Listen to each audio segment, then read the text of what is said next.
Alright guys, we gotta go through, we're gonna work on the castle a little bit. I have been doing a bit offline.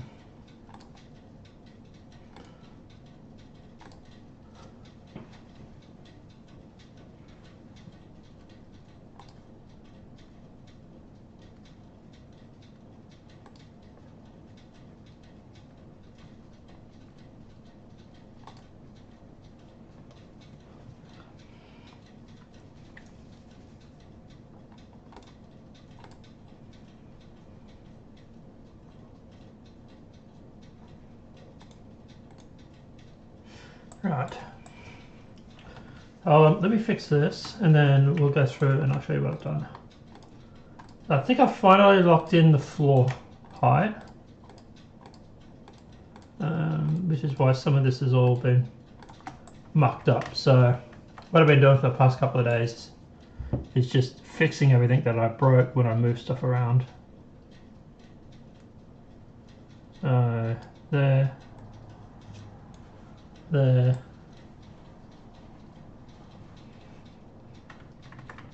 I should have a shower before I started.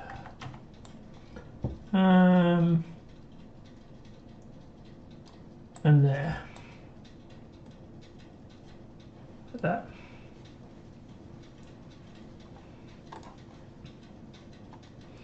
Now,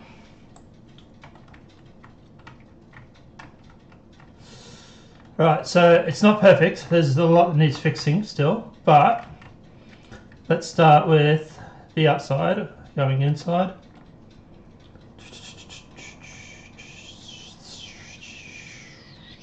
Right, so some of the assets have been fixed already. I have started employing people to go through and actually fix the assets. So we put that as open, we put that as open, and we put that as open for now. Just realised it's error. Oh no, yeah, it's fine. Need to put a bit there. Alright, so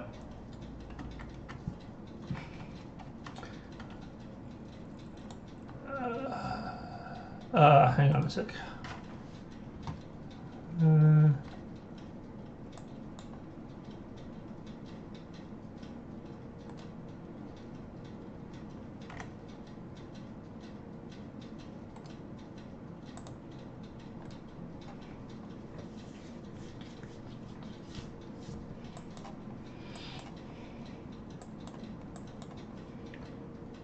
Just getting a streaming warning. It's because I was downloading.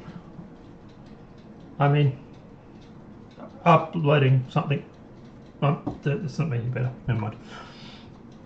And it's probably my VPN as well.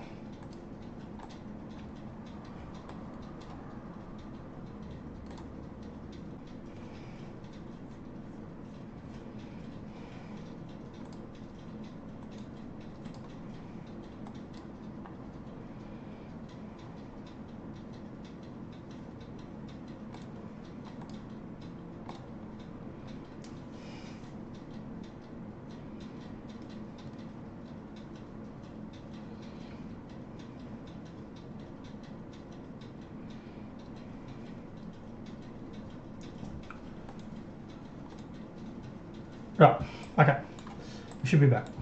Sorry guys. So it's with VPN, I think. So there are things that need fixing, like for example the hole here.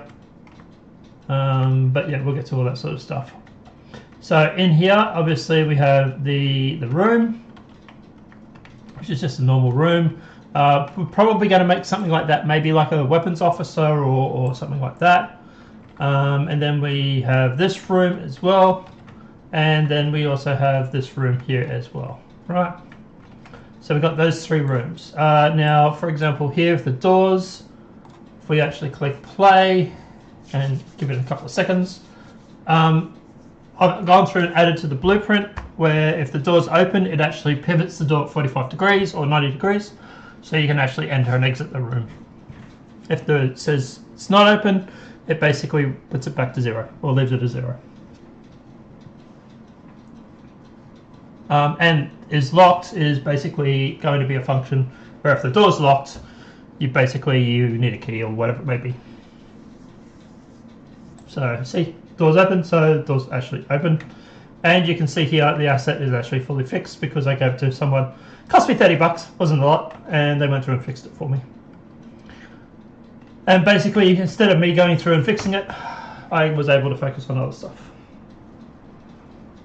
which is important. Now,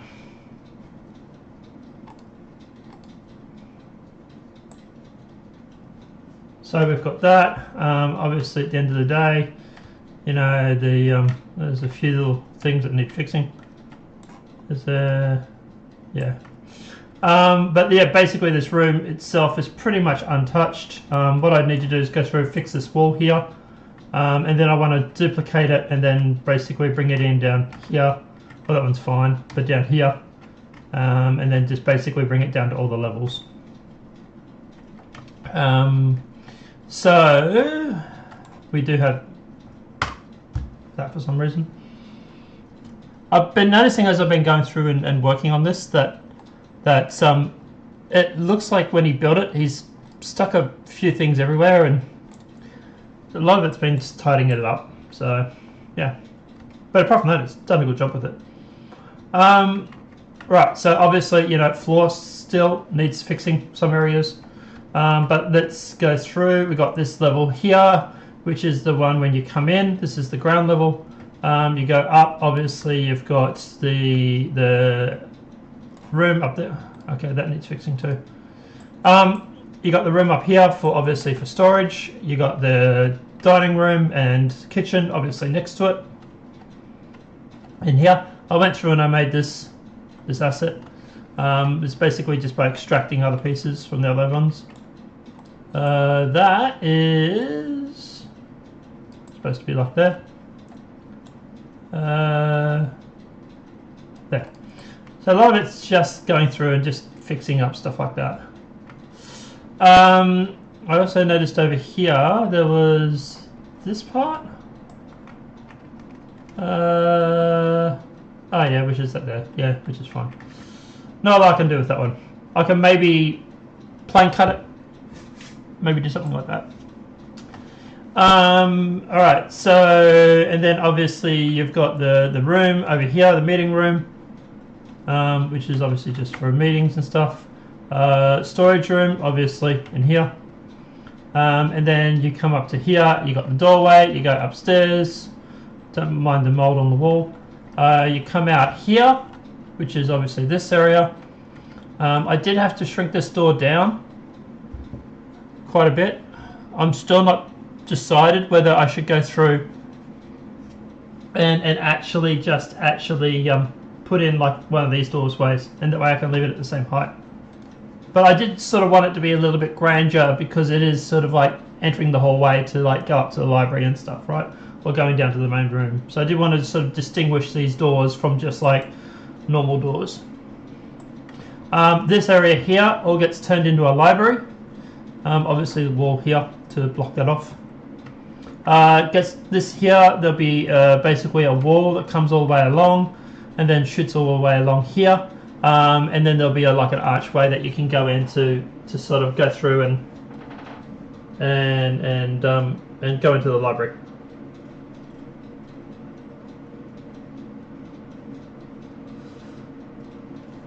So we'll do the tour and then I'll go and have a shower and then I'll come back and stream. Some of the things obviously are busted, as you can see here. So I do need to fix that, for example. And then this one here, like that. And then we can bring that one down and then we can drag that one up to there. And it's fixed, mostly. Alright, so we come across, obviously here, this is where we have the council chamber room, meeting room. Door is open. Just going to set all the doors to open at the moment because that way you can go through and like playing the game sort of thing. Storage area, obviously this needs fixing, obviously. And then obviously you come into here.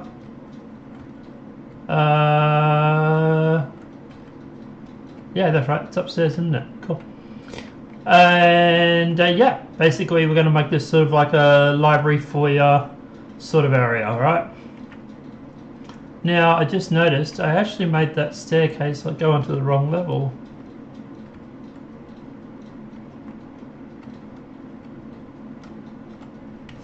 Probably should have made it so it goes down instead of up.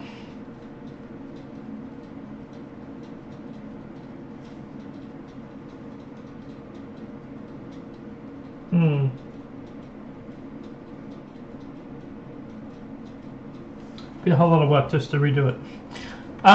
But yeah, so apparently now this is the actual, yeah, this is the level for Council Chambers apparently. I'm gonna have to change it, aren't I? It's gonna bug the shit out of me. It's supposed to be here. So it's supposed to be that piece. So that piece and that piece.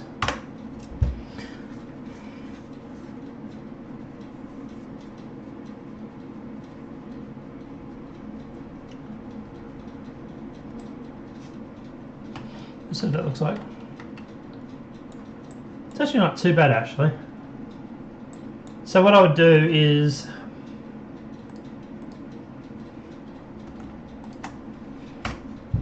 put the hole there.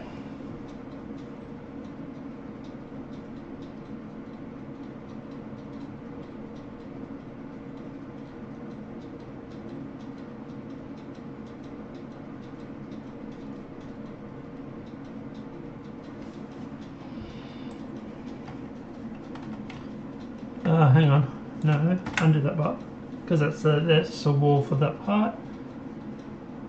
Right there. Alright, so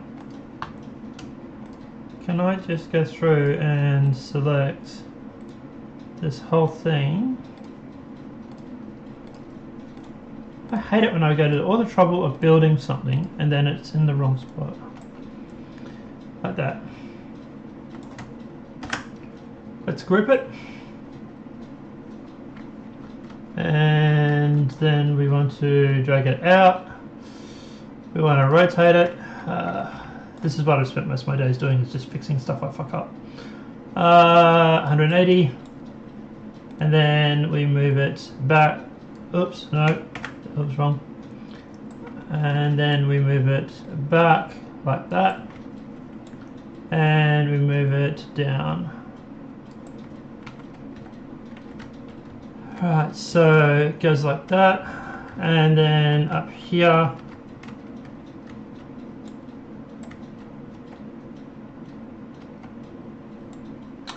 see, this is the problem, I left that part there, but we'll just copy it over.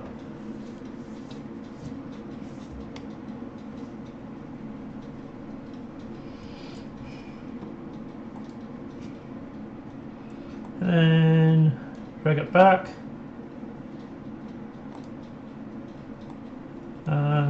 This part will drop down to like there.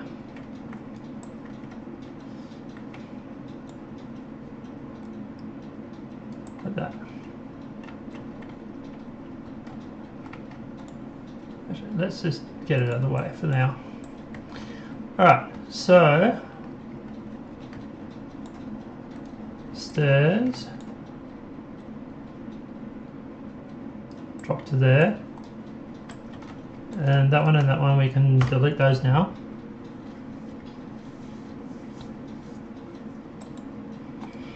These two we can delete.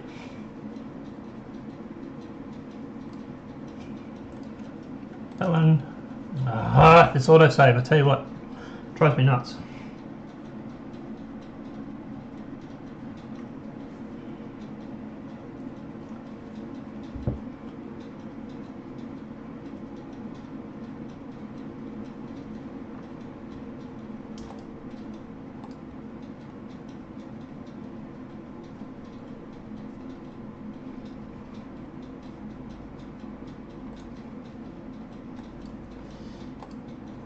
Can I change the bitrate when I'm streaming?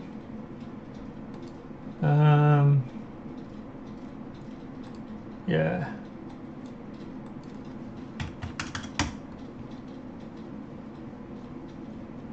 Minimize.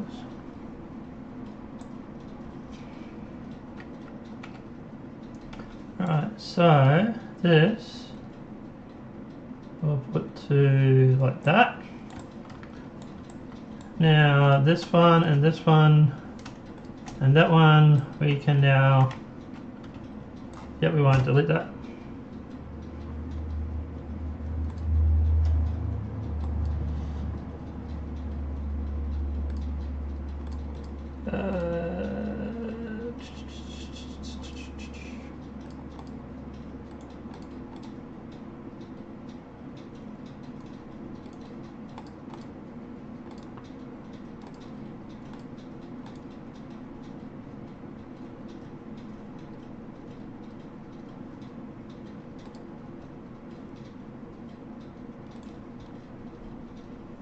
Right. So this and this, we're just going to move it up because it will need to go up there, and this one will need to go up as well.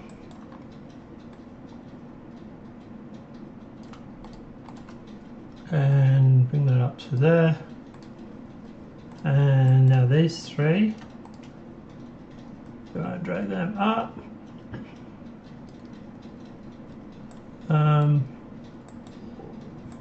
We probably actually won't need them there, but delete.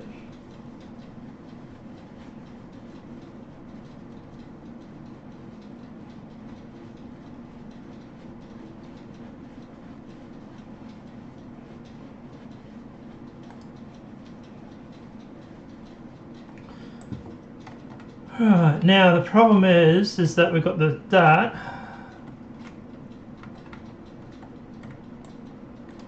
If we move this, say, along here, unlink that, remove that, and do the same. Oops.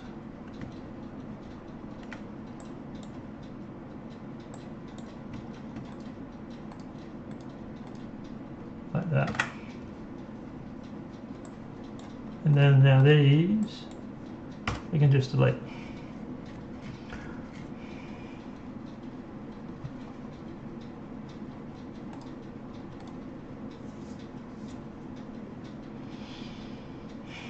Alright, now how does that look for height? It looks not bad. Put that in there. Right, now where'd that door go? Come here, Dory. Dory the Explorer. Now, we move it up. Alright, actually just put it along there, hit delete, put it on the bottom, and then put it about there. So, it is, yeah, of course it is.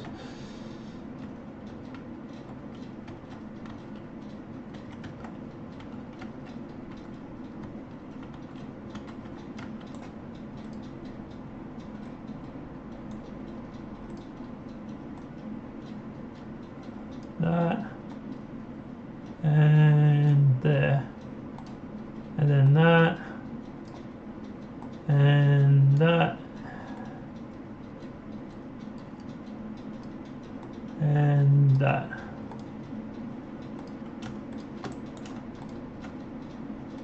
Drag it across, goes like that.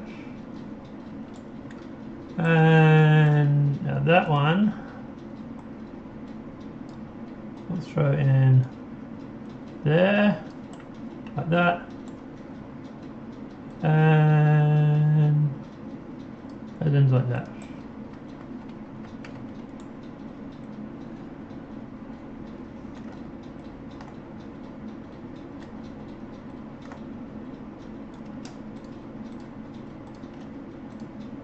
That one, that one, and that one, sorry, that one, that one, and that one. We'll bump it up to 0.35. Alright,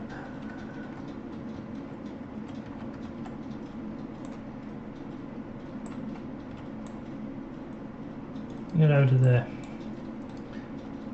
Now, unselect these two, that one and that one. I'm going to drag across to there as well. And that one we can move up to there. And then we also want to fix the height 1.2. Sorry, no 1.2. Maybe 1.2? 1.4. Like that.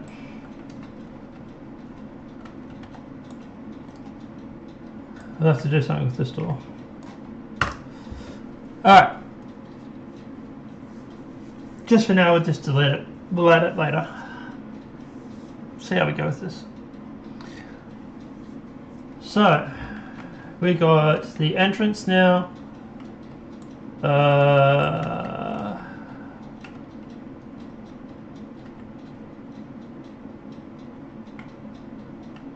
Yeah. Now we need to fix the floor.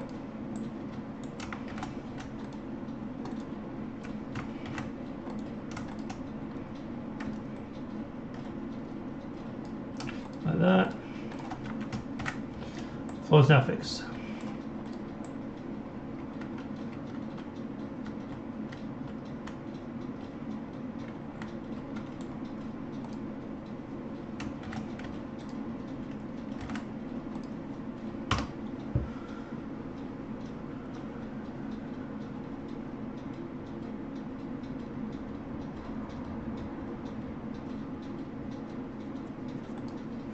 Now,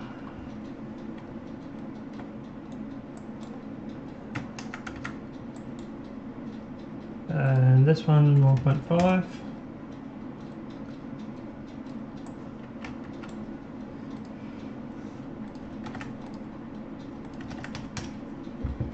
Right, so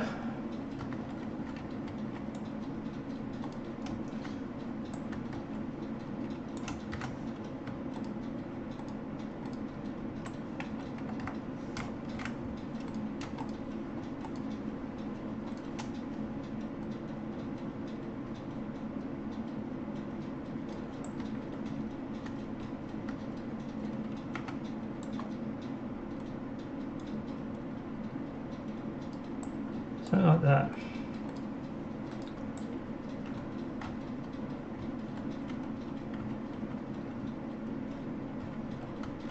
Now,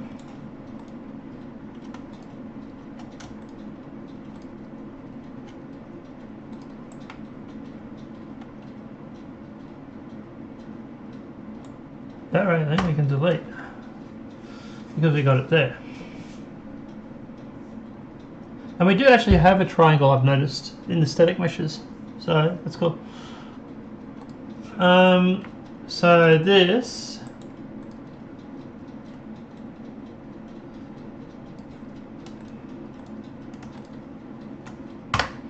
just delete it and we'll remake it.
Now, so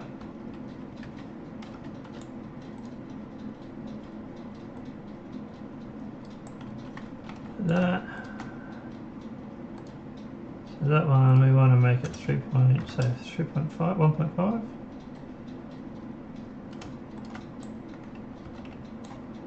And regular lines to say there.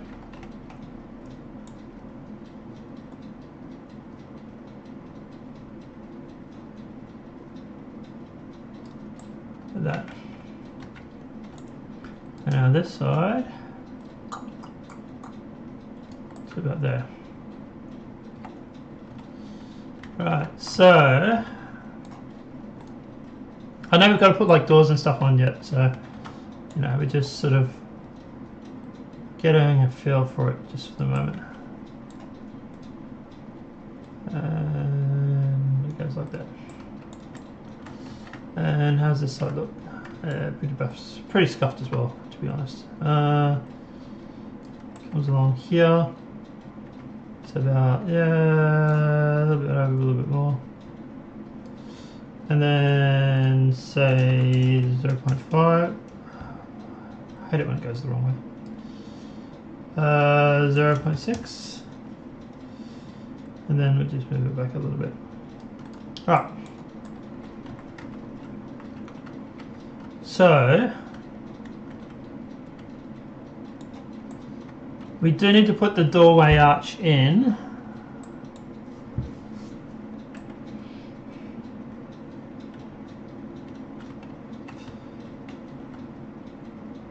Let's see how this plays.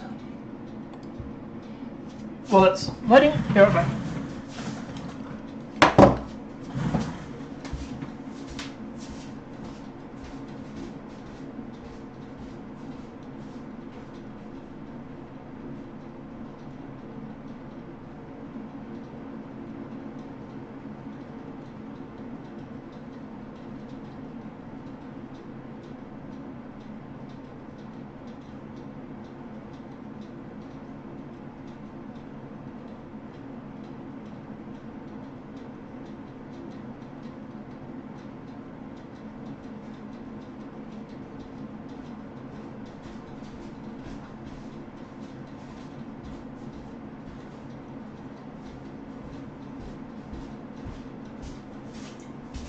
Oh, my tongue.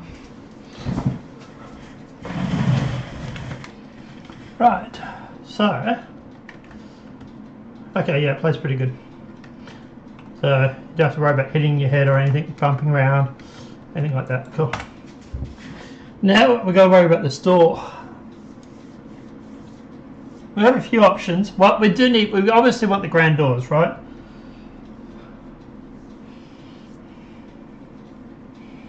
These are the council chambers. And by the way, this is you walking up to the council chambers is actually probably a bit better because you know you actually sort of like you're walking up to authority. Blah blah blah.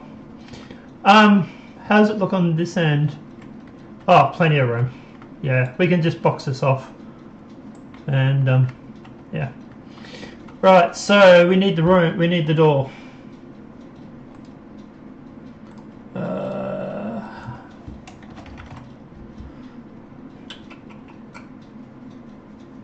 So we can use the interior door, which I don't really want to do.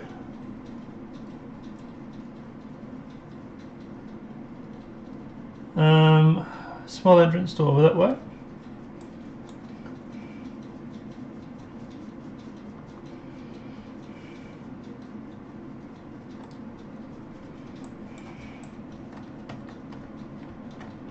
It does stick out a little bit, but what if we drop it?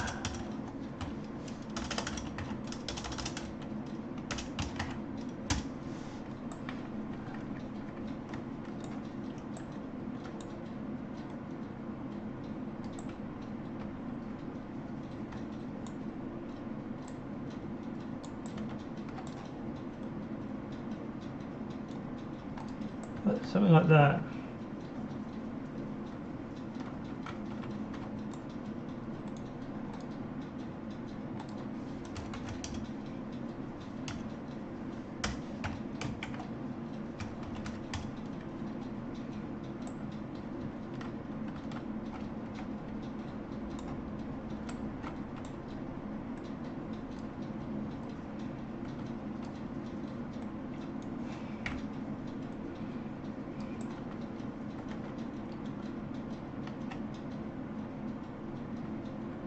So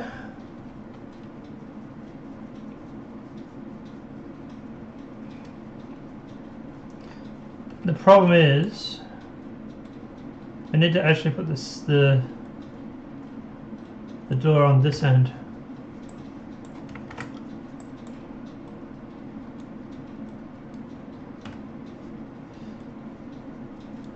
So it would be like that.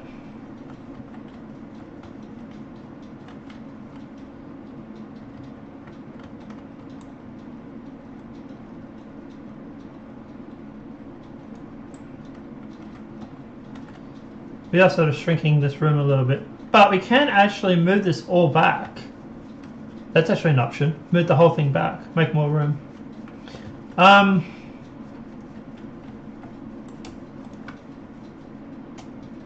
actually do that.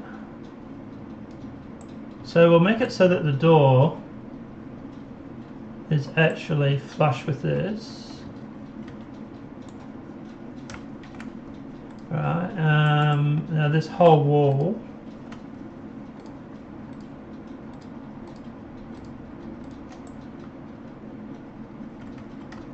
is that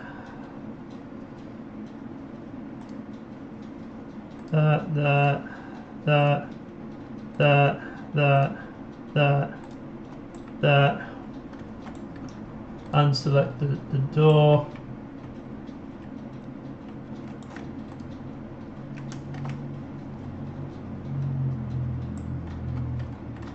And then just move it all back to like there. Right, and then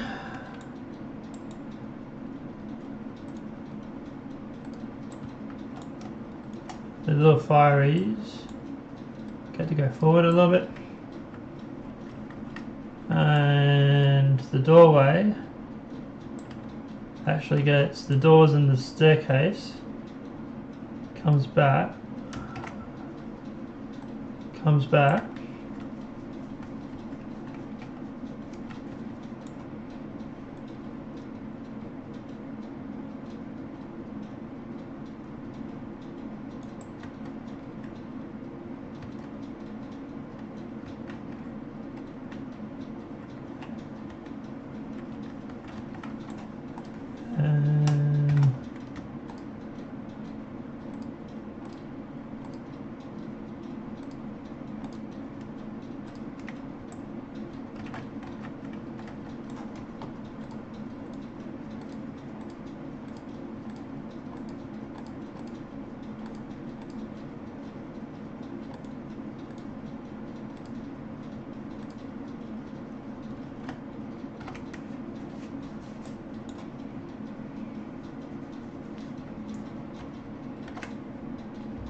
and thinking.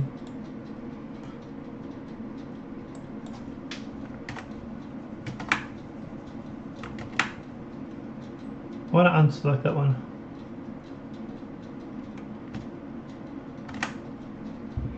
There we go. Now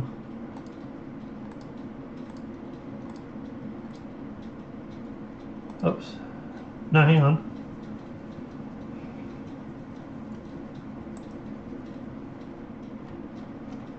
I want to remove that one and that one, and I want to remove them along here too, sorry.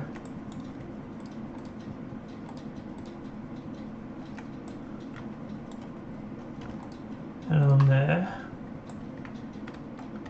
And I want to remove that one, which is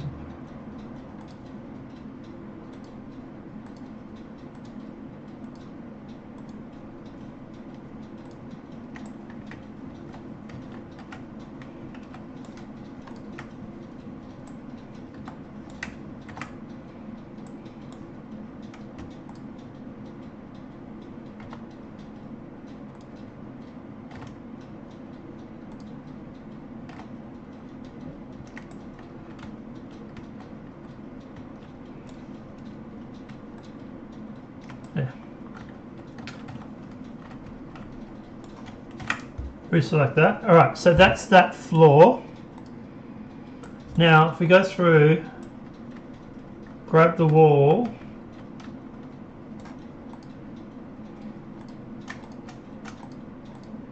all this here, we now have to drop this down.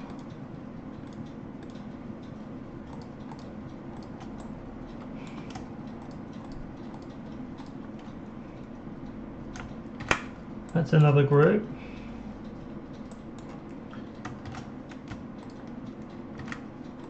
That, and then we drop that down to that.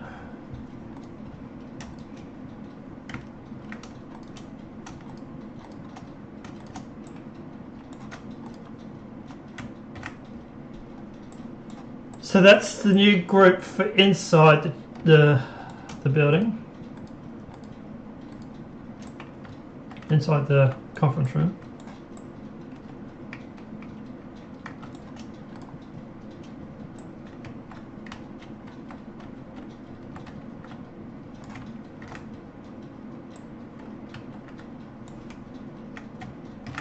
There's no actual floor there. Right. Alright, so this wall, this wall, if we bring it along flush with that, how does that look when it comes to this? There's a gap. Yeah, that's right. There's not much point having a gap. So what we want to do is bring it along so it intersects the wall.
I don't actually need that one.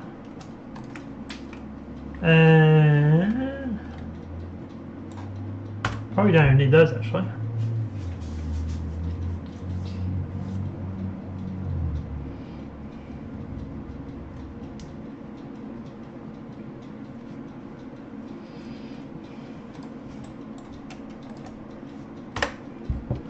Right.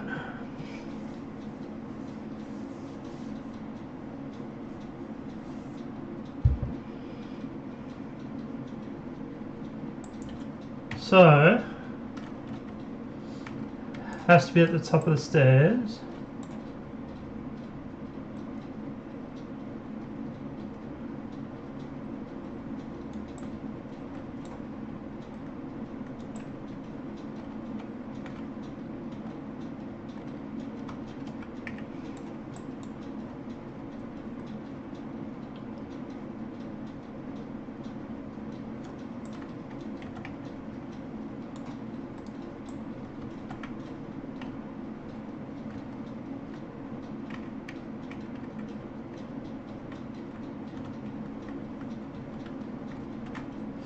How am I going to do this? So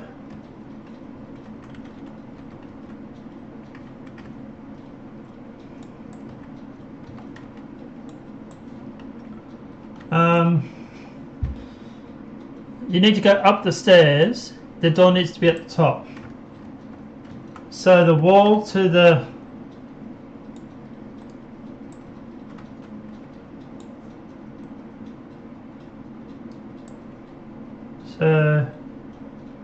no. It has to be like there. Has to be like that.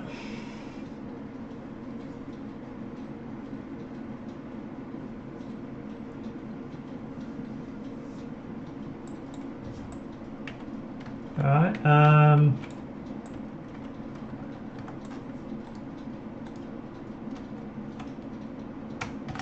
so this part, we can go through and remove this part, like that.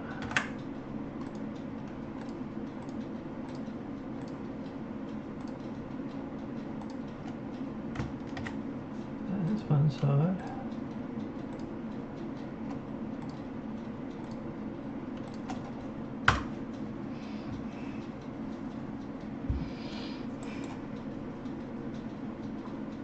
Just trying to think of how to do this. We had the door going up to the stairs. Right, so now if we go through, split this, split that off. Right. Now if we put the door like that, and then drop, oops, sorry. And then we drop it down to like there, and then have it so you walk up the stairs into the room. That would work.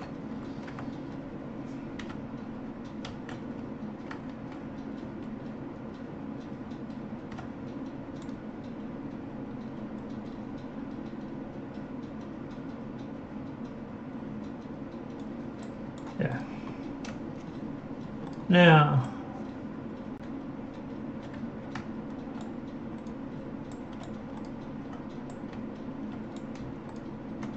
sorry. That, right, now we go through here and split the group because they're different sizes. Right. So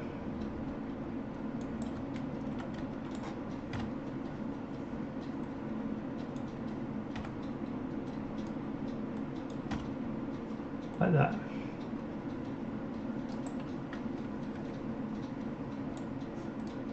The door actually needs to be on the front.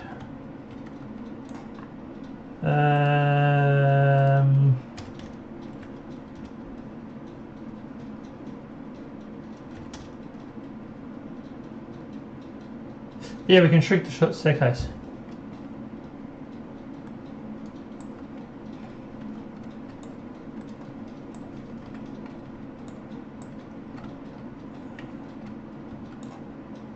So move the staircase like that. Split the group. Remove this side.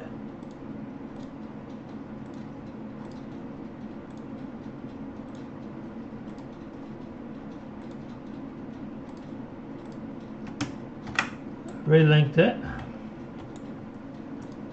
and then this side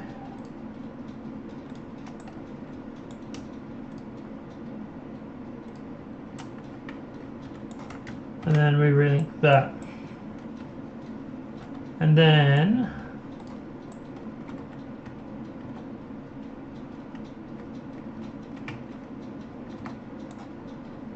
so let's get the height right, 0.9. So we could probably go through and lop off the top parts.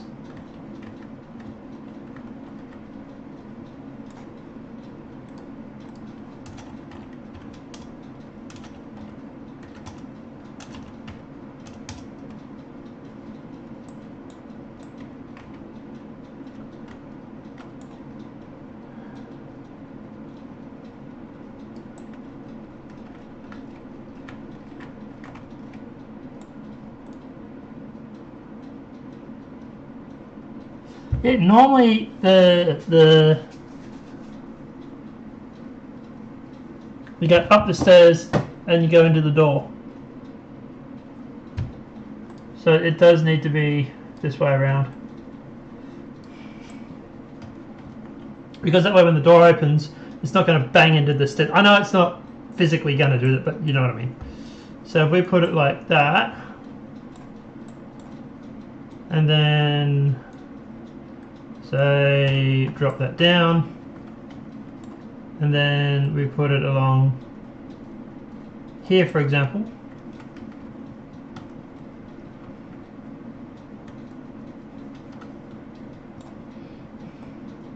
Or we can make it so there's a corridor. That would probably work too, actually. Maybe a corridor the length of the staircase. So let's do that, actually. That sounds like an idea. Put like that.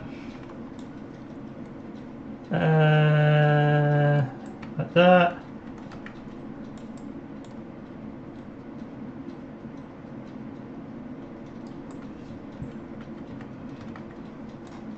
Like that, and like that. Right, and then we have the corridor, and then we have the stairs at the top. And we'll have it like that.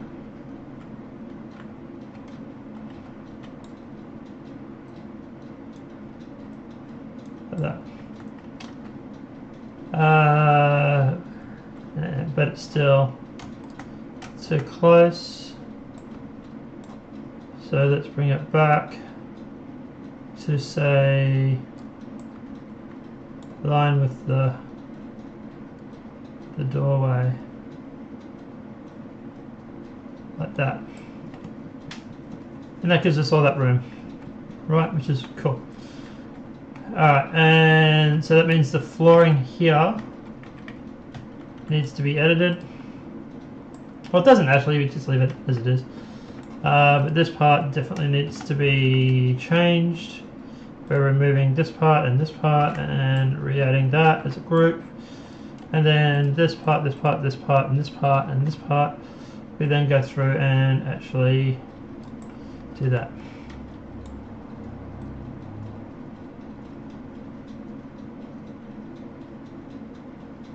Like that, and 1.5. Like that.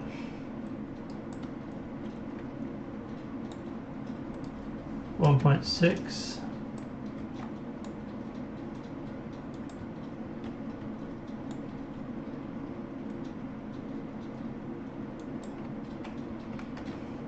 Yeah. So 1.7, 1.8. So let's just make this 1, and then we'll just duplicate it again to put it there. Right, so, right, and then now we need to make the walls.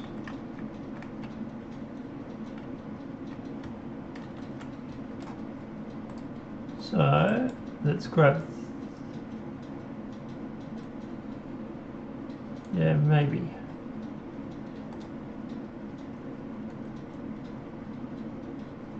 About 90, and then drop it down.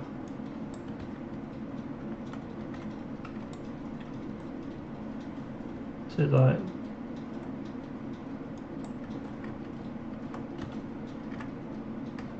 that, and that part goes there, and then that part goes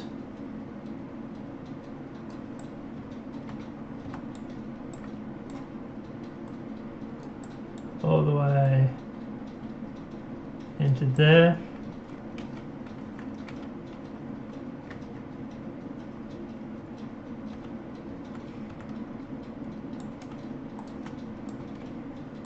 Since it's so close, just move it over like that, and then do the same thing for this side.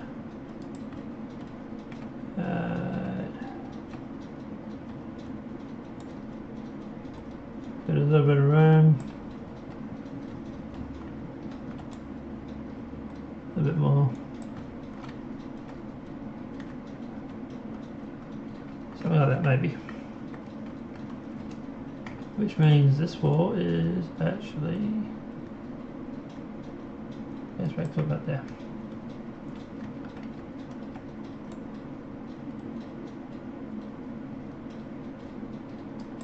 Like that.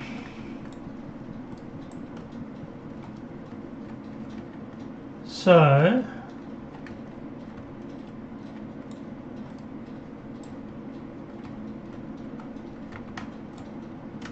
Shift G,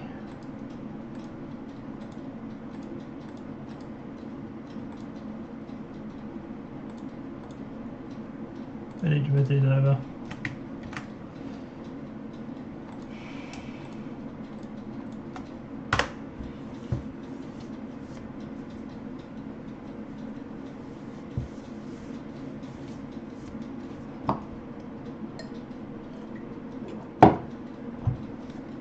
Right. Now,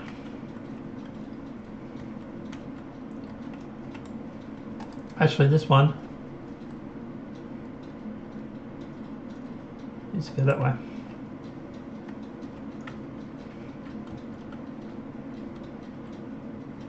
No, that was right. That was right, sorry. I screwed myself up because of this wall.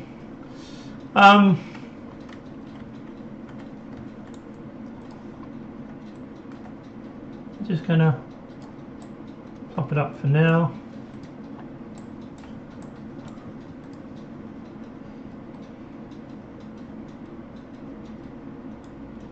And then Shift G.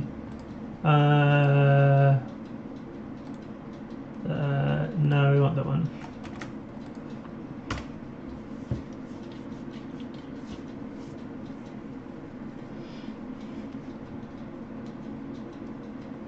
Actually, probably could leave it like that, actually. Undo.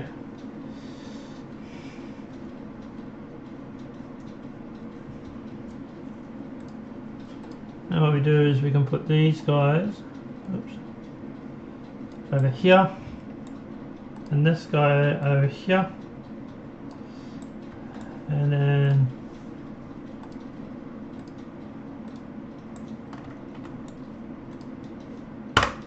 delete that.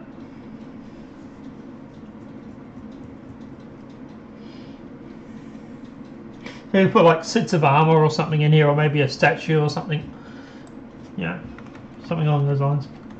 Alright, so it would actually be down there. That would be down this way. Like that. I swear I grabbed both of them.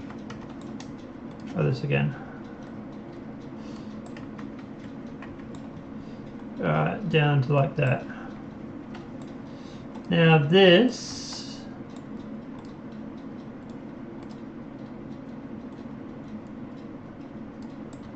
like that. Unselect the group, select that, duplicate it, bring it down, and bring it down.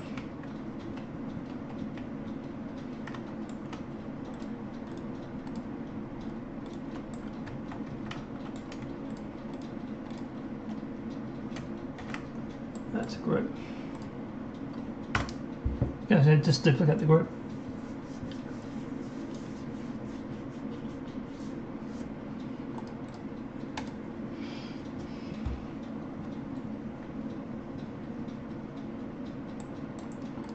So, like that.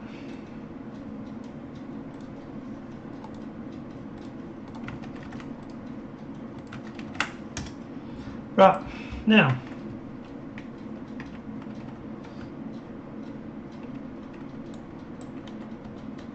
looks like there's a tiny bit more room.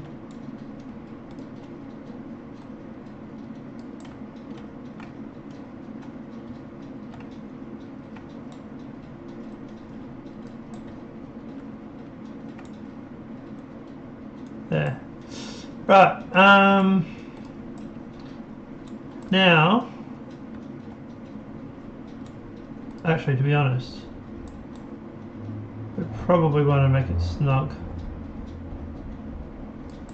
with the wall, and then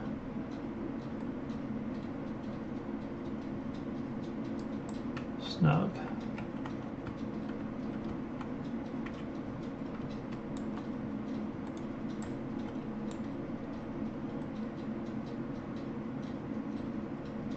Like that. And this one,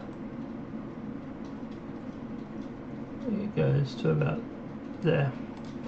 Right, so you basically now, let's go through, let's fix this gap here because it's looking terrible. That, and that, and that. We move along to here, and we'll move along to right there.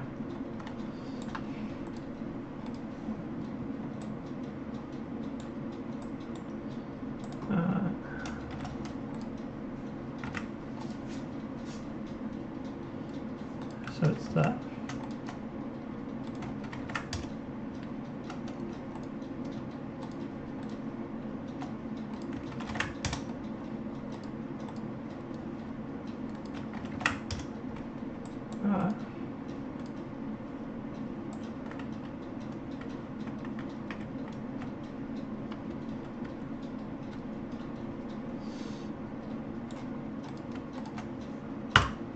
You can delete that.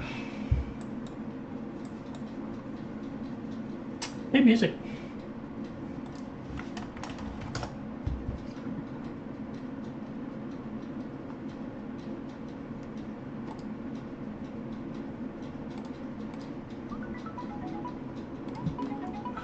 There we go. Now, actually,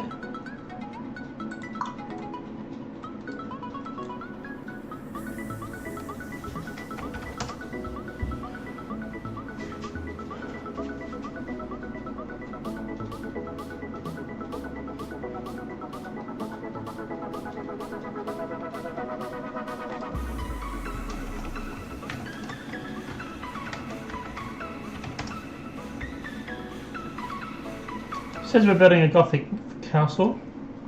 There we go. Gothic music. Now,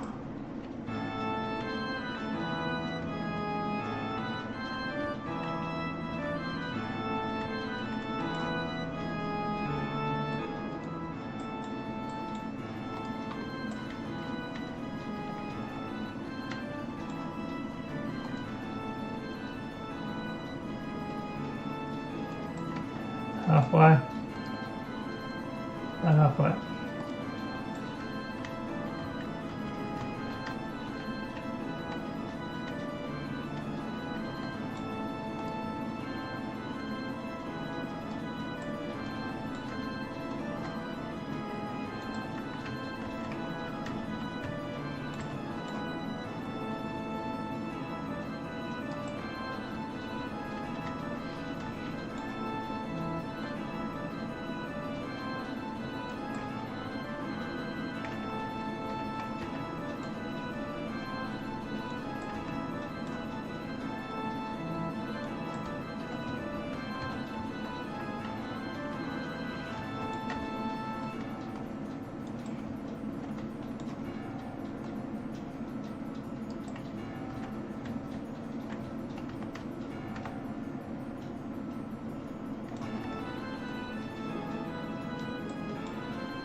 So,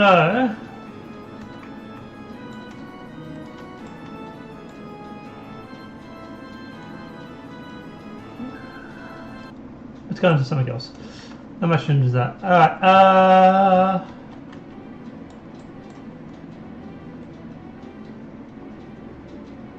so there.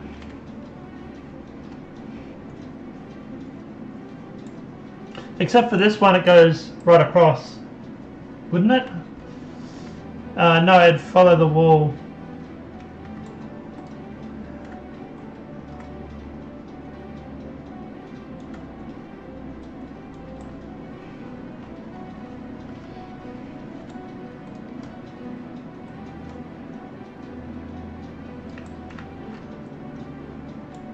like that.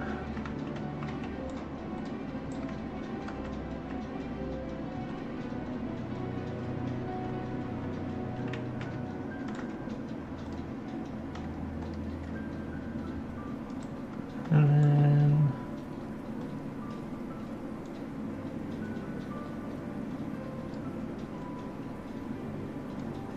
like that. And then we drag it across. And then we would put it over here. Like that.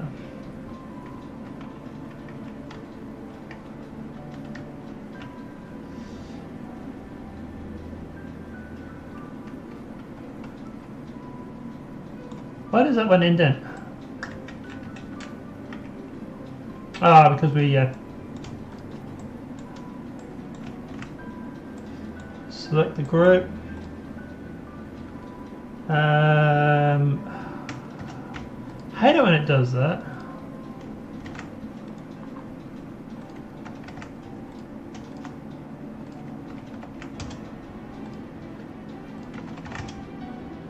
So like that.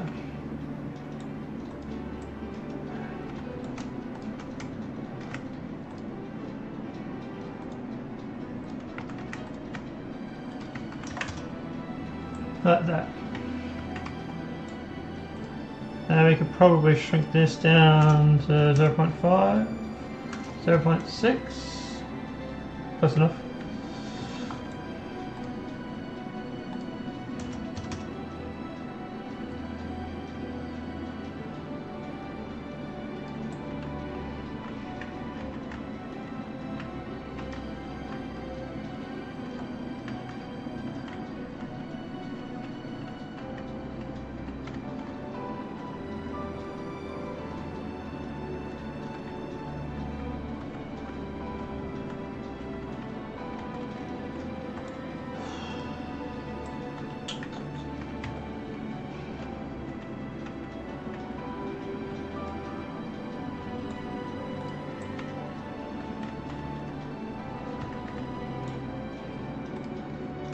At least now we can make it the right height, so.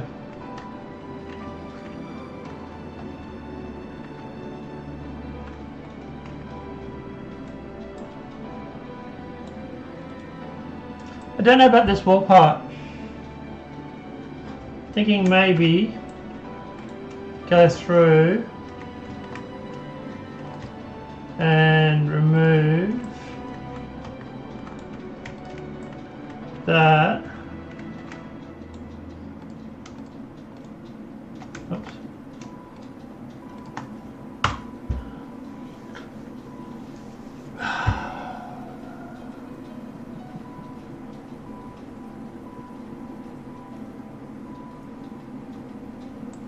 Something like that, maybe. Obviously, I need to fill in. Oh my god, sort of said. Need to fill in this area a little bit.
Right.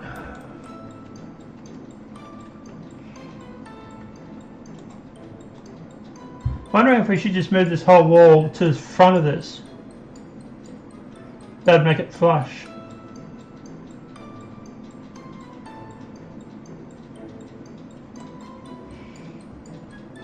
Let's see how it looks. Alright,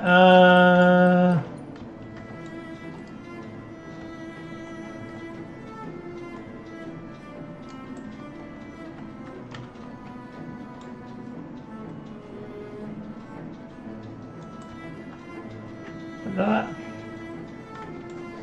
And then this one, we duplicate it again. And we'll move it up to there. To there.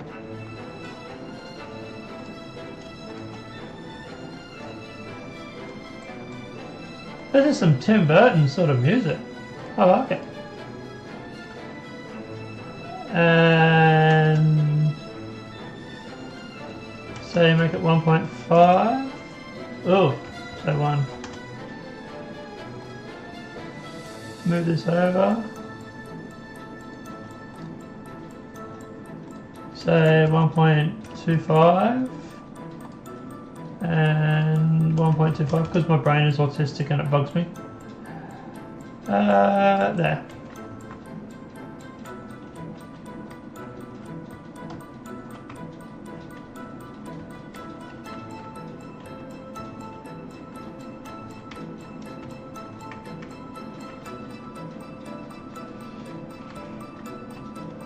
I don't mind that actually. I'm starting to warm up to it a little bit.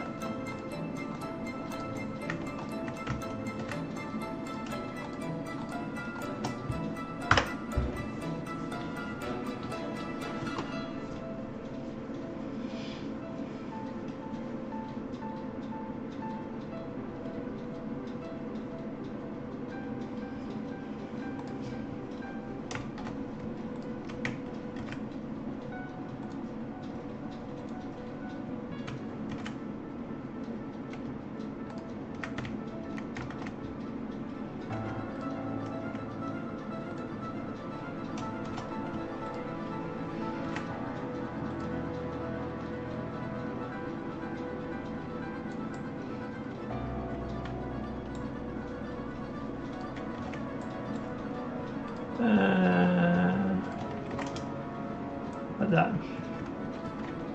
We do need to fix this part.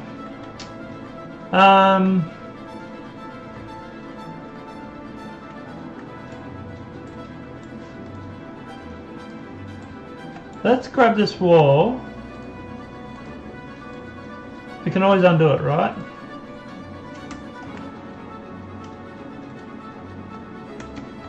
Let's grip that wall.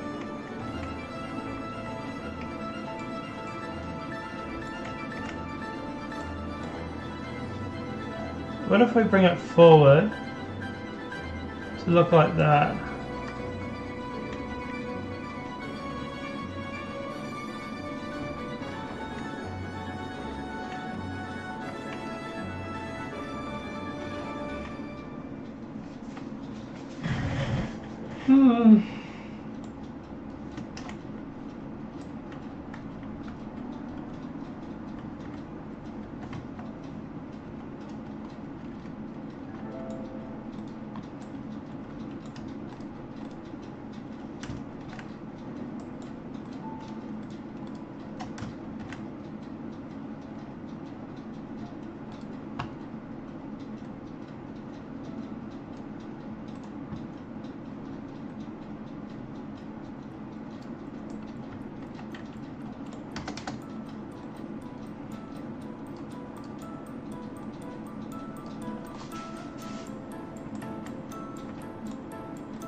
This music's interesting.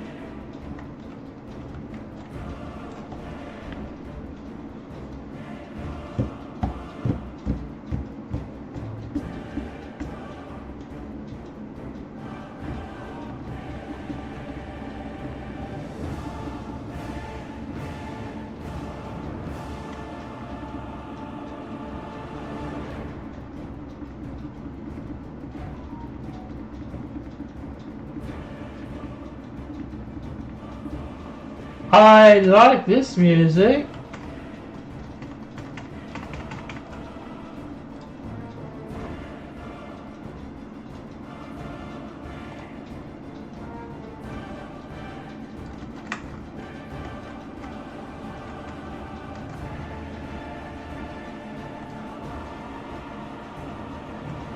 Yeah, I have to talk to the guy. Mythic Earth. There's a scene where this music might fit really, really well. I'll have to talk to him. See how much he wants for us to use it.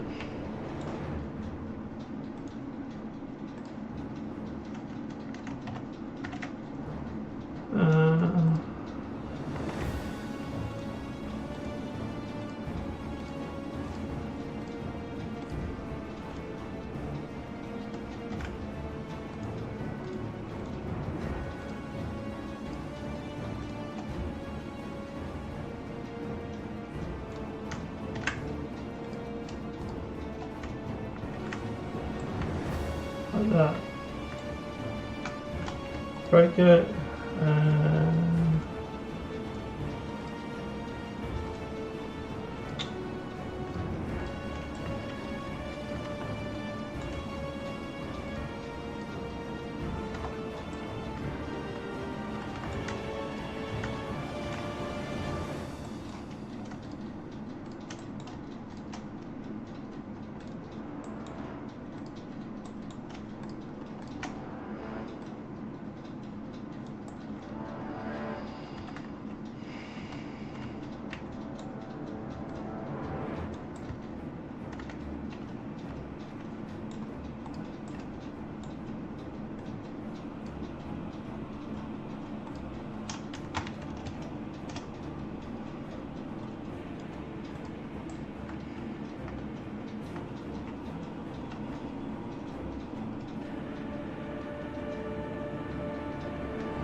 This music would fit really well, actually. It's kind of scary. It's like you're inside my brain.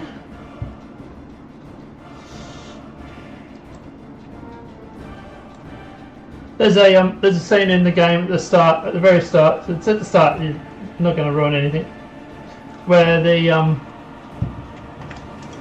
the humans are basically waiting for the void to turn up, and the void ships basically come out of the fog, or the void ship comes out of the fog, and basically just lays rest, dominates everything. And it's just sort of the start of the epilogue. And I was thinking, this part here is where it's coming through the fog, starting to see the ship, slowly getting more and more detail on the ship coming through the fog, and then this part is when you sort of like start to see it really come through. keeps cutting back to the humans, to the void ship, to the humans, to the void ship. The humans with like horror look on their face.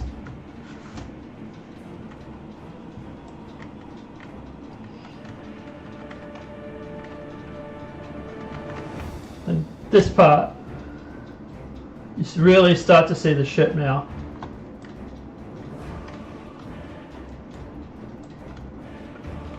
Ship's sort of like getting into position.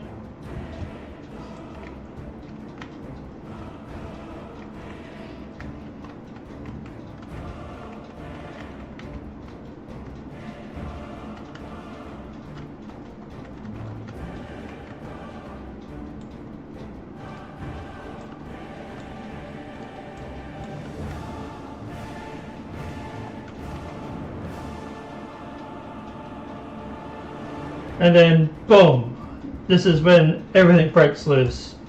All hell breaks loose, so to speak. This is when the attack starts.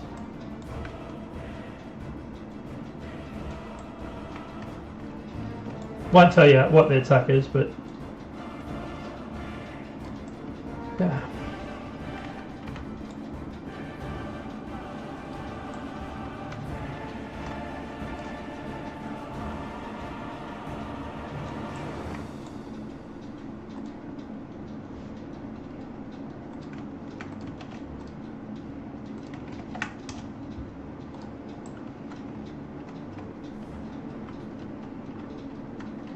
We could probably do something with that space sooner rather than later. We'll do something with it. There's 2 bits, one on each side, I believe. Yeah.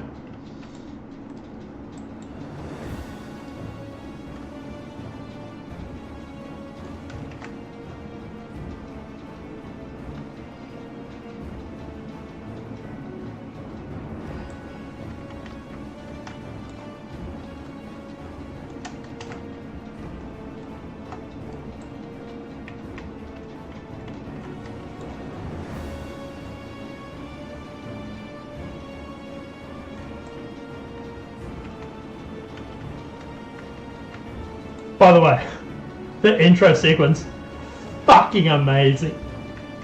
It's all planned and everything. It's got to do all the assets and everything.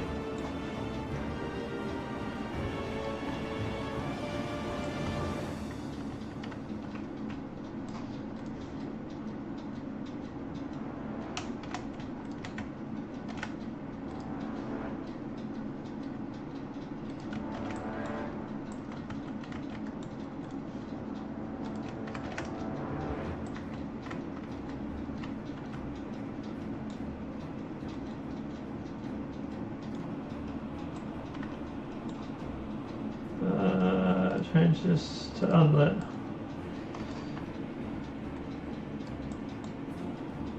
All the way up so it's hot.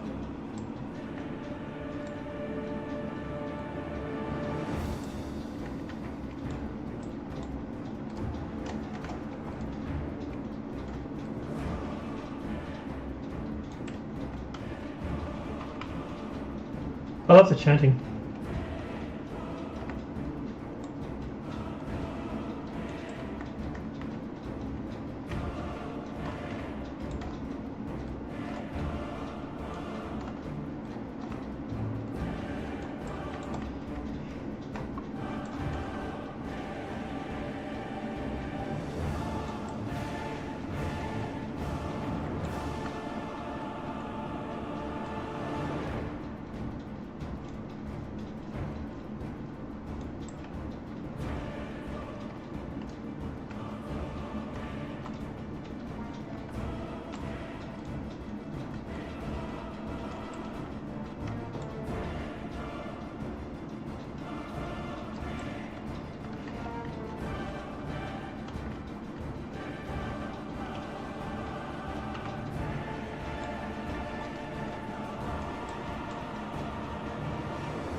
Don't know about this part. I think it might have been better if we had recessed it.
Like that.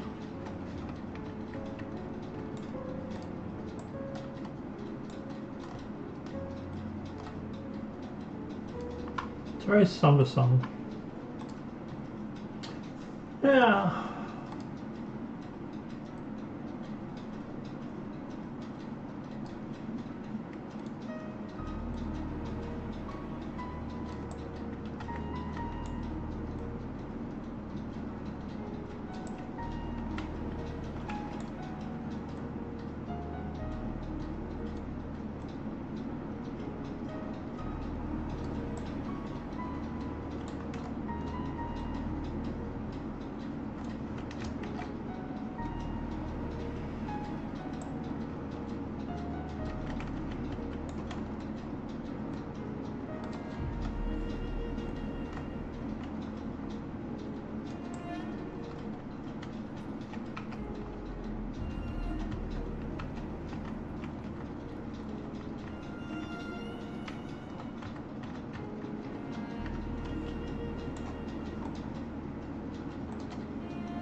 That back.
1.1.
How does that look?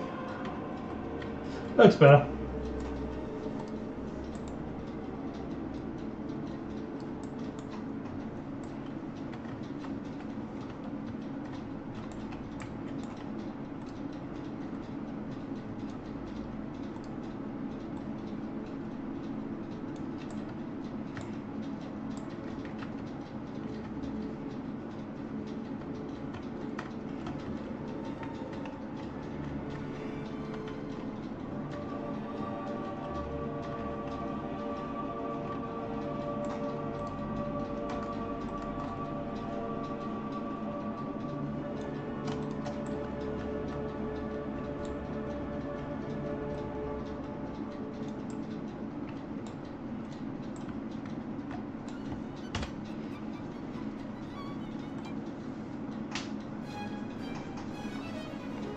How is this any fucking gothic music? This is all classical shit. Although I must admit, I did find that one song I liked, so yeah, it's worthwhile. Don't ask again. Block. All right. There you go. Powerful music. Sort of.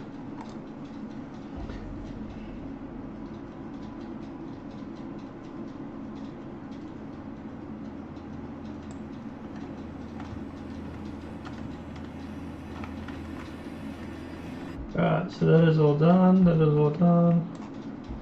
We do need to fix this stuff here. But, apart from that. And we can put like cupboards or something in here. More cupboard space. This castle has so much cupboard space, it's ridiculous.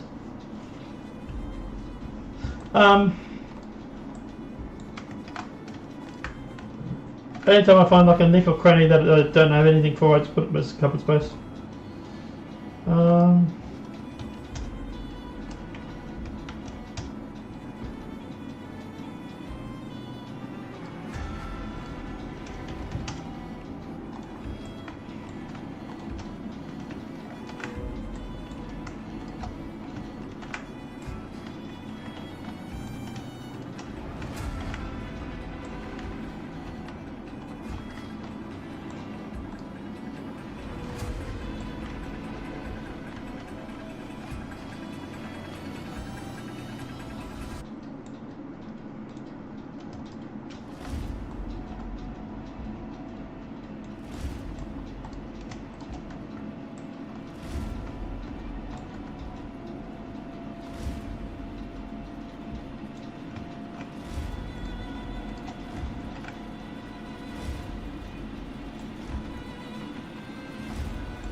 So it's designed properly.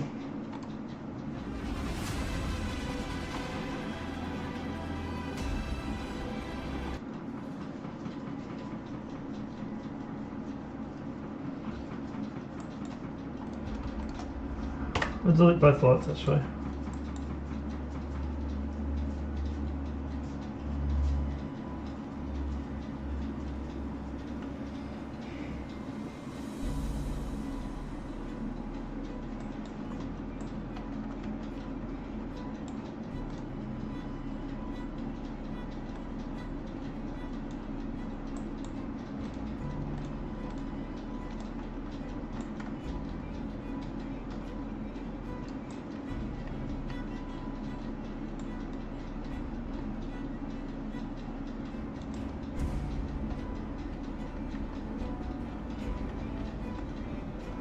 Alright, now let's fix this stuff.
That one.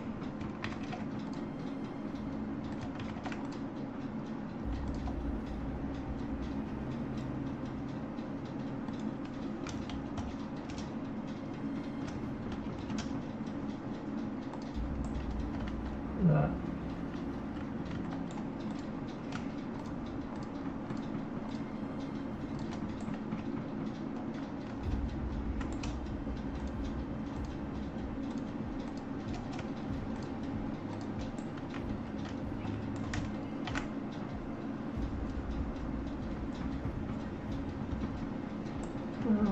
So that's group vectors. Now these walls, we're going to block it off. We'll put storage or something back there. Maybe rooms, interrogation rooms or something. Something other than storage. And obviously we do have this in here, which is obviously the main room.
So we want to do is open. If it is true, then let's set relative transform for the door, and it's not so transform. Set rotation.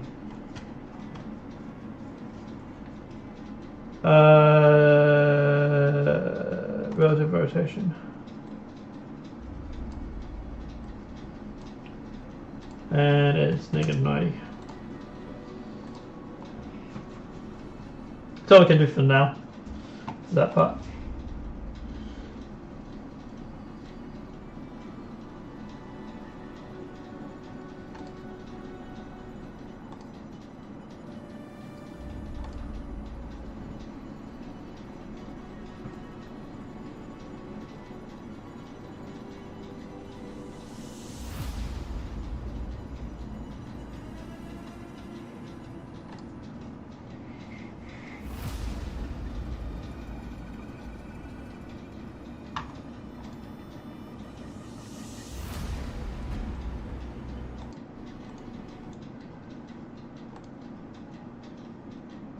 Don't really like this music. Oh, Legendary drops to a video. This is like watching a train wreck. By the way, for anybody that is not aware, Bungie has been caught once again stealing people's artwork.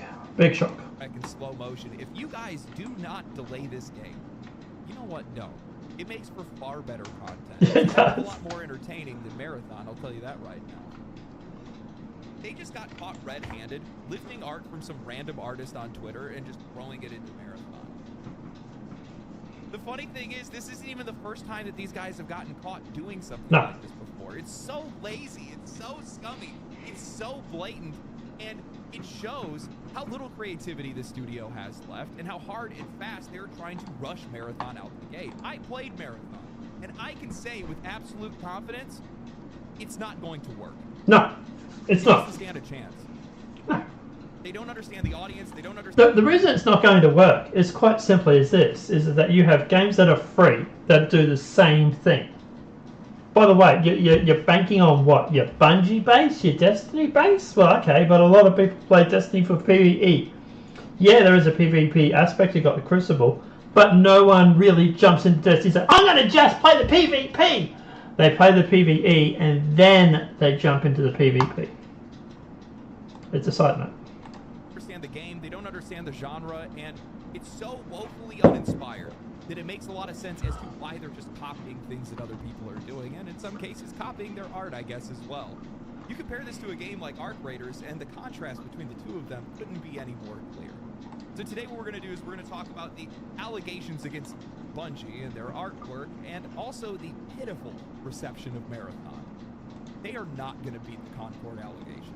Bungie seems to have a very close relationship with plagiarism, at least over the last few years. One of the first instances we saw of this was actually back in 2021 for the Witch Queen expansion of Destiny 2, where Twitter user Relay314's fan art of Xivu Arath was used one-for-one in-game without permission or notification. Then, in the Lightfall expansion, it happened again. Julian Faylona's artwork was lifted and used inside of a cutscene. And again in 2024, when Bungie collaborated with Hasbro to make a Nerf replica of the Ace of Spades pistol from Destiny 2, this time lifting the entire design from the artist Tofu Rabbit, aside from recolor and some minor cosmetic changes. In every one of these cases, Bungie pointed the blame to a third-party contractor that they had outsourced their work to, resolved the issues quietly, and then compensated the artists. Actually, as we speak, Bungie is in the middle of an active lawsuit with writer Kelsey Martineau, who alleges that Destiny 2's Red War campaign in 2017 and the Curse of Osiris expansion copied elements from his sci-fi story published on WordPress between 2013 and 2014. He's claimed similarities in the name of the Red Legion, the antagonist's motivations, and several narrative elements, like a celestial entity, the use of flamethrowers, and a consciousness transfer. Bungie filed a motion to dismiss the case, but the judge ended up rejecting it, citing insufficient evidence due to Bungie's inability to provide a playable version of the allegedly plagiarized content. And that's all because the Red War and Curse of Osiris expansions don't exist anymore. They're part of content that Bungie had vaulted and removed from the game, then deleted all of the files altogether for reasons that can never fully be explained. Except for the fact that they pirated it. A huge portion of their player base. Bungie removed content from the game that players had paid for, claiming that they needed to do it to get more memory space for future expansions. And I'll be honest with you guys, as a player who owned that content, there is nothing more satisfying than watching this come back to bite them in the ass. To be honest, I reckon they went through and removed it because of the fact that there had been claims, allegations, which I think were pretty much proven at this point, that they stole the artwork. So what they do, just zip 86 the whole lot. Because you probably find there was a lot more artwork that was stolen that people did not realise. And now here we are in 2020. They have a habit of stealing small-time devs or small-time artists' work. So a lot of it actually goes under the radar. So, yeah. By the way, I keep putting the wrong rotation on my freaking door. Stupid. 25, and Bungie has still not learned their lesson. Twitter user and artist N2, also known as Anti-Real or at Anti-Real in lead speak, has called them out once again, this time for lifting their artwork and using it without permission in Marathon's alpha. These accusations aren't vague, they were direct, specific, and backed up with visual evidence. On Twitter, they shared images and wrote, "The Marathon Alpha released recently and its environments are covered with assets lifted from poster designs I made in 2017. Bungie is of course not obligated to hire me when making a game that draws overwhelmingly from the same design language I have refined for the last decade. But clearly my work is good enough to pillage for ideas and plaster all over their game without any pay or attribution. Oof. I don't have the resources nor the energy to spare to pursue this legally, but I have lost count of how many times a major company has deemed it easier to pay a designer to imitate or steal my work rather than to write me an email. In 10 years, I've never made a consistent income from my work, and I'm tired of designers from huge companies mood boarding and parasiting my designs while I struggle to make a living." Another Twitter user... I feel sorry for him, to be honest, because, like, here he is. He's struggling. He's up and coming, trying to what the hell is wrong with the store? Trying to make a name, and basically everybody just keeps knocking off his artwork. I feel sorry for the guy. Pointed out that Joseph Cross, the art director at Bungie, follows Anti-Real on Twitter and asked if there might be it's not just him, it's half the dev team that does the art.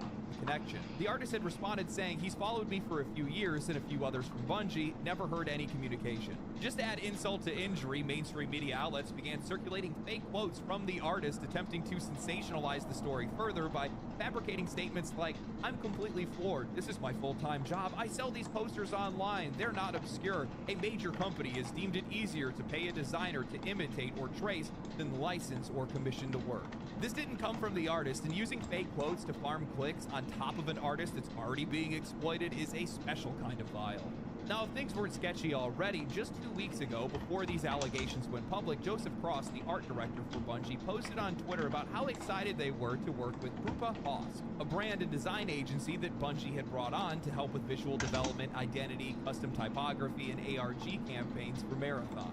This almost feels like a preemptive PR buffer, as if they know that these accusations might start to surface, and they were preparing to have a scapegoat just in case. But let's be real here, these third-party agencies are just a shield. Bungie uses them because they know most gamers are never going to remember their names. The public backlash will hit Bungie, but the legal and creative blame will just get pushed onto somebody else. Bungie writes the checks when they get caught, and the key word there is when, because these are only the cases that made it to public attention. Yeah. How many other ones never got noticed? I mean, this has been going on for over 5 years now, and I have a really hard time believing that Bungie somehow, some way, keeps managing to coincidentally hire art thieves over and over again.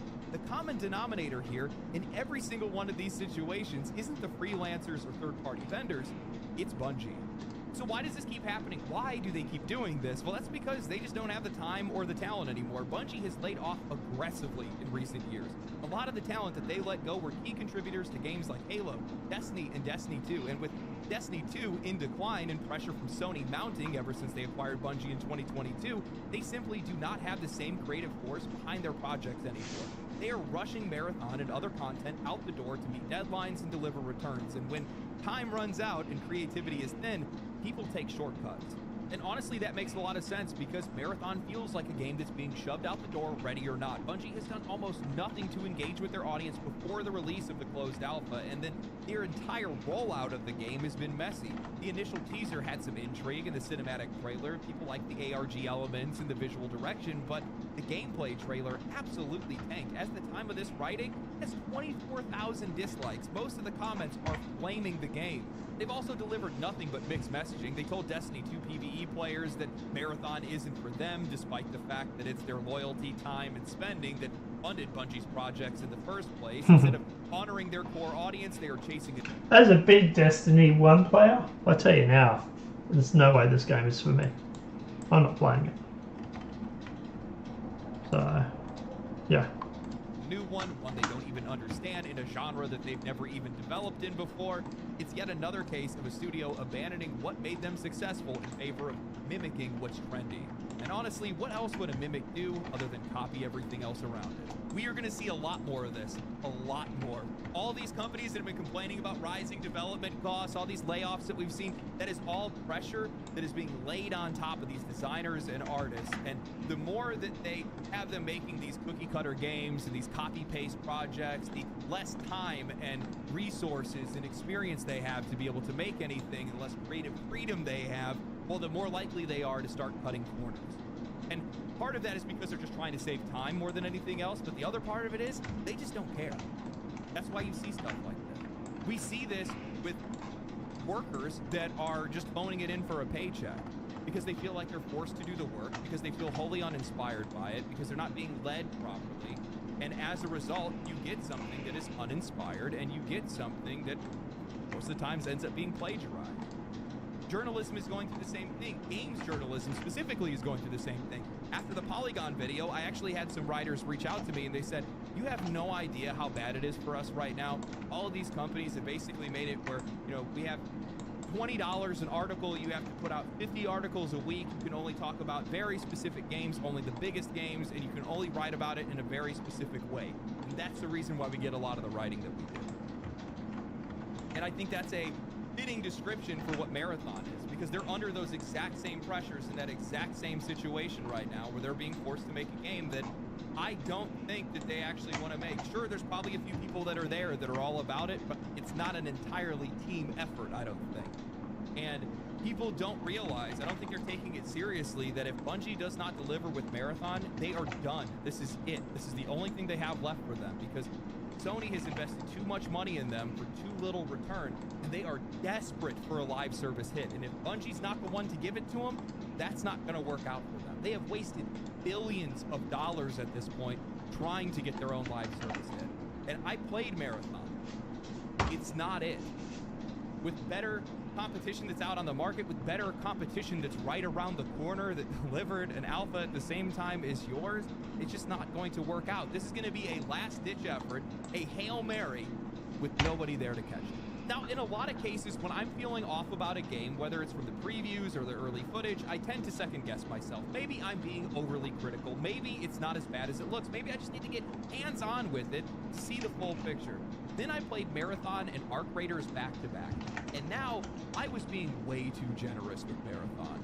Let me just go ahead and throw a flag on the play right now and say it outright. Marathon is one step removed from Concord. The only thing this game has going for it is the Marathon name in a mildly interesting universe. Beyond that, this is one of the most blatant, uninspired, trend-chasing corporate pasteboard games that I have ever touched. I would go as far to say that Dragon Age the Veilguard had more flavor than Marathon. Oof. This is factory sealed boredom. There is nothing in this. Oh, Jesus Christ. Factory sealed boredom is how he's describing it? Jesus. Damn, this is what makes Marathon special. They took the basic template of an extraction shooter, filled it with loot that you don't even care about, slapped on some faction rep grinds for the illusion of depth, jammed in some Apex Legends hero abilities, copied on Destiny 2's gunplay, and dropped it all into a flat, lifeless world where everything looks the same. And when I say everything looks the same, I mean literally. The environments are so homogenous and color drained that I found myself disoriented all the time. Not because it was clever map design, but because it all just blurs together. I wish I actually had more to tell you guys about the gameplay loop, but I was mentally checked out within 10 minutes of firing this game up. The matches felt empty. The tutorial was like an afterthought. There was no pressure, no tension, no reason to care. It's the kind of game that you forget the moment that you close it, if you even make it that far. And I am not the only one that feels this way. A former Bungie designer, Vince, who now goes by Fractal Grove on YouTube, specifically called out Bungie's art direction. He pointed out to the overuse of cool colors, especially blue tints, and explained how it creates a psychological sense of fatigue. It drains players. Compare that to something like Ultra Kill, which uses aggressive reds, oranges, and yellows to generate adrenaline, danger, and excitement. That's Color Theory 101. This is basic art philosophy. And Bungie, a studio that once helped define visual spectacle for shooters, seems to have just forgotten it. But honestly, what really killed Marathon for me was just general whiplash. It's the same thing that I felt going from Baldur's Gate 3 to Starfield, from Kingdom Come Deliverance 2 to Avowed. It's that sense of expectation crash, that realization that you're playing something with no soul after coming from something that was brimming with it. Because just before I got into Marathon, I played Arc Raiders, and that game gets it. The moment you step into the world, it commands your attention. It is so breathtakingly beautiful. The lighting, the detail, the sound design, it all works here. You feel like an explorer that is cautiously surfacing to this hostile world. The sound alone becomes a mechanic. You crouch, listen, stop. You can hear these arc machines before you even see them, and you're avoiding fights because you don't want to blow your cover. That tension is constantly building with every single item that you collect. You're calculating your risk. Should I push for more loot? Should I break for extraction? One wrong move, a metal detector, a flock of birds, and your position is blown. You jump, you panic, you play it smart because the game is pushing you to.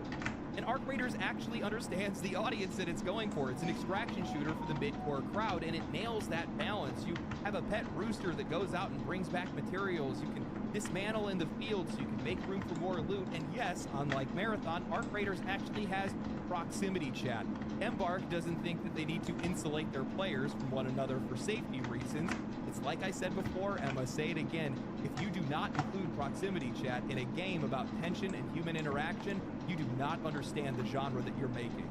And That's true. Proves that? My experience with it. I went into a match under-equipped. I didn't have any ammo with me. I got into a firefight, used all the rounds that were in my gun, and I bluffed my way out of it by role-playing as a grizzly man with a southern tone for some reason. I have the meds and the rounds to do this all day. Walk away and I'll let you off. And for whatever reason, the other player believed me, and they let me walk away. Funny enough, I bumped into somebody else at the extraction point, and I just told them the truth straight out. I have no ammo. I'm just trying to get my quest done. They let me extract, and we ended up joining up to play the next round together. That's what these games are about. That's why people play them. Emergent storytelling, player agency, memorable moments. Now compare that to Marathon, a game where you're completely isolated in a world that's designed to be antisocial. It's ironic. Bungie helped define cooperative multiplayer in the modern era. They're the ones that pretty much gave us LAN parties for the most part with the Halo days, and now they're making a game that actively suppresses that connection. That speaks volumes. And it's because Marathon isn't a product of inspiration or iteration. It's a live service mold that's filled with monetization systems. It exists to chase trends, it exists to tick boxes, it exists to sell, not be played. And that's the key difference between Bungie and Embark Studios right now. Yes, Arc Raiders and the Finals are live service games, but they feel like games first. Even the Finals brought something fresh. It wasn't Overwatch, it wasn't another Call of Duty clone. People may have moved on from the game. It's definitely not top in the Steam charts, but you would be hard-pressed to find players that hated it. It earned respect. Marathon won't earn a thing. Bungie is doing what so many studios are doing right now, iterating on monetization, not on gameplay. They're not refining systems, they're refining a storefront. They don't care if the experience is good, they care if you keep grinding, spending, and logging in. And I swear, I'm gonna start making a new catchphrase after this one. When you forget about the players, they forget about you. They already have. Both Marathon and Arc Raiders had their limited closed access tests at the exact same time. Bungie could not keep players in the game. Meanwhile, Arc Raiders was overflowing with demand. Marathon bled players daily. Arc Raiders had players begging for more. They're still begging for more. The vibe shift in the gaming community is loud and clear. Nobody is interested in Marathon. That conversation is over. And that is not a good sign for Bungie, especially when you consider how niche this genre already is. Extraction shooters, by design, are not built for mass appeal. They are punishing high-stakes and time-insensitive games, not for casual audiences who do not have a lot of time already and just want to have fun. Yet here we are watching major studios throw their entire futures into this space, convinced that they have found the next big live service cash cow. This is not just disconnected, it is completely delusional. What we are seeing right now is the result of panic. We have publishers that are scrambling to try to predict whatever the next trend is, trying to stake their claim before the gold rush ends, but instead of innovating or understanding what these genres and trends are, they're just pouring money into these things and making these watered-down versions of games that only ever had niche appeal to begin with. And I think this is where Embark Studios really stands out, because I genuinely do think that Arc Raiders has a bright future. Not just because the game is fun, but because the team behind it is clearly smarter with their budget and more grounded in their expectations. The finals reportedly cost less than $100 million for them to make, and there is no way that Arc Raiders blew past that number by much. It's lean, it's focused, and it's built for players who are actually going to play it. But even still, I don't see the appeal here for the big publishers. This is a genre that has a ceiling. Most casual players are not going to be signing up to get dunked on in a high-stakes PvEVP gauntlet. They do not want to spend hours grinding materials, building up gear, planning for some big PvE encounter, only to get one shot across the map by some third-party sniper while you're fighting a boss. Some players thrive on that risk. Some people really love that tension. Most people don't. They want to log in, have fun, make progress, and log out. Extraction shooters do not respect that kind of time investment. They never have. I mean, just look at Escape from Tarkov. That game essentially birthed this genre. It's considered a success and a gold standard for it, but it peaks at around 100,000 players a day. That's impressive for a hardcore niche title, but it's not the foundation. You want to build a $300 million live service behemoth on. These studios think that they can expand their audience by softening the edges of these games and making the experience a bit more casual, but by doing so, they're missing the point, because the very things that make these games compelling, the risk, the tension, the player-driven stories, don't translate well when you strip them down for mass appeal. You're not left with a broader audience, you're going to be left with no audience at all. And I think that's the real tragedy for Marathon. Not that it's just a bad game, but it's a bad game born out of desperation.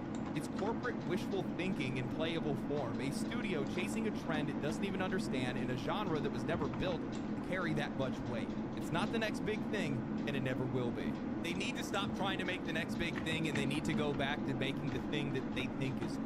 That's how this all started. That's where all of this came from. That is the reason why Bungie left Microsoft and Xbox to begin with. They wanted to reach beyond Halo. They wanted to do something different. They did that with Destiny, and they shackled themselves to it. Now they shackled themselves to just live service games altogether. I do not feel like they care about what they're making, nor do they have the talent or the leadership to even be able to try to achieve it. I mean, the essence of this game is literally just a rip-off of a bunch of other games. They're not doing anything to iterate on it whatsoever. And on top of that, you're now stealing art from indie artists as well, or allegedly stealing art from indie artists as well. Save myself on that one. But at this point, I mean, just pay somebody else to make it. It's clear that you guys don't want to. I just don't see a world where this game succeeds. Not unless they push it back another... Yeah, I don't see it succeeding either, to be honest.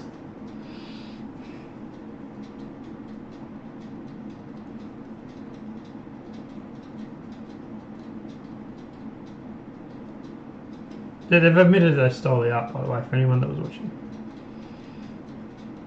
Everybody's talking about it. Holy shit.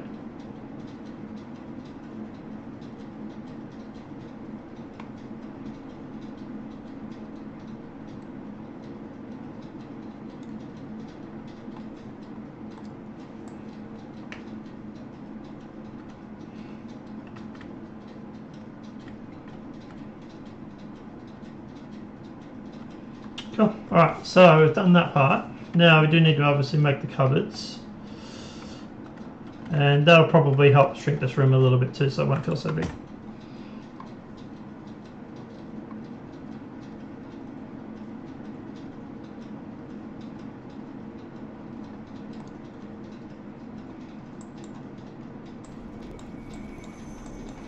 What is up, Space Pirates?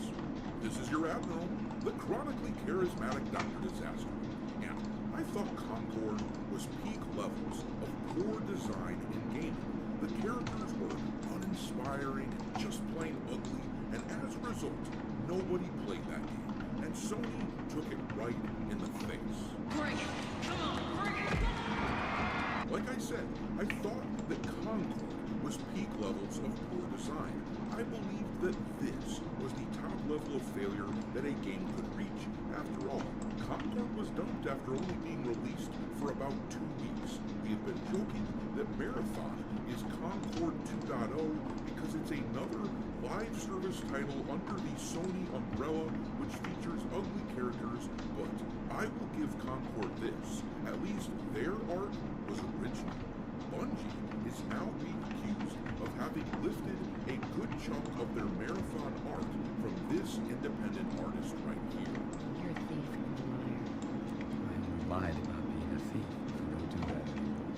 Steal. Lie. And it looks like Bungie might actually be guilty of what they're accused of, because as you can see here, it looks like the Marathon team has admitted that there was theft and has said that they are reaching out to the original artist to make this right. But the question is, are they actually sorry for doing this, or are they just sorry for getting caught? Yeah, the last To all one. those affected, I want to say, we're sorry. We're sorry. We're sorry. With as rampant and excessive as this thievery appears to be, this might actually cause some real problems for Bungie and Sony. Namely, there will almost certainly be a settlement of some kind, and if this is true, if this artwork actually is stolen, and Bungie is admitting it, then the artist can ask for the moon, and he will likely get it, or at least a large chunk of it. This will add a massive spike of cost to the game's development. More than that, it's an abysmal look in the eyes of gamers. We are big fans of theft like this, but it really does beg the question, and I don't mean this as an insult to the original artist. The dude's art is fine in a vacuum, but it doesn't work particularly well in the context of a game like Marathon. But this all begs the question, if you're gonna steal art, why wouldn't you steal something so that your game looks like this? Why the hell would you steal something that makes it look like shit? Looks like shit. It does look like shit.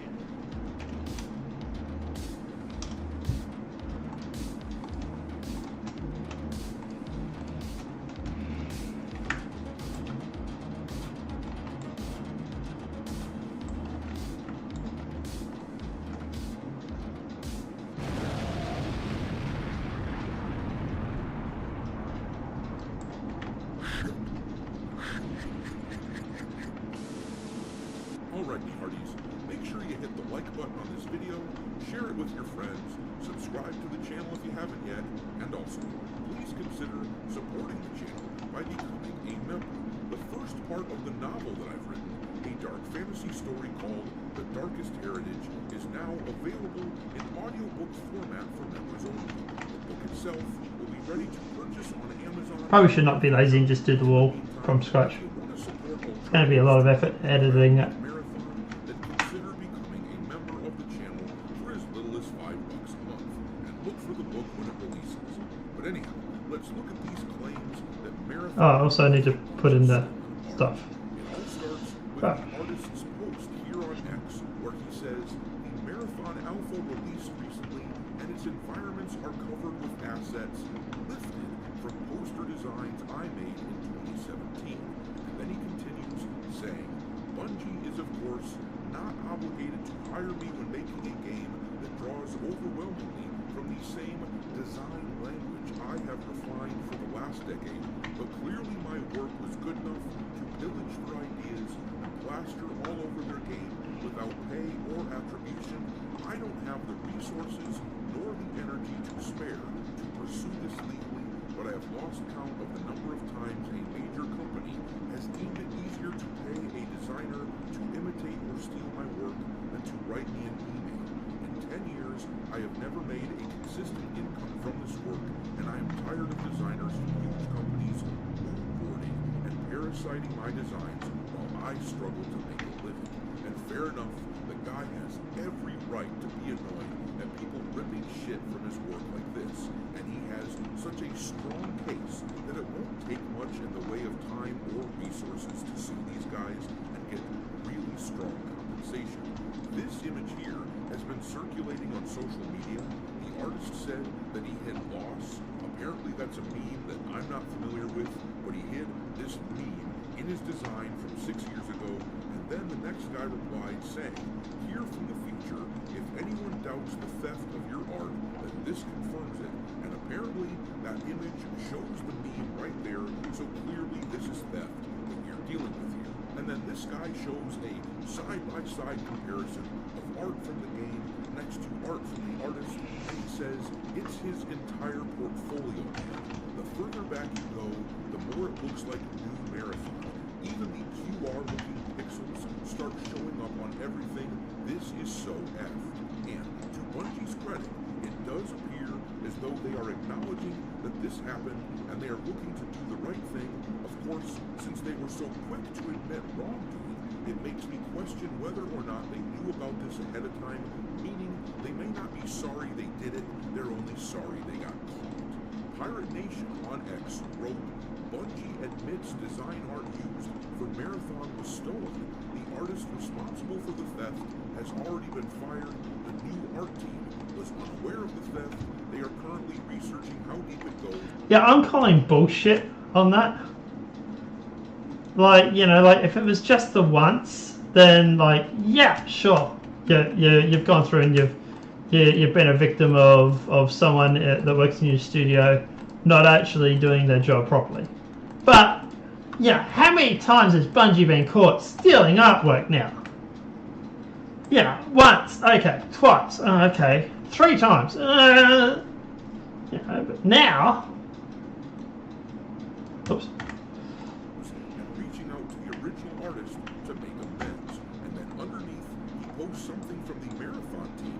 They wrote, "We immediately investigated a concern regarding unauthorized use of artist decals in Marathon and confirmed that a former Bungie artist included these in a texture sheet that was ultimately used in-game." Yeah, I really hate to be that former Bungie artist right now. Bungie is going to have a case against his ass for sure, though you can't squeeze blood out of a turnip. But anyhow, then they said, "This issue was unknown by our existing art team, and we are still reviewing how this oversight occurred. We take matters like this very seriously. We have reached out to the artist to discuss this issue and are committed to do right by the artist. And good on them for taking this approach, but I don't think it will do much to help them. I was arguing that this game was cooked long before this issue ever came up. I don't think enough people will be interested in playing this bland-looking turd of a game in the first place. They changed it up so much from the original games from the 90s that they aren't going to get much from the nostalgia crowd, and yet what they changed it into is ugly looking. So it was just a really poor design all the way around. But now, they are really good. Because here's my thoughts on the matter, and I doubt that I'm alone, but I really hate this sort of behavior, this sort of theft. If this was done by a game that I was actually looking forward to, say that I found out this was done in Metal Gear Solid Delta Snake Eater, then I would be completely turned off from the game to the point that I wouldn't want to play it. What this tells me is that this is a company full of activists who don't know a damn thing about actually creating. They think they can just rip off other artists and that everything will be fine. They are too used to being coddled and protected. They thought this would be okay. It really speaks to the culture of a studio that I just can't support. I mean, this isn't a small indie studio. This is freaking Bungie. And Yeah. it brings to mind that Would have been different had it been like an indie studio. I would have been a little bit more compassionate. But it's friggin' Bungie, man. Like, you're a multi-billion-dollar studio, and what, you can't go through and get your own artwork? Or even just email the guy? So like, we're using music for the game and stuff, right? I already started emailing people. Shit, dude, email's not that hard, man. Evil is not able to create anything new. It can only distort and destroy what has been invented or made by the forces of good. But I'm gonna leave it there. How How cooked are Bungie and Marathon now that this has happened? Really cooked or really, really cooked? Really, really cooked. Thoughts into the comment section below, and we will talk there. Yeah, they're cooked. They're cooked, man. They're cooked.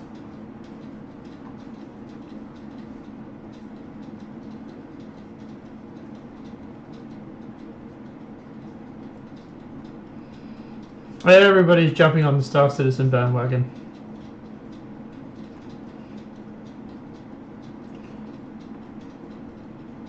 By the way, interesting that Luke Stevens is ignoring.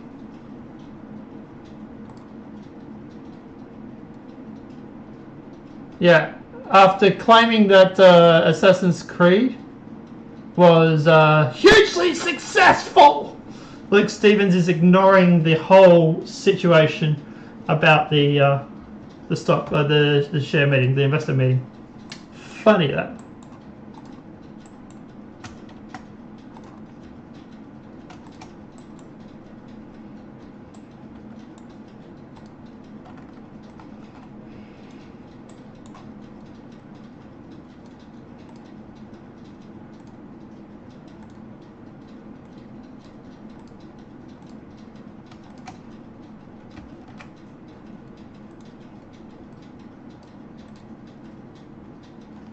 And 0.3,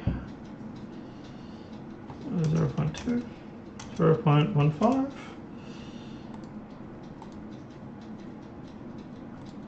and that one we'll just make it say 1.05, 1.1, that. And this part we will drop this to 0.3, 0.25. And that one is fine, like that.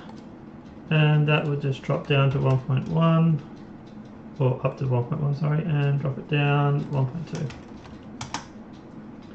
Right.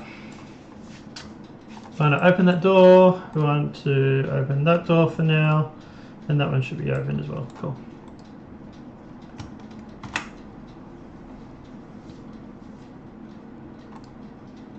Elon Musk was right. Issue the notice of funding opportunity within 180 days. That's step 1. Step 2, which all 50.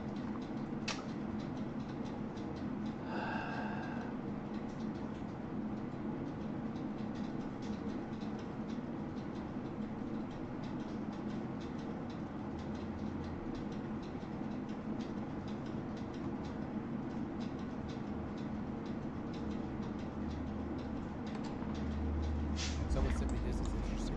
Marathon Alpha released recently in its environments are covered with assets, such as the poster designs I made in 2017.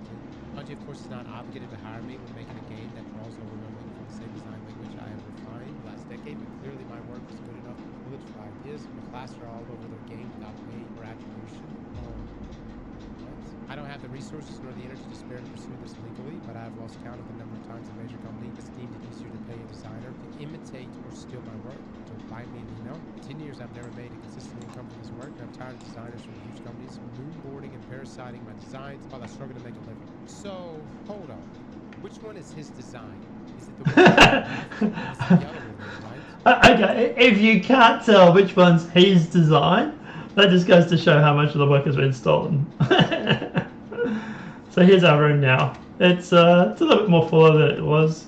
Obviously, council members are sitting up here, and then obviously any of the people that come in to sit in here. And then obviously we got in here is the other room for the chambers. So yeah, we'll fill up there's obviously like banners and stuff that get put in here yet. So yeah. It's hard for me to know, like, unless you've got like timestamps on when you created this link at the bottom left. Wait, hold on. Let's go take a look at this link. Yeah, this was posted September 28, 2017. So he's saying this was also posted 2017. This is one of the logos here, and he's saying that this logo inside of the game. Okay, yeah. See, so he's got these right here, these icons. Oh, there's no way this is in the game. There's no way. This is so no. Go, hold on, guys. Dude, that's crazy. Hold on. Okay, so look at these. I need it. Here's the thing. I need to pull up footage because, like, y'all remember when Paul Tassi photoshopped in the hive rooms inside of Destiny and baited us? There's ways you can make things look legit. Here's the thing. I don't know. I don't think this guy did it, but I just need to make sure. The point is, you could bait anyone. But this was a post put out 2017. So right here, just hold on. Posted September 28, 2017. Look at these icons. A lot of similarities. All right, literally my logo. Okay, yeah. So he's saying literally his logo. Okay? And then this logo right here turned upside down. This one right here, 28. Yeah, some more of his logo there. Then right here, hold on. There's this. Now, so this what else is we need part to of the fix? ARG images that were being thrown out. So they pull this up. Yeah, look, this is the image right here that was posted. This is posted back in 2017 as well. And I know there's like some of you are like, what's the big deal? But anyone's still a big deal. Number two, it's an even bigger deal if you're a billion-dollar company. You know what I'm saying? I think it's a big deal. Now, this one right here, the style is the same. No, actually, there's a lot that's the same. There's a lot the same. You could definitely say some major inspiration was pulled from this guy. Definitely, you could definitely see it. There's no way I cannot see it, guys. This one right here is more concerning to me because it seems like straight up copy pasta here on this. Look at this strip right here. This strip right here just seems straight up copy. It's concerning, man. It's concerning, and it doesn't bode well for the whole Red War campaign lawsuit, which I don't really know what's going to happen with all of that. You know, I mean, that guy could be full of shit. We'll see. So, Cross, whose side are you on? The person who's in the right here side. So whose side I'm on. You know, if somebody is the one who put in a lot of work and that's their inspiration, they should be compensated. And look, Bungie's had this issue before in the past. Chad, who was the artist Bungie reached out to who got paid? There was an artist Bungie had to reach out to who paid. And look, here's the reality. I don't know who made these designs at Bungie, you know what I mean? Bungie good. Bungie could just remove it.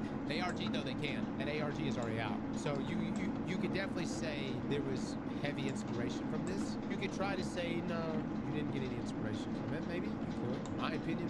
Maybe that's my opinion. Reach out to him, give him a job. See if you actually did use his work, give him a job. No, I would say it's true across this fault. You know, I don't know, but I mean, like, you don't have just one artist.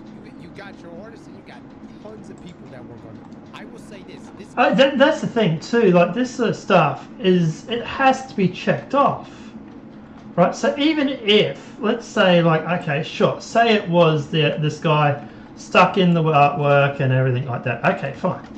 But it still had to be passed off by management. So, you know, like, you know.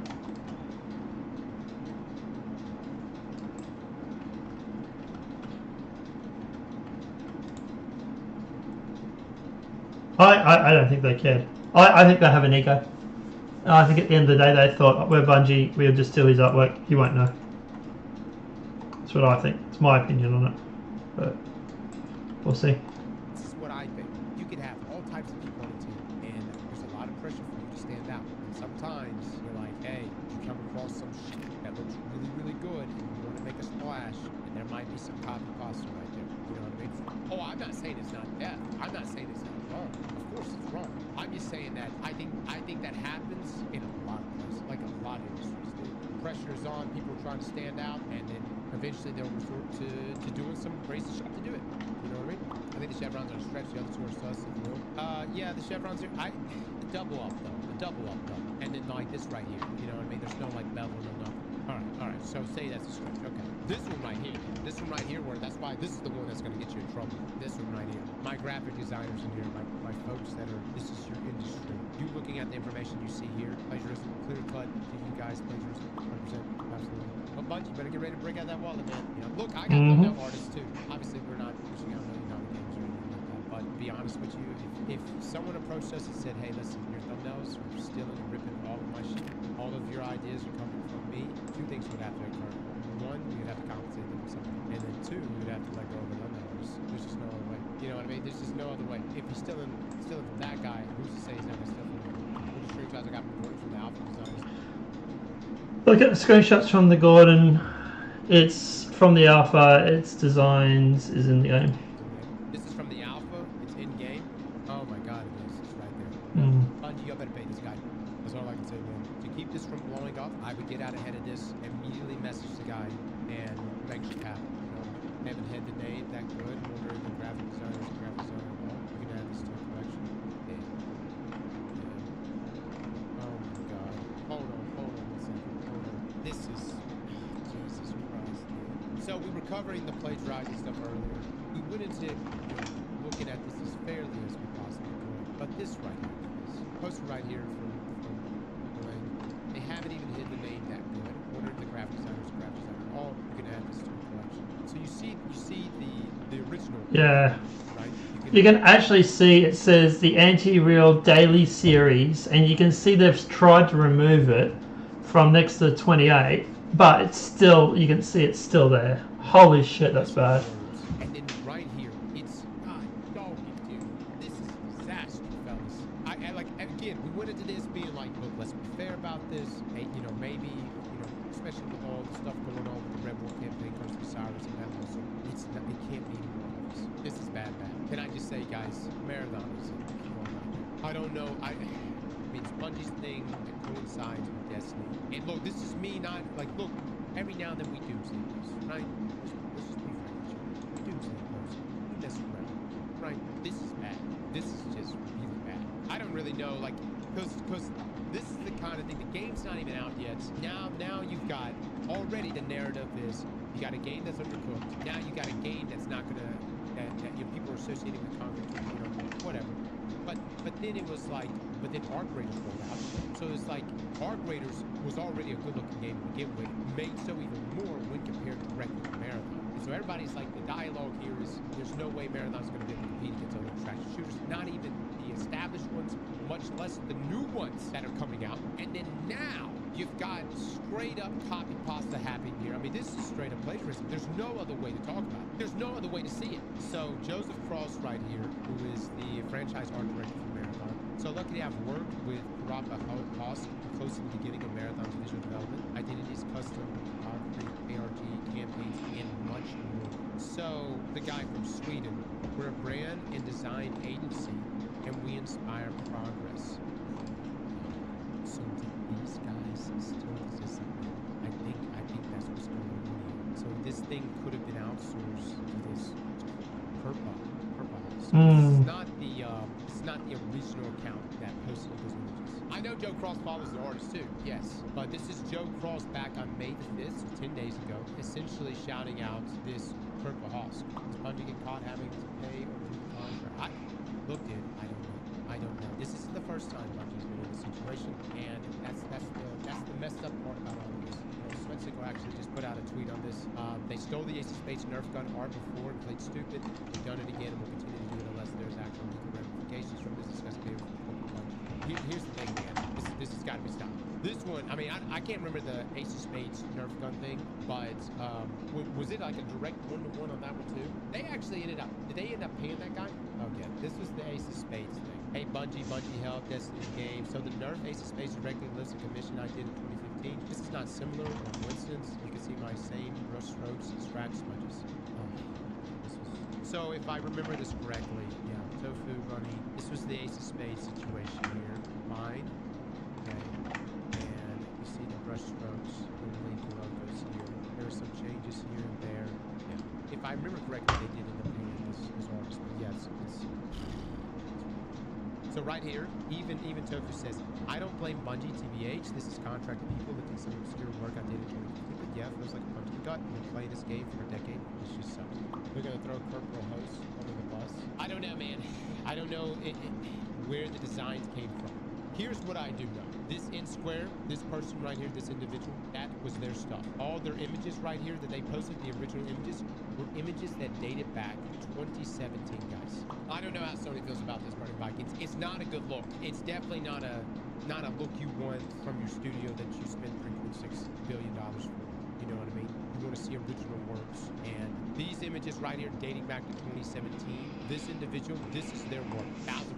And they need to be compensated. I don't even know, like I don't know how much was paid to the other guy that Joe Cross was giving credits to, but brother, yoink that, divert that. There's nothing wrong with getting inspired by creative arts, because you always have to take care of those artists. Dude, this is not inspiration for you guys. This is copy pasted this shit. Like, look. I'm with you guys on like a lot of things, and like I could be like, well, you know, look at this. The text is still here. It's still here. Yeah. Control I'm sorry. No, this is literally them stealing it. Like, yeah. I'm sorry. No, not with it on that. We'll move that to barracks, and that one will move to barracks. So there. Now, I don't think I'd done that. I hadn't. Yep, that's fine. Is open. Yes. Get. It's a branch. And delete those two. So if it is open, then we get door and we set rotation. Set relative rotation.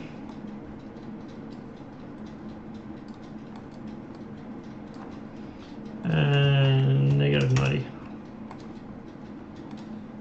So this negative 90, put it as 0, and it's 180, blah blah blah.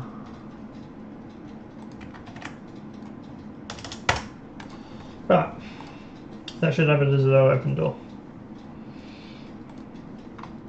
C, Control V, the numbers. 2017 this was out. Dude, and like, hold up. Like, why even copy and paste this? What does this have anything to do with anything? Like, hold on. Like, you just suddenly were just like, damn. I mean, this is like a last minute project kind of thing. You're like, I got nothing to put on this map. I'm just gonna put this up here. You know what I mean? Like, what?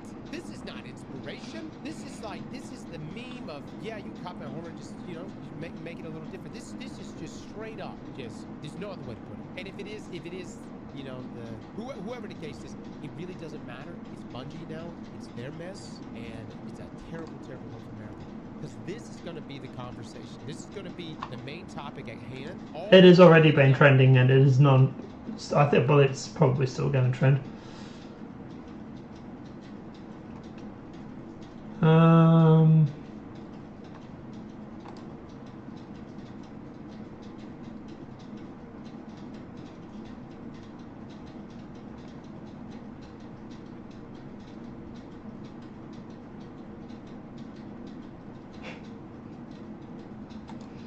But he's a fucking imbecile. The most critical versus whatever his name was, gun situation was fucking off the chain. I must admit, I like Charlie. Charlie's the sort of guy I'll go to the range with one day. Buffoon. What you have there is not clips. These are mags. They're mags, not clips. You absolute fucking dummy. The same way that this is also a mag. They're all mags. Stop saying clips. You look fucking stupid. Like, I would literally just uninstall. Like, I would just uninstall my computer. I would, like, delete System 32. But he's a fucking imbecile. You absolutely. What you have there is not these are mags. They're mags, not clips. That nigga whipped out his own clip. Wait, y'all saw that? Yo, this nigga's a menace. Wait, what the fuck? I was ready for you to say it. He casually just flexed the notebook. Yo, wait, he did that shit so professionally. Yeah, Like, bro. he basically was like, haha, nigga, I got one too, so fucking what? I need to say shit. This nigga just did that shit casually as fuck. Yes, bro. John fucking Hack. He does a bit. That's crazy. What the fuck? That nigga looks back like you gotta fuck with the nigga. Same way that this. Oh yeah, by the way, Charlie is strapped.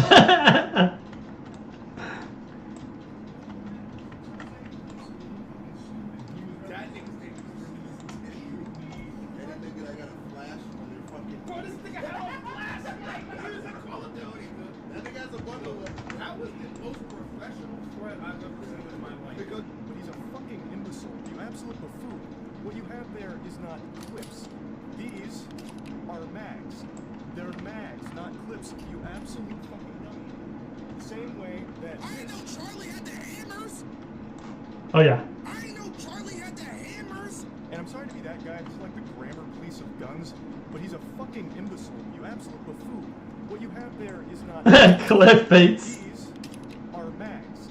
They're mags, not clips, you absolute fucking dummy. I know, but he was trying to make a double play on words and it didn't work out well. So I just pulled on his verbiage. The same way that this is also a mag. They're all mags. Stop saying clips, you look fucking stupid here. Anyway, sorry for the gun anatomy lesson. This man turned into fucking John Wick. Oh, yeah. What you have there is not clips. Oh.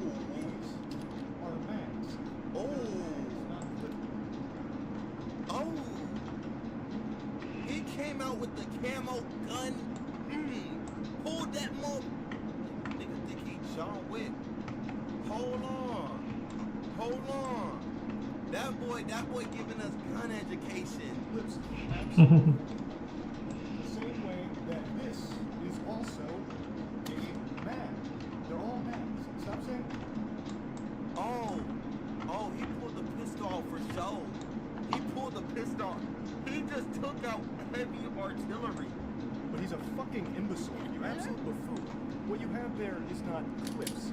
These are mags. They're mags, not clips. You absolute fucking dummy. The same way that this is also. Listen, let me. Shout out the boy Charlie, by the way. Yeah. Yeah, that was nuts. Fucking best way to do it though. Luke Stevens talking about Star Citizen. Hello everyone, it seems that Star Citizen has... Because he's really trying to avoid talking about the whole Assassin's Creed not making profit.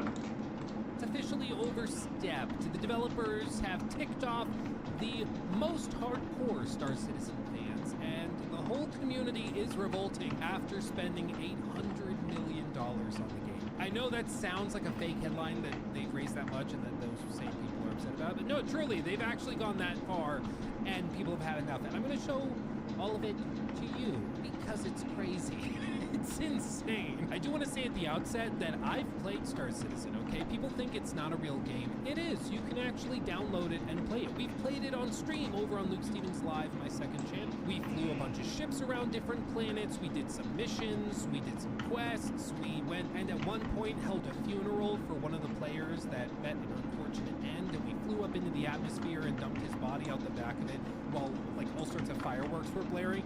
It was awesome. It was crazy cool. And so there is a game here to be played, and some people take it very seriously. There's different play styles, whether it's mining or racing or broader role play, where some people get into orgs or organizations with other players. These can be groups of dozens or hundreds or thousands of people that are working together to do quests and do things within the universe. It's super cool. Some of the tech they're also using here is insane. Like, for example, they did a Star Engine demo, I believe last year, where they showcased a bunch of the cool stuff they were able to do. And it basically was one gigantic middle finger to Starfield. Like, everything that game wanted to do, this engine is capable of, whether it's seamless transitions from planet surfaces into caves, into buildings with NPCs, back out into the atmosphere, across the solar system to a different planet, or to a space station floating around a nebula. Like, it's insane what they're able to do here with seamless data streaming. It's really remarkable. But as most people are all too aware, remarkable things often require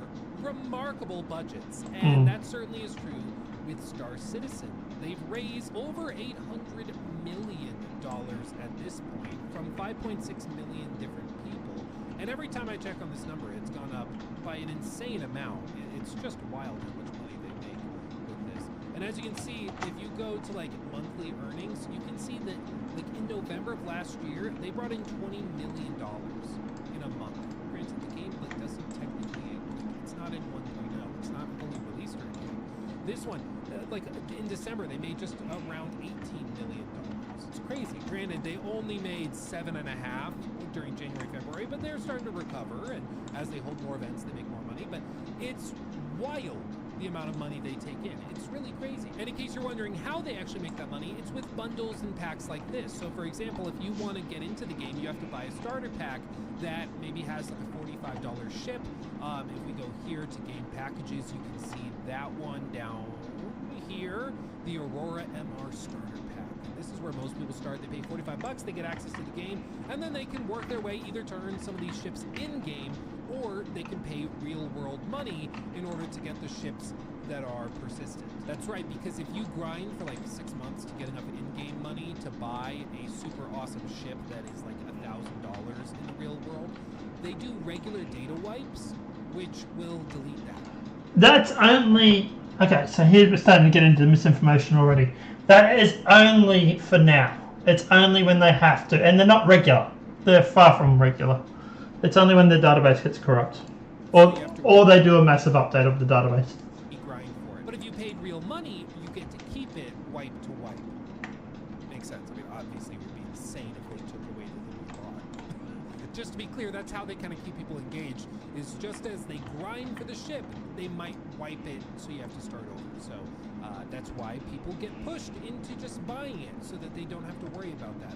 Because again, this is perhaps one of the more crucial things to understand. If you're watching this channel, if you're watching a Luke Stevens video, chances are you're just a gamer. Like, you like playing a bunch of different little things, a little bit of this, a little bit of that, and that's great. I work the same way. However, a lot of the people that are playing Star Citizen, this is their hobby. Like, all they play is Star Citizen. They're not really gamers in the same sense of the word that, like, you and I probably count as it. They are Star Citizen fans. And because it's like a video game, they technically get, like, lumped into that. But they take it very, very seriously, and they are in deep in Star Citizen. They have, in some cases, spent hundreds or thousands, or in some cases, tens of thousands of dollars on these different packs. Like, I don't know if this is... So the average Star Citizen player has only spent about $100 and something. That's what the average is. It's about $100 and something. It's real or an inside joke or something that I'm not aware of, but this, like, Praetorian pack, this Twitch streamer that streams Star Citizen says that he bought it and has it now, and it's worth $15,000. So you found one guy that has a Praetorian pack. Oh my god, everybody's buying it. You can tell why he recites mainstream media, because he uses the same tactics. 15,000. That's insane. You know, it's crazy.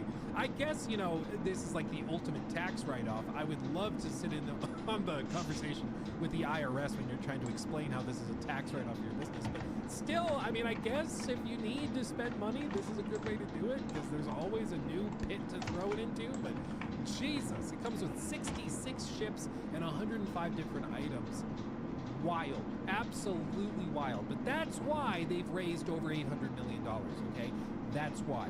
But this is also why it's all the more remarkable that despite all of this, they have managed, the developers, to tick off these very same people to the point where a lot of them are talking about potentially walking away and giving up on the game until they make major changes. They're not walking away. And I know you're wondering, Luke, what could they possibly have done to tick off their own community that badly? As I pull it up in another tab and I stall for time, I'm just going to tell you that I have a newsletter I put together every week with my team. We send it out. It's completely free. All you have to do is put your email address in, you get it, and it's shipped to your inbox every Friday. It's super easy, super chill. It just has gaming news stories, some write-ups I do regularly. We were already collecting that data and information for the streams and stuff. We were doing coverage of news stories anyways. So we figured, hey, put it together in a newsletter, send it out to people, share it with the community. So if you're interested, links below, sign up. Again, it's free. It's an awesome time. So check that out if you're interested. But okay, what did they do, Luke? What was so crazy bad? Well, there's a ship that's been in production for a very long time called the Idris. And this was supposed to be one of the big reveals for this year, was that this ship was finally going to go into the game. This was finally going to be something that you could play with, bring it into the game with your friends. And so they did a behind the ships presentation discussing this. And to be fair, the ship looks really, really cool. For most people, this is going to cost about $1,900 to buy, $1,500 for others. I've seen both prices listed. I'm not totally sure where it lands, but somewhere between $1,500 and $1,900, depending, I think, on like your relationship with the company and has like a hangar, you can bring tanks into it, and this is a ship that's so massive, just to man all of the guns and turrets and stuff, you need 12 crew. And if you want to also be able to like operate the ship and fly it, you need even more. So this is a ship targeting an organization, so a crew of players that's like 15, 20, 30 people strong. And they're all online at the same time, all loaded into the ship, all working together to operate it, to complete missions and stuff together. Cool in concept, I get it. But that's also why I think they can justify charging so much for it, because they're like, yeah, it's $1,500 bucks, but across 30 people, that's not actually that bad. Which I can sort of understand if you're like, hey, it's only 50 bucks a pop. That's not that crazy. Sure, I guess, but it still is $1,500. Like, it's still so much, man. It's crazy. But anyway, they showed off a lot of this. People got excited. They're like, oh, that's interesting.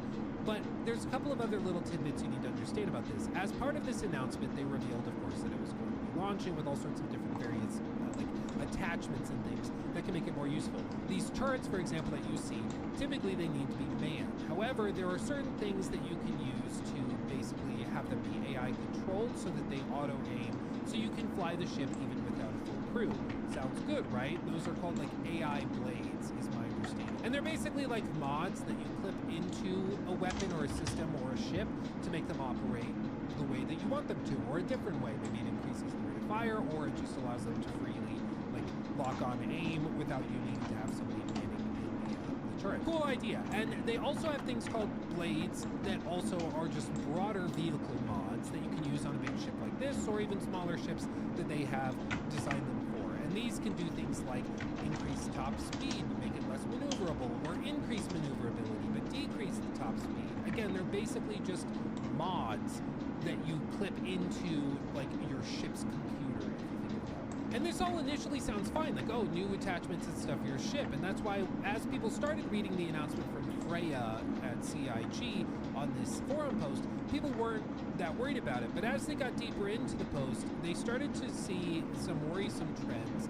And then, like, the big humdinger was revealed, which is basically just that these are going to be available for sale exclusively for limited time. As you can see here, they have all these different flight blade kits available from $18 to $15 to $30. So the bigger the ship is, the more useful it'll be, the more expensive it is. And to be clear, these are things that directly affect the power and capability of your ships in the game. So even if somebody bought a $100 ship and somebody else grinded for it in-game to get the same ship but with the in-game currency, if the person who spent more money just bought for an extra $22 or whatever the Scorpius series flight blade kit and attached it, their ship is now just automatically better. And as of right now, it seems that there is no way to acquire these in-game. They are exclusively available as a pledge for $22 or 18 or 8 or 10 or 15, whatever, until some point in the future. Some people are saying they heard somebody say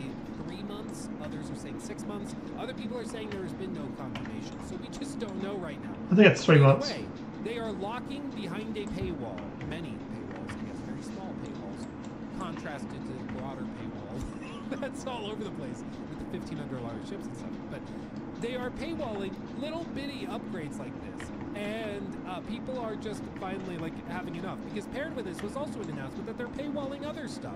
They're paywalling bomb racks, which allow you to basically have bombs and carry those on ships that previously wouldn't have been able to do that. They are also paywalling things like new racing gear, cosmetics, armor sets, weapons, all sorts of different things like this. That, again, if you are willing to spend more money, if you're willing to spend the extra $14 or $5 or $12 here and there, you will just have a better time with the game. And the reason why I and many other people have expressed frustration when companies like Ubisoft have gameplay affecting things for sale, even in single-player games, much less like online games that they're playing with other players, is because this gives an incentive to the developer to push you into buying these things for real money. That's why they do it this way. Duh. Okay, if they want you to spend money on these armor sets, they're going to make sure the only weapon and armor sets that you can get in the core game itself are lame in comparison, because they want you to feel incentivized to spend money for it. Same with all these, same with the weapon mods, same with the actual ship mods and blades and things. they are finding a reason to force your hand into spending extra money. And they're doing it now with every little bitty thing within Star Citizen. I mean, seriously, it's kind of hard to find, like, packs. We can look in packs, what these are. These are collections of, like, cosmetics or ships. Website's broken. Okay, that didn't work. Standalone ships. But, like, if you want to be competitive in mining, or if you want to go and do races, if you want to just go and, like, get into dogfights and maybe play more as a pirate, if you want to do any of that stuff, you have to pony up the cash to be competitive. And if you don't, you're just not going to have a good time. That's not true. You can buy all ships in-game. He's literally not mentioning that point. And this is why I think for a lot of people this was the last straw, because they've taken it out of just the ships being the pay-to-win mechanic, and now it's everything in the game. It's everything. As you can see here, the community is just fed up. Vrax are here, selling performance-altering modules and keeping them locked behind a paywall. This paywall, even for a short period, is still the definition of pay-to-win and not okay. And then another YouTuber, Salt E. Mike, said, "This is the most embarrassing thing I've seen this company do yet. What part of this game is not sold on the pledge store? Will there be AI mining and salvage blades next so I can auto-play the game while taking screenshots? Because to be clear, those AI mining blades or salvage blades, if they add those to the game, those just auto-control your mining beam if they were to do it that way. So you don't need to even be playing the game while it grinds for you. And I'm sure they'll sell those to you for $15 or $20. So if you're willing to spend money, you just get to bypass the game itself. You pay more to not play. It's crazy. Isn't that novel? And as you can see, edit, this doesn't even feel like pay to win that much. It is simply prioritizing items on the pledge store that can never be lost. There is your win, probably. And removing any aspect of having to play the game at all. Winning to me is playing and earning stuff that makes my experience different, like a flight blade, or easier, like a component or weapon upgrade. This is what is unacceptable to me, which I get. They are literally taking the game itself and then just selling it to you in bits and pieces. So unless you're willing to spend thousands, you don't get the game. And if you go in there and you're like one of the brokies that spends $45 like me to get the basic starter ship and try to play the game that way, you're just not going to have as good of a time. You just won't. I know that there's some people that have spent thousands of hours in the game and understand it. And they're like, no, I start with nothing every time they do a server wipe, and I start from the bottom and I grind up and I get the big ship by the end of the run of that instance on the server before they wipe it again. You can have a really good time with it. I get that that's what somebody who's very experienced in the game feels. But as somebody who is new to the game, it's an immediate turn-off to see that if I'm willing to spend more money, I can just bypass the game itself. And it's a turn-off, especially when you're talking about a game that has a lot of player-to-player interactions as well. But I hear you barking, big dog. Luke, dear Luke, why are they doing this? Why are they all of a sudden getting so greedy? And I know there's kind of two ways to tackle that. One is to say, this is nothing new, they've always been this way, which is probably partially true as well, because, they haven't raised $800 million by accident, okay? They know what they're doing. But the other way is to look at a couple of little bitty tidbits that I think indicate something pretty significant is going on behind the scenes. A little context here. Earlier this year and late last year, it was announced that CIG and Roberts Space Industries, the guys making this game, Star Citizen, they had major shakeups with management. They fired some people, moved some other people around, and they put out that sizzle reel for Squadron 42, and it seems like they are really, really, really trying to get Squadron 42, which is the single-player campaign for this, out the door. They really want that to release, and it's like, why are you so insistent all of a sudden after 12 years that this needs to happen right now? Okay, all of a sudden we've got hustle, but that's all going to tie into this in just a minute. But to also rewind the clock, so remember the Idris ship. This is the ship that kind of kickstarted a lot of this discussion over the blade systems that would be so useful on a ship this massive because of all the turrets and all the stuff.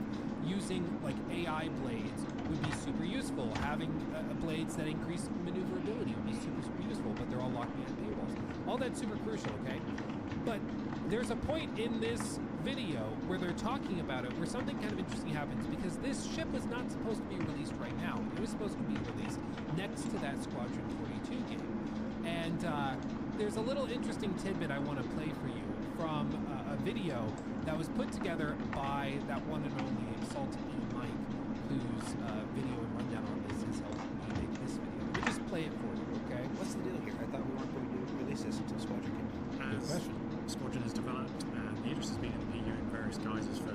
some time now, it's been quite clear internally that the two versions are very different things now. And it's... In my opinion, it's because they ran out of. They've been running out of money. It's because they've been running out of money, and they're going to do whatever possible to keep this thing afloat. And I think Mike's right. I think Salty Mike is right. I'll have his full video linked in the description. They're not running out of money. Box below, because it's very good. Gives you a much deeper look at all this, because he's way more familiar with the game than I. But I think that this is true. The reason why they are dropping the interest ship kind of seemingly out of nowhere very suddenly, and why they're all of a sudden getting super greedy by monetizing everything in the game itself, is simply because they are running out of money. Even though they've raised $800 million, they are running out of money.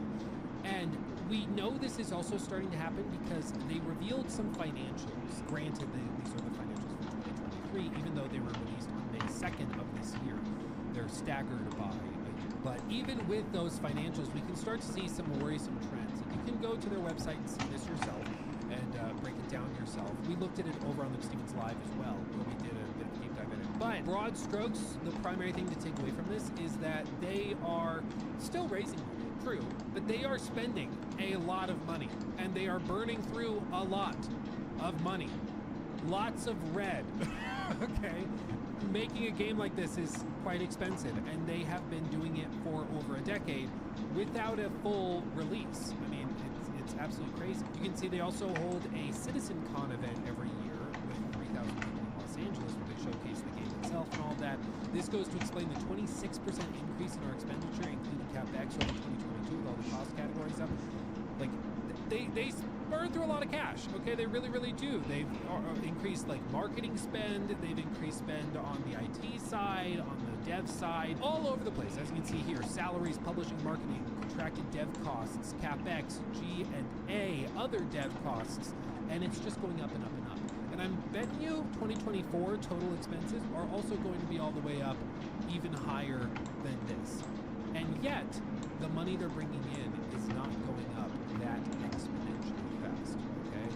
They are still getting money from the big cash cows, from the big whales, certainly, but not enough to cover these bills, okay? They're hemorrhaging cash right now, and they're trying to find ways to make up for it, which is also why they're trying to get Squadron 42 out the door, because they're hoping they put that out.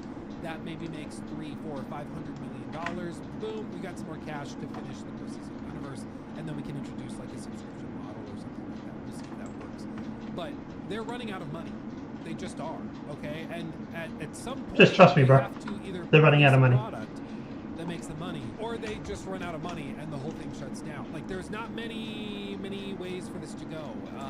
They could potentially try to partner with an outside source, like a Tencent type of person that comes in and just throws money at them to finish the game. But if they do that, they give up all creative control, at least most of it, a lot of it. And they don't want to do that because this is also headed up by Chris Roberts. This is headed up by the Roberts in Roberts Space Industries, the company name itself, and he doesn't want to give up control. This is his baby after, 12, 13 years. He doesn't want to give it up, so they are going to try to find some other way to deal with it. But here's the thing: maybe the reason why they're trying to get Squadron 42 out the door is, well, because it's been 12 years. They wanted it out 6 years ago. Maybe they're not running out of money. Maybe they're just trying to get Squadron 42 out the freaking door. I don't know. To me, it seems like a more logical explanation. Yeah, of course it's going to help them sell the game. I imagine Squadron 42, Squadron 202 is going to bring a lot of people over to Star Citizen. Right? No doubt. What's that wall for? We got this space here. Cupboards! More cupboards. But yeah.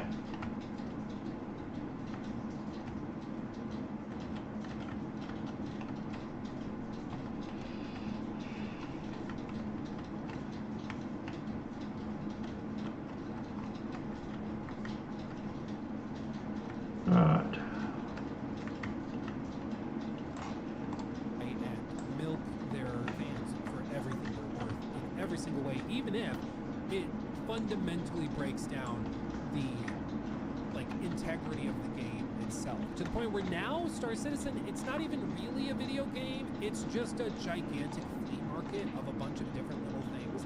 And if you happen to go in there with a big, crisp $100 bill and you're willing to just go crazy, you can put together something that you can have fun with. But unless you're willing to do that, you just won't. And it's going to be a turn-off to new players, and it's actively turning off hardcore players who are already invested pretty heavily. That's so not true. Just buy. I tell people this all the time. Just buy the $45 ship. If you want to fly around in an Idris, shit. I think there's 2 guys in my Discord out of 5 that have one. Hit them up. And are dealing with the sunk cost fallacy where they don't want to walk away because they've already spent. Oh god, not this again. It's pretty clear. If this continues, if this is the new mindset, there will not be a video game to play at the end of all of this. The version of Star Citizen that will launch will be some sort of bizarro husk of a game and of a space sim, and everything else will be paywall. Everything. And it seems like there is no intention to walk this back. There's no intention to reevaluate their monetization practices. They've been doing this for a decade, and it's worked. They've raised $800 million, but through mismanagement and their inability to put the game together and get it done, we're now... I would agree that Star Citizen has a bloat issue when it comes to spending money. I think that they need Doge to go in there, basically. But then also, so does Call of Duty, and no one is talking about that. So I've literally spoken to a guy that works at, we'll just say some company, some AAA game company that I might just mentioned, and he was telling me it's $800 million to make a new Call of Duty. That is ridiculous for a cookie cutter game. Decade later, and they are closer to launch for sure, but they're also starting to run out of money because their expenses are rotation exponentially faster than their income is growing. That doesn't work, so they're getting desperate, and that's why you're seeing them release the ship early. You're seeing them put out all these blades and all these different things. That okay, Luke, can you please go to talking about Assassin's Creed now? And they're stomping all over their fans and all the goodwill that they had somehow with the community, and they're doing it because they are freaking desperate for cash. And I don't see this ending well, frankly. I really, really don't. Yep. I cannot imagine a world in which you get to stomp all over your own fans and customers. 90 and 90. So left. Maybe they walk this back.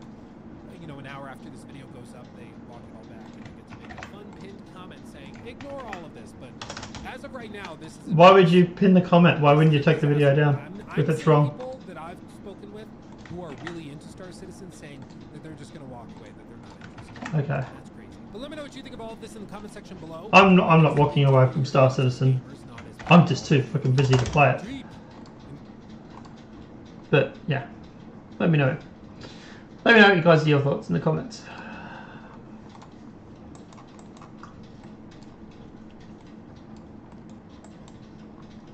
But here's the thing. Just don't freaking buy them. Don't buy the blades. And if no one buys them, they won't sell them.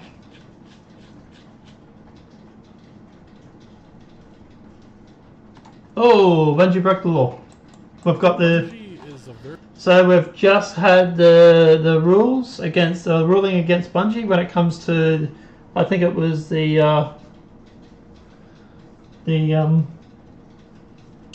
expansion for Destiny. Very embarrassing company. That is a great summarization of this video and really just this company the last couple of years. Every dumb scandal that they've run into, it feels like something that could have been easily avoided, but yet here we are. And this video originally was just centered on Destiny 2 and that ridiculous lawsuit that has turned into something so much more, but this video has spiraled into something completely different because of some recent events surrounding Marathon and the fact that Bungie just blatantly stole the entire identity of an artist's artwork and used it for Marathon. It's a whole thing we're going to get into. We're going to start with this. In 2024, towards the latter part of the year, Bungie's CEO is criticized for spending millions on classic cars as call for leadership changes escalate. This is right around the time that hundreds of employees were being fired. The CEO was putting out letters saying like hard times have hit us all, and it's like no, it hasn't. You just spent $2 million on a vintage car. That was bullshit. You're saying all this to employees that no longer have jobs. And actually, one of them pointed out, you also invited me to come see your new cars 2 days before you laid me off. It was just a very embarrassing headline. And that really is a great summarization of Marathon. I actually had a chance to play this. I've seen the trailers and everything. I thought that the art direction looked phenomenal. More on that later. Really? Legacy? Really? I thought it looked shit. It looked like I fucking taken LSD, threw up all over my monitor, and it was a result. But the more I played it over the last week or so beforehand, it just extremely boring. I think that's something a lot of people felt. You can see that with the player numbers we'll get into in a second. But this has been a common thread with this extraction shooter since it debuted. Well, since it began development a couple of years ago. We had in 2023 reports coming from Tarkov players that, they didn't care at all for this either. And now we got to have our own hands on it, and there's nothing unique or striking about this. While comparisons to Concord, I think some people find it completely unfounded, but I don't know. I see some striking similarities, which I said in a previous video, it really should scare Bungie, and so far we haven't heard anything, but I do think that eventually they're going to delay Marathon. It just has to be, based on all Right, gates opened. Gates what? Yeah, and then there was also the fact that the original Marathon director was fired following a misconduct investigation. This was also around August 2024. Just so much chaos. And then obviously, as I alluded to just a second ago, they laid off a couple of hundred employees. This was right after they released a massive expansion for Destiny 2 that, received critical, acclaim from critics and users, but there just wasn't enough engagement with it. And I think that really just says a lot about modern day Bungie and the fact that their brands, their franchises is starting to dry up, and the interest with Destiny and even Marathon, it just isn't there. Which obviously should scare PlayStation, who invested a couple of $1 billion into this company. Now this is what I mean, the Marathon closed alpha, this is striking. You gave out codes just to a certain amount of players, and even myself, I kind of gave up after about a day or two. But 7,000 players was the peak, and it immediately lost about 80% before it was over. That's not great. And especially with this being a paid experience, there's just so many red flags with Marathon right now, and with better options in the market, especially with extraction shooters, and nothing unique, going for Marathon except for its art direction. Bungie's PlayStation, they have to be terrified right now. And this is what I mean, right around the same time we had Arc Raiders, another extraction shooter that had a lot more players engaged with it during its own alpha or beta or whatever. Negative 90. And yes, the footage that was coming out, the impressions were a lot more positive and 90. Which a lot of people so right is 90. Not feeling it. And I think the overall sentiment is the same thing that I had. Gotcha. It's just that it was kind of boring. There was nothing that really made me want to stick with this and really spend money on this product. But yeah, this has been the big thing that has been talked about lately with Bungie, and it's a massive lawsuit that was started around October of 2024. We talked about this months ago. So for guys listening, it's the Red War campaign accused of basically going through and stealing assets. And a news video of sorts. It seemed like a lawsuit that was really destined to go nowhere. Destiny 2's Red War campaign accused of lifting plot elements from online story in Louisiana lawsuit. And this individual accused the game company of copyright infringement related to Destiny 2's 2017 storyline, The Red War.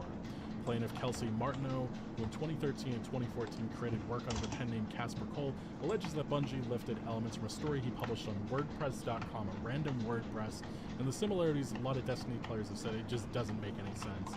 And this is something that should be easily defeatable in the courts, but it's not going that way so far. Specifically, this is what the lawsuit said. Defendants have deliberately and intentionally copied the character, storyline, and other protectable expression from Martineau's work in the infringing game. This is what the claim said in October of 2024. The claim includes a laundry list of examples from Martineau's work in Destiny 2 that the plaintiff claims is proof of Bungie's wrongdoing. Including in each story are mentions of groups known as the Red Legion, with the suit pointing to character similarities between Destiny's Dominus Gull and Martineau's Overlord Gunera.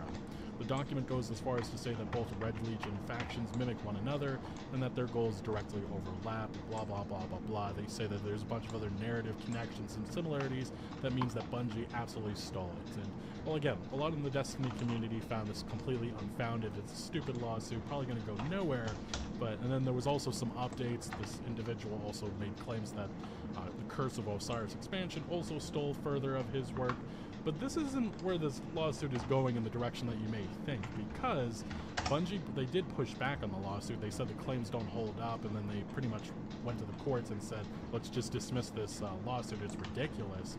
But the problem is they don't have any material that they can show in court. Like, they can't even actually go into their game and say, yeah, this is obviously fake, because all of that content has been vaulted up to this point. Bungie's lawyers have to use fan videos of old Destiny 2 content in court because, well, it doesn't exist in game anymore. This is one of the big reasons why I've never actually been able to get into Destiny 2, because you don't know where to fucking start. And a lot of Destiny 2 players have said that there's like a 10-hour video that you can look to, but that's just absolutely insane. And one of those long-time issues that Bungie has never been able to really figure out. And now it's coming to bite their ass in this lawsuit. And we have seen further that Bungie explained in court saying they will explain why there's no feasible way to play Destiny 2's vaulted Red War campaign, even internally in new court filings. And yes, they put in their court filing 13 hours of video and fan Wikipedia pages as evidence to go against this lawsuit. It's just so dumb, and that's why I mean, this company is just so damn embarrassing with everything that they do. But yeah, Bungie has made clear in new court filings that the original Destiny 2 Red War campaign isn't just gone for players, it apparently no longer exists in a playable form within the studio itself. And then how did the court react? Well, this is the reaction. Court denies Bungie's attempt to dismiss Destiny 2 Red War lawsuit, refuses to consider YouTube videos and wiki pages as proof. And it's a damning assessment, but in its motion to dismiss, Bungie included links to fan-recorded YouTube videos and summaries from Destinypedia, again, fan pages, to show the content Martineau was accusing of, that they copied apparently, since the original campaigns were removed from Destiny 2 years ago and cannot be accessed by anyone anymore.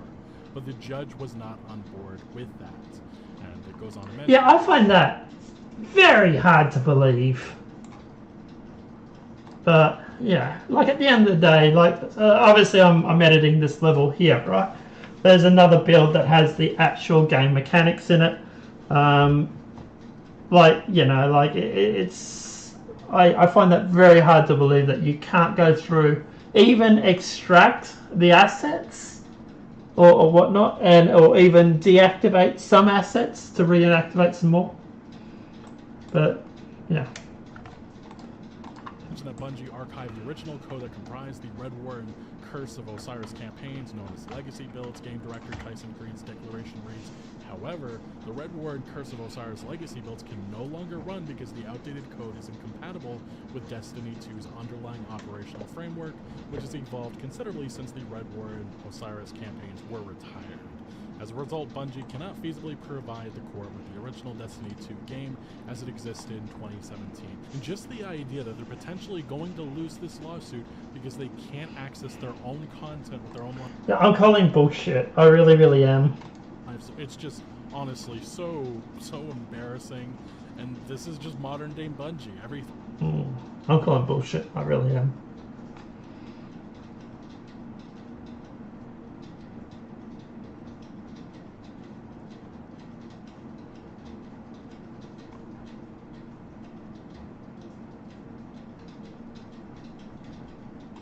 Dibion's got a video out. Let's talk about that. Right now that is currently in flames, but continues to gaslight its fans into believing it is in fact not in flames. It's probably Ubisoft. I've covered this company a lot. They got more leaks than pretty much any other company that I've covered on this channel.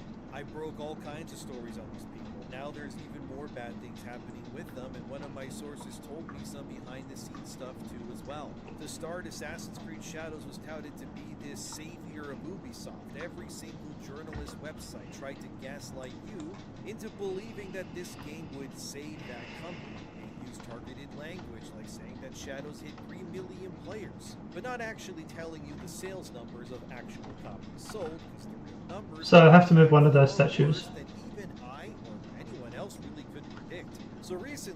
Alinea Analytics, I think that's what it's called, but as you can see here on screen is a website where users are able to track all kinds of data regarding games and more. You can even find out the exact amount of copies sold per platform for most games. Anyway, this website had information on Shadows. However, since then, that information has actually been scrubbed by the website, likely in a panic because it was exposing just how poorly Ubisoft was actually doing behind the scenes. Thankfully though, the internet was way faster and we did get the raw numbers either way, so joke's on you Ubisoft. But I'm still gonna tell people now the things you don't want them knowing. So, we were told that... By the way, we had a video talking about this yesterday. Feel free to check it out, guys. But yeah, we broke out the whole report while it was still online. Shadows was the second biggest launch for Assassin's Creed as a branch, whatever, across the board. Valhalla was number one, obviously, which was lightning in a bottle, because Valhalla launched alongside the PS5, and it came out during COVID, which was the perfect conditions for people to play such We want that to open. But with Shadows, it's actually far bleaker than you would expect. Ubisoft announced within 3 days that Shadows hit 3 million players, but those numbers were largely inflated by people who paid the $20 or less price to play Shadows via Ubisoft's subscription service. They used that to make themselves seem more successful. Actual numbers? Well, on PS5, which was the leading platform for Shadows, the game sold a combined total of 1.7 million copies as of this video going live. That is genuinely abysmal, guys, for a game that took over 5 years to make and had multiple studios plus outsourcing involved to help create it. So like I said, that was the leading platform, so it gets worse from here. Second place is Steam. Yes, what do you think it made, huh? Maybe $1 million? Nah, dude, Steam sold a combined total of, get this, 367,000 copies of Shadows via their storefront alone. That's right, you heard that, my god. 367,000 copies of Shadows was all Ubisoft could muster in total on Steam. A platform with well over tens of millions of players and then some. And the Xbox numbers? Those couldn't even be calculated by this analytic website because according to them, the actual amount of sales on Xbox were so abysmally small that it barely even quantified on their spreadsheets. Which doesn't surprise me at all considering that most Xbox players do just, use Game Pass anyways. And Shadows obviously didn't launch on that, so there was really no way that they were going to buy a game for full price over there. But in total, this means that roughly Assassin's Creed Shadows sold just a little over 2 million units since March, which obviously this video is coming out in May, so that is a massive flop.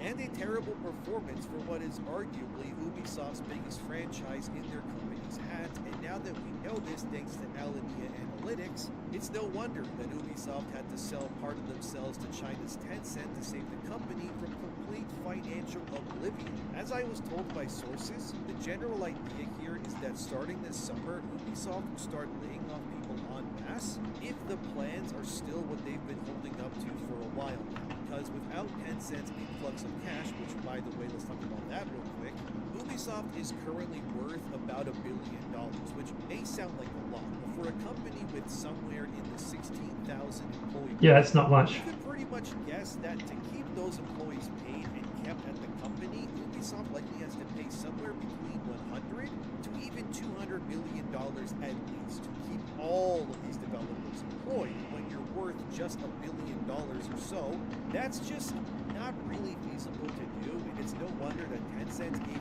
Ubisoft $1.1 billion in investments, because Tencent is worth way more than that. So Ubisoft was basically given their entire value and then some by the sleeping giant that wants to eat them.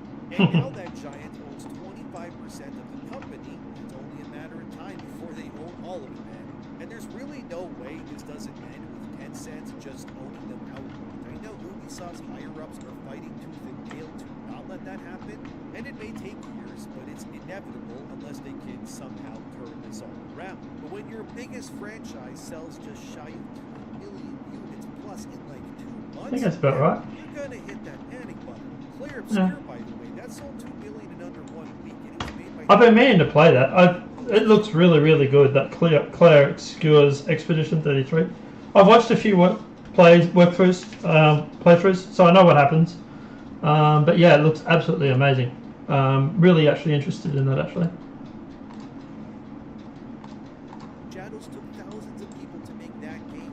credits alone for Shadows went viral for being like 2 hours long. Yeah, it's true. To put it further into perspective for you to see how badly Shadows has actually went for Ubisoft despite the media lying to you, Ghost of Tsushima, which is basically what Assassin's Creed should have become, let's be real, that sold over 2 million copies on PS4 when it released in 2020 within 3 days of release, and Ghost was a PlayStation exclusive at the time, mind you. There was no PC or anything else to back it up. Assassin's Creed, I mean the very first game, which is 18 years old now, Jesus, that sold 2.5 million copies within its first month. And that was a lot back then because obviously the industry was much smaller, compared to now, but allegedly based on what was said online, but I can't confirm if it's real, so that's why I'm going to say allegedly, but the previous Assassin's Creed game, Mirage, sold about 5 million copies in 3 months. Again, allegedly. And if that's true, that is genuinely pathetic when you compare the culture. So this here, that's the decal there. And more expensive to make than Mirage was. And Screen Rant had an article all the way back in 2021, as you can see here, where they said that Valhalla led to the highest sales for the series at Ubisoft ever. To add further proof to how much better the Assassin's Creed titles did compared to what Shadows did, later on in Screen Rant's article, they say here, which you can see, that Assassin's Creed 3 was able to cross 12 million units sold in just 2 months. So compare that to Shadows, which sold 2 million in the same time frame. You don't need to be a genius to understand which did better here, but this is how damaged this brand is now. It's kind of like Star Wars or Marvel right now. Once these brands are this banged up, it's hard to fix them unless real work is done to tidy up their image. But when that apathy sinks in, good luck is all I gotta say. Oh yeah, let me tell you some of the things one of my insiders at Ubisoft told me recently too.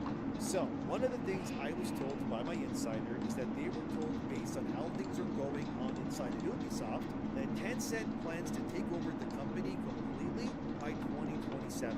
This has been a big thing that Ubisoft is trying to prevent themselves, but the way things are going, it's something they can't seem to shake off.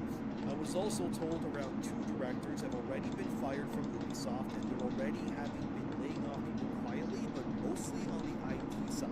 Apparently, Ubisoft wanted more layoffs in IT, but from what I'm told, the people in charge of that department aren't able to lay off more people just yet because they need those workers right now, otherwise their operations will take a massive hit.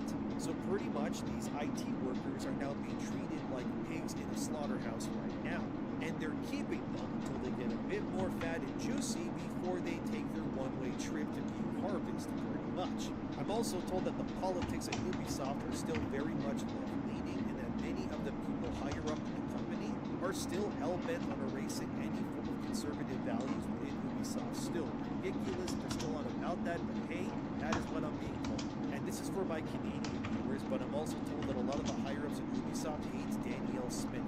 For anyone who isn't Canadian, basically these Canadian employees hate the Premier of Alberta, who's a hardcore conservative. So there's a lot of bitter people at Ubisoft over politics, I know. It's also tiresome. I was also told from that same source that because Ubisoft can't afford to get rid of more IT workers yet, so instead they're now looking at the game production side to instead reduce costs by laying off more people to save the money that way. Don't know yet which parts of game production they want to reduce as of yet, but as I said before, the rumor that is circling is that big layoffs are coming at the beginning of summer, so that's about June-ish in Canada, or middle, so July 2025. I was also told by the source that yeah, Shadows is not selling well, and the collective thoughts of the higher-ups is that the reason why Shadows didn't do well is because it was a game that was made for everyone instead of being made for Assassin's Creed fans first, and that by broadening the game too much, it ended up being made for nobody, and as someone who reviewed that game on this channel, yep, I agree on that one. There is also a code of conduct at Ubisoft to avoid talking about politics, but as my source tells me, nobody seems to really listen to that rule, and that politics absolutely still influence every single part of the games that they are making currently, and that also that new entity under Ubisoft is being called, as of now, Nova, and that this new Ubisoft, if you wanted a name for it, will be housing Assassin's Creed, Far Cry, and more. The idea is that Nova will be this new Ubisoft. I don't know if that's the big pick that it sounds pretty generic, honestly, and it's probably already in use, but the idea is to splinter Ubisoft so that Nova is their premier gaming section instead. And the whole IT stuff and whatnot will be something else. The idea, as I'm told with Nova, is that the Guimond family are doing this so that they have more control on what they deem to be the most important parts of Ubisoft's portfolio, so that they have control over it more easily in the future. And finally, I was told by my source that internally, employees are pissed about how poorly the stocks have been going for Ubisoft, since many of the employees there actually own the stocks in the company themselves. As you can see here, which has been shared publicly, Ubisoft lost another 19% in value recently too. And these are not the actions of a company doing well, no matter how the websites try to spin it, but that's what I was told about Ubisoft. Nova is their big future bet. I'm sure they'll change the name. Yeah, I know Nova means new, so I get why they're using it. Maybe Novasoft would be a better name, at least then it has some ties to Ubisoft somewhat still, but I guess we'll see in the future. And like I said, websites are still running damage control. For an example, here's Push Square with their article titled, Assassin's Creed Shadows was such a hit, Ubisoft's delaying unannounced news. Yeah, no, it wasn't, guys, but I get it. You need the free access in the future, but no, it wasn't. Like, listen to the code they said in this article. By all accounts, the actual development time certainly helped.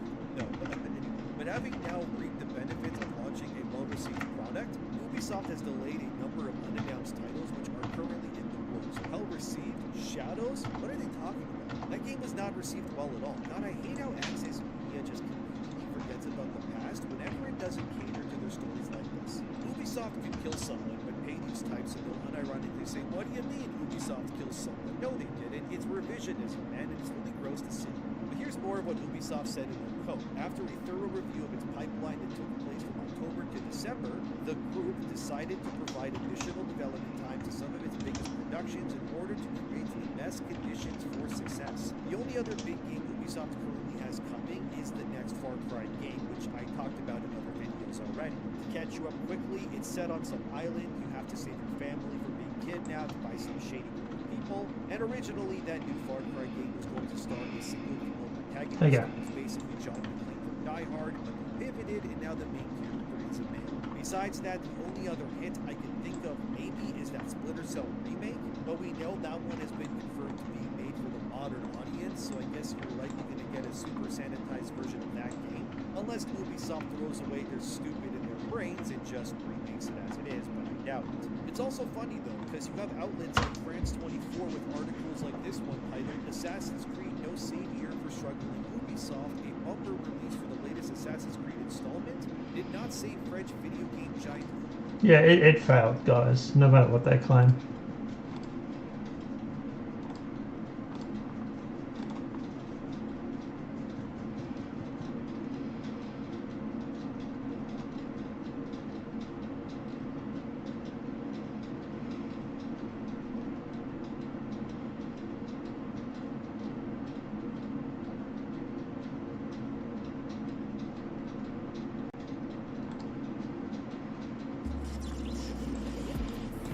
So I hear Doom's not doing too well. We had such a high. Expect No. Doom Dark Ages to come out like this. Neither did I. To be honest, guys, I will tell you now, I am shocked that they fucked this up so badly. I am so shocked. Like, we had such high hopes for Doom. It's just, wow.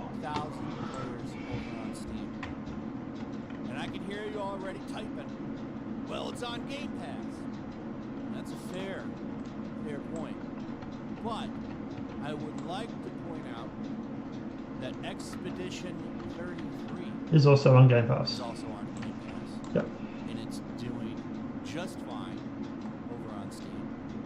Yep. And how Oblivion Remastered Is also on Game is Pass. doing just fine over on Steam. And those are Game Pass games as well.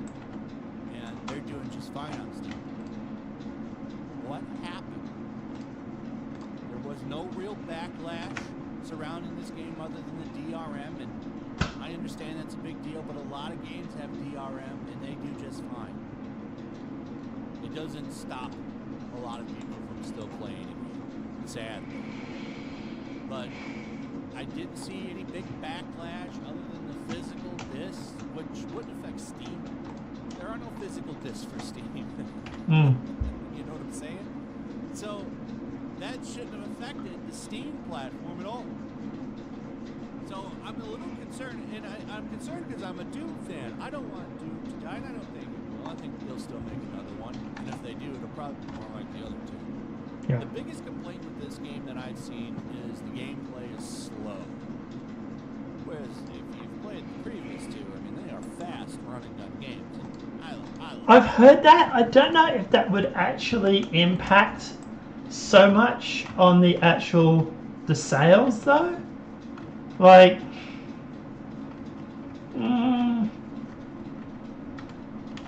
maybe. I'm not sure, guys. I'm not sure about that. I think what it is just that the fact that this Expedition 33 is out. People are playing that.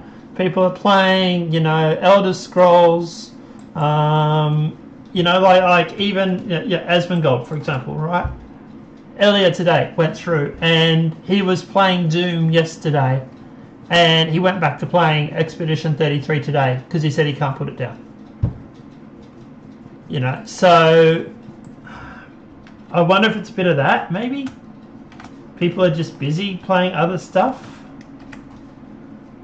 I'm not sure. Doom and Doom Eternal are great games, fantastic games. So, I wonder what's happening here. It's Friday.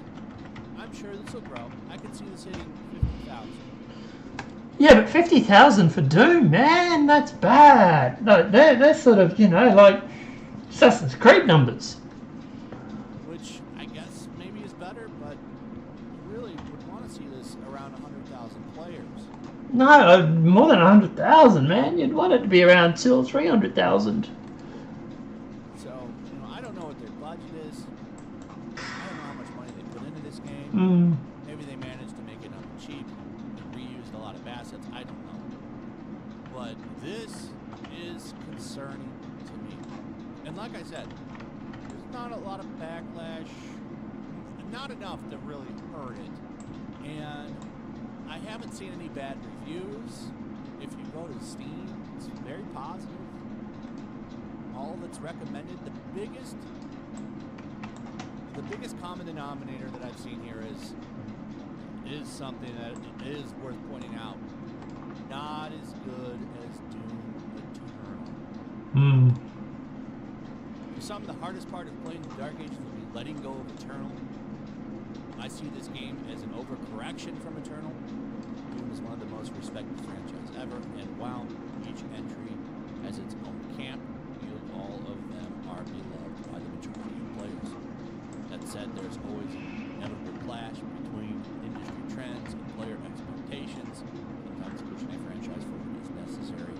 I respect the fact that IDE keeps trying, but it's not always as easy to appreciate it for what it is, though I still appreciate its freshness. So, not as good as Doom Eternal. And he's not saying that, but that's been something that's been echoed in a lot of these. I've heard a lot of people say that. Not as good as Doom Eternal, but still a good game. Over on Metacritic, all of the reviews are positive. Now, we don't have player scores yet. I will be interested in seeing what players say about this game. They should just let that roll. It's stupid that we don't have those. We have to wait. Especially when, you know, people drop $100 and get the game on Tuesday. They should be able to write a review if they want. But yeah, I am shocked by this. And, you know, I went and asked my community over on X, you know, what's going on here, and I got some responses. And I think some of the points are pretty fair. A lot of good games came out in the past couple of weeks. Adamfall kind of just popped up out of nowhere. Everyone was loving that game. Expedition 33. Yeah. Oblivion. And wasn't there? I think it was just the fact that the people are just playing other games, to be honest. Yeah.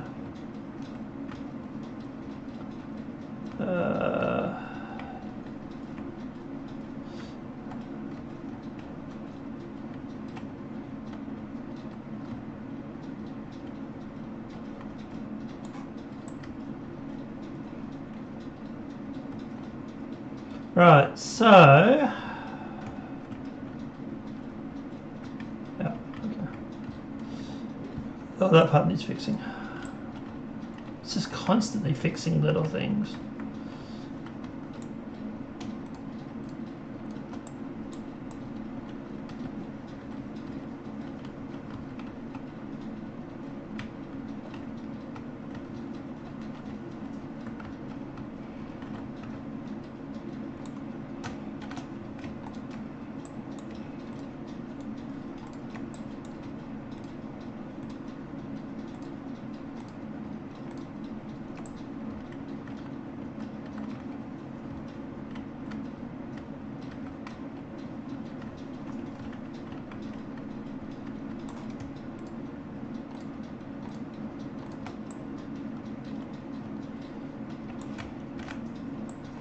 So we'll go through and then we can delete this stuff. Because what we're going to do is just expand the other stuff. We're trying to cut down on a lot of the assets that have been used. We're trying to keep it under 200,000. And by the way, we've still got to do another castle yet and finish this one. So, yeah. But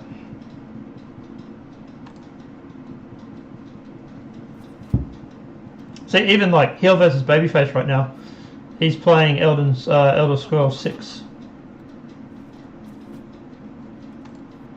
You know, I think did he finish? I think he finished Expedition.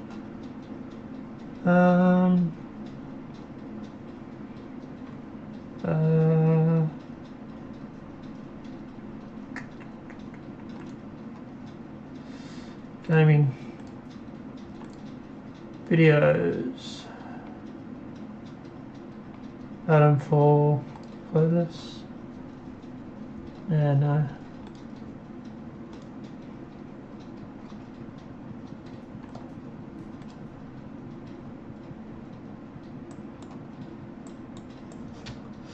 Anyway, it's not good for Doom. It's not good at all.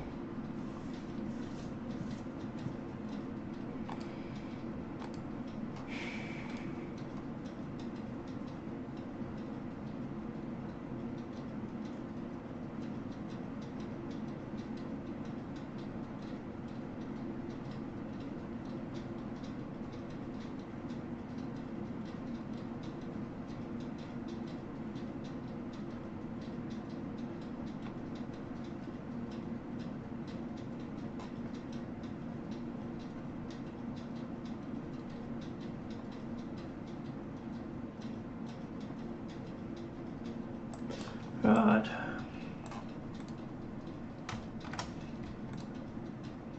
So we want to expand on that one, and that one.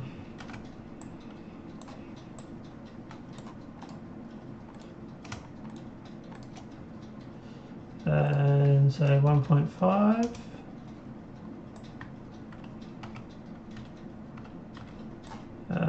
Say 1.6, 1.7 maybe? There we go.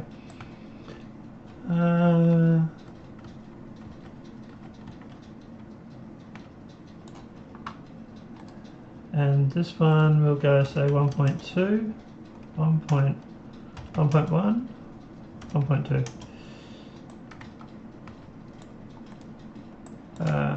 Unlink, remove that, remove that. Probably going to jump off after I finish this, guys. And that. We're going for a few hours. So 1.2 goes to there.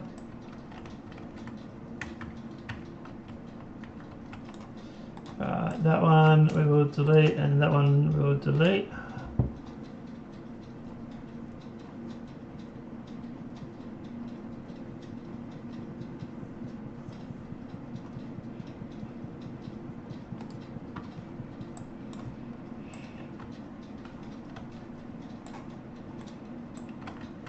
What's that floor for?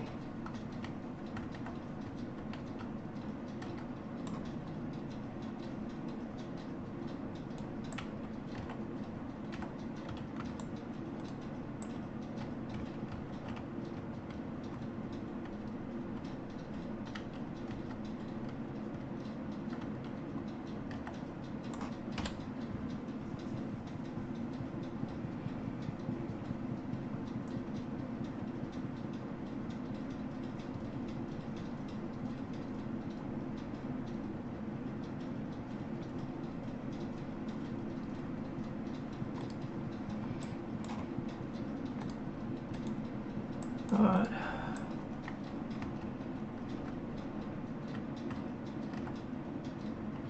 Oh, hang on, we did need that floor.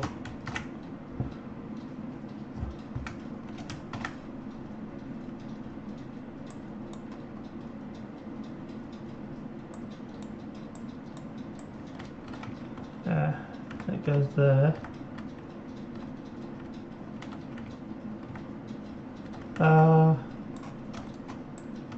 And that.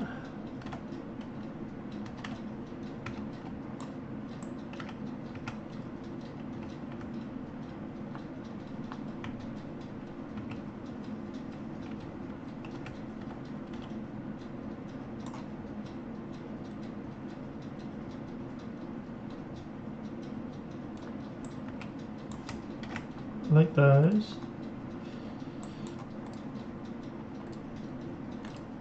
I'll give me a height for something.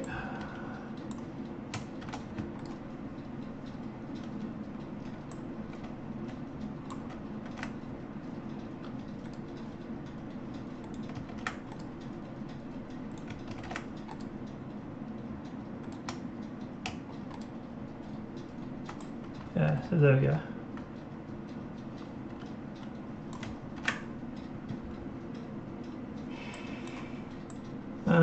So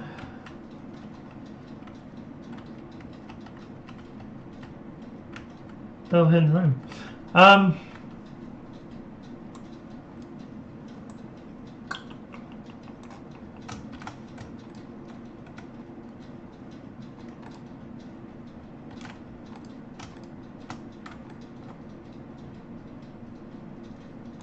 it down like that. So there. That's now. That room is sealed. More covered space.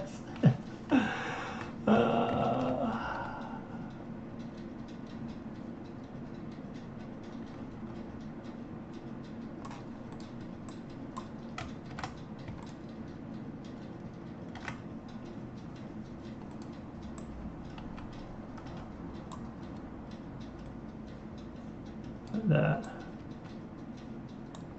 And then move it across to there.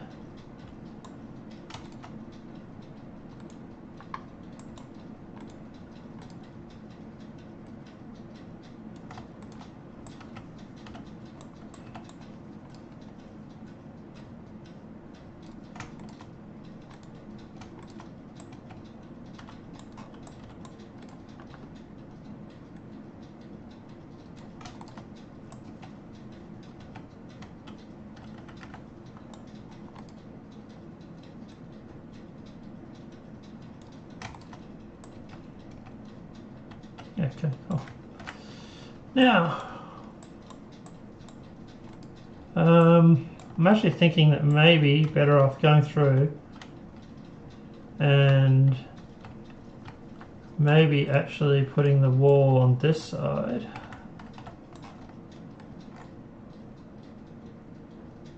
Like there. And like that. For example.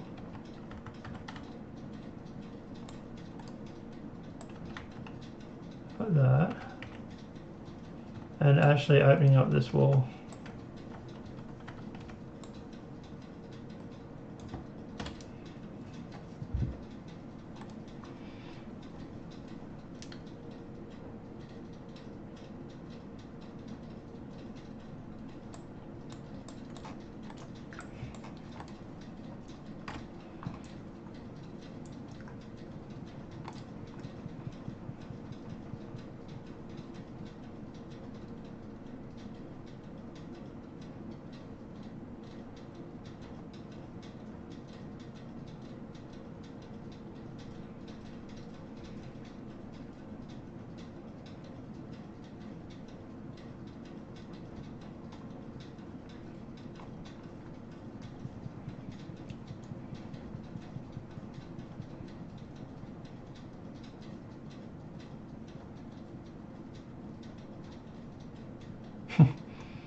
I'm in a sports bar and men still don't approach. That'll be interesting.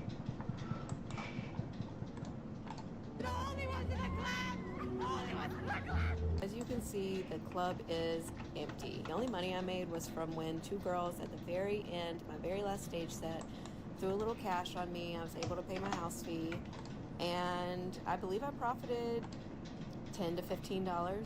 Quick question. Why don't women dance with men anymore when they be at the clubs or when they be at parties? Like, I don't really be seeing a lot of that type of interaction. Even when I be seeing people's videos when they be in the club, it usually be a bunch of women slapping their girlfriends on it. I even asked men on a Facebook post, like last year sometime, do they still ask women to dance? And a lot of them told me that they don't. I was supposed to go on a Hinge date tonight, and the guy unmatched me. This is me before I asked my situationship. What are we?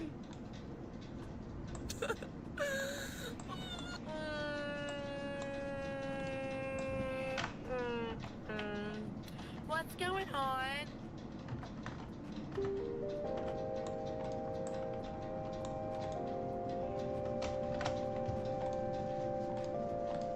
Where are the men in San Francisco?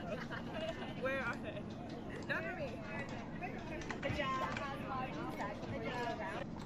So I just don't think there are like any more available men in this planet.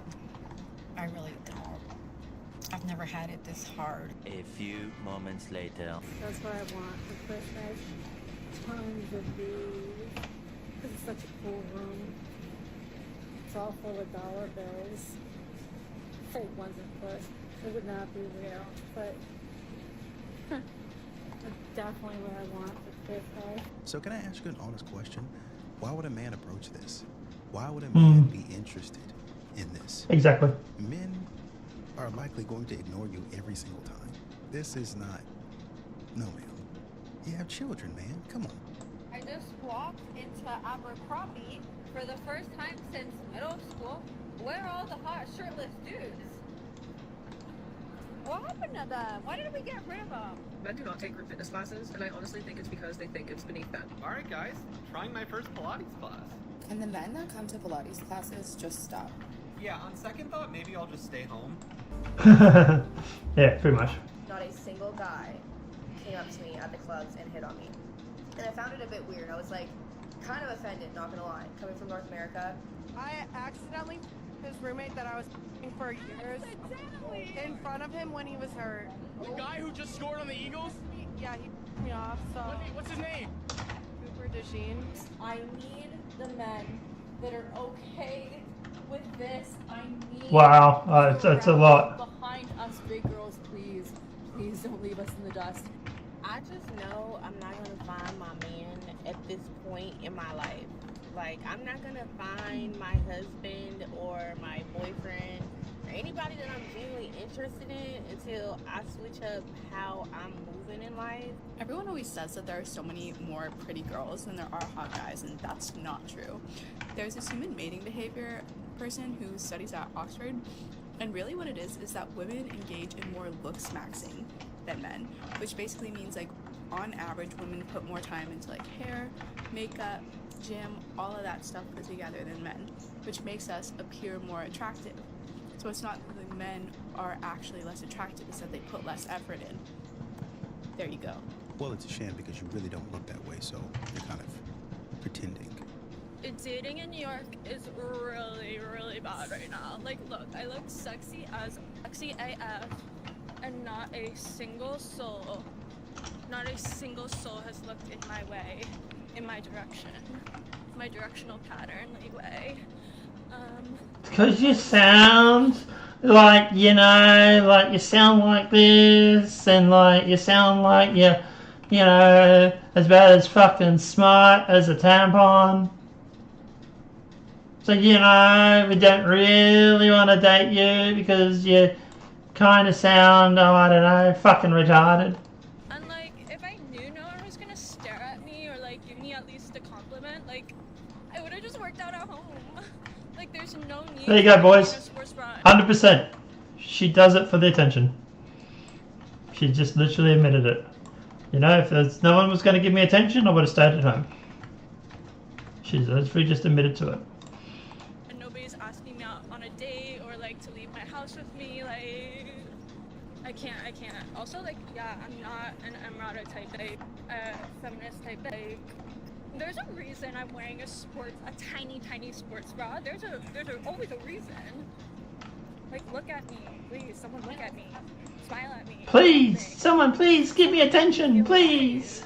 I'm walking more uptown, so I put my sweatshirt back on because, like, the window of opportunity is closed. I don't want to date a Kim Kardashian. Like, I don't like that. I hate that. My whole thing is, she was saying if she's posting pictures and stuff, or why aren't you liking it? Why aren't you commenting? Why aren't you following her on Instagram? I'll follow my girl, and if I see it, you know, just hanging out, scrolling on my phone, of course I'll like it and all that shit. You say you don't like to see women get attention, you said? I don't like to see a whole bunch of the world, niggas, everything all over my girl. I just like to be prideful. But you don't mind if they're all over you. That's why I think marriage is failing. You don't mind if the women are all over you? Because you post certain pictures and stuff too. That's Okay, like... he's single. He said this is how he operates regardless. So you could get the attention, but she can't. That you take... I'm not saying she can't, but You the just world... don't like it. Yeah, it's the world we live in. I accepted it a long time ago. Why don't you like to see it? Would you like to see me do a music video and girls all over me I and can tell shaking you ass? why though. You can't tell me why. I just told you why. Why? I don't like how it makes me feel. Well, I'm trying to get to the root of it. I want you to just say it. How do I say it? I'm saying it. You just don't like the way it make you feel. No, I hate it. I think how does it make you feel? It makes me feel jealous. It makes me care. Makes me think about which. Yeah, but at the end of the day, no guy wants your girl to be a town bicycle either. All right, let's see how that looks.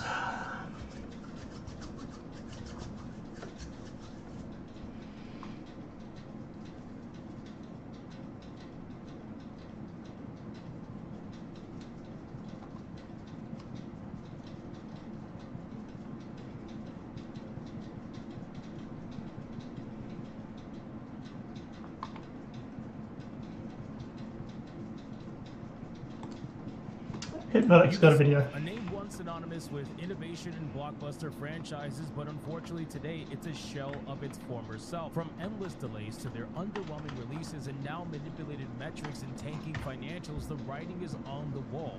In this video, we're going to go a little bit deep into Ubisoft's overall slow collapse, and from their lies around Assassin's Creed Shadows to the recent Tencent deal and their desperate attempts to try to spin engagement numbers as an overall success, this is the real state of Ubisoft, and no matter what they try to say, it's not good. So special shout out to all of you 87,700 of you subscribed to the channel right now, and there are nearly 48% of you who are not subscribed. Consider hitting that subscribe button today. I would greatly appreciate it. So let's start off with the obvious topic, the one that everybody has been talking about for a little while now. Assassin's Creed Shadows, Ubisoft's flagship title that has gotten backlash through and through for months now. Not because it's too ambitious, because most Assassin's Creed games are, for example, but because it's the same Ubisoft formula over and over and over again. But what's more concerning is how Ubisoft is trying to frame the game to be a success. They're not talking about their pre-order numbers anymore because the game is obviously out.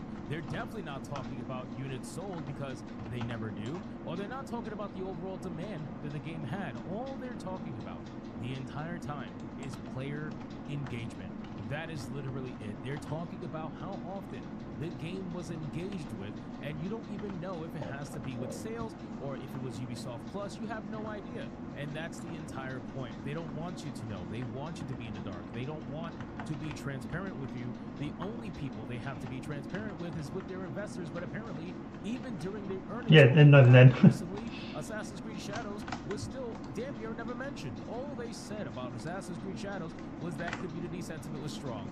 That is it. It is so damn pathetic that they always said that community sentiment was strong because they were trying to avoid any and all conversation around Assassin's Creed Shadows because they know what their marketing was, they know what they told everybody, and they know what the public story is, and they're trying to maintain that narrative.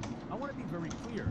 If at any point you mention that players engage is how you are going to judge the success of your video game, let it be known it's a failure. The only video games that are ever allowed to use players engaged as a metric are free to play video games because there is no price of entry. So obviously the only thing that really matters is how many people are playing it, because then you can kind of judge off the fact of, okay, if you got 10 million people playing the game, chances are a decent amount of them are being monetized through some microtransactions of some kind. So players engage as a metric that free-to-play games use. Not full-price video games, not AAA video games. Those video games, the only thing that matters is the amount of success it has by units sold. That is it.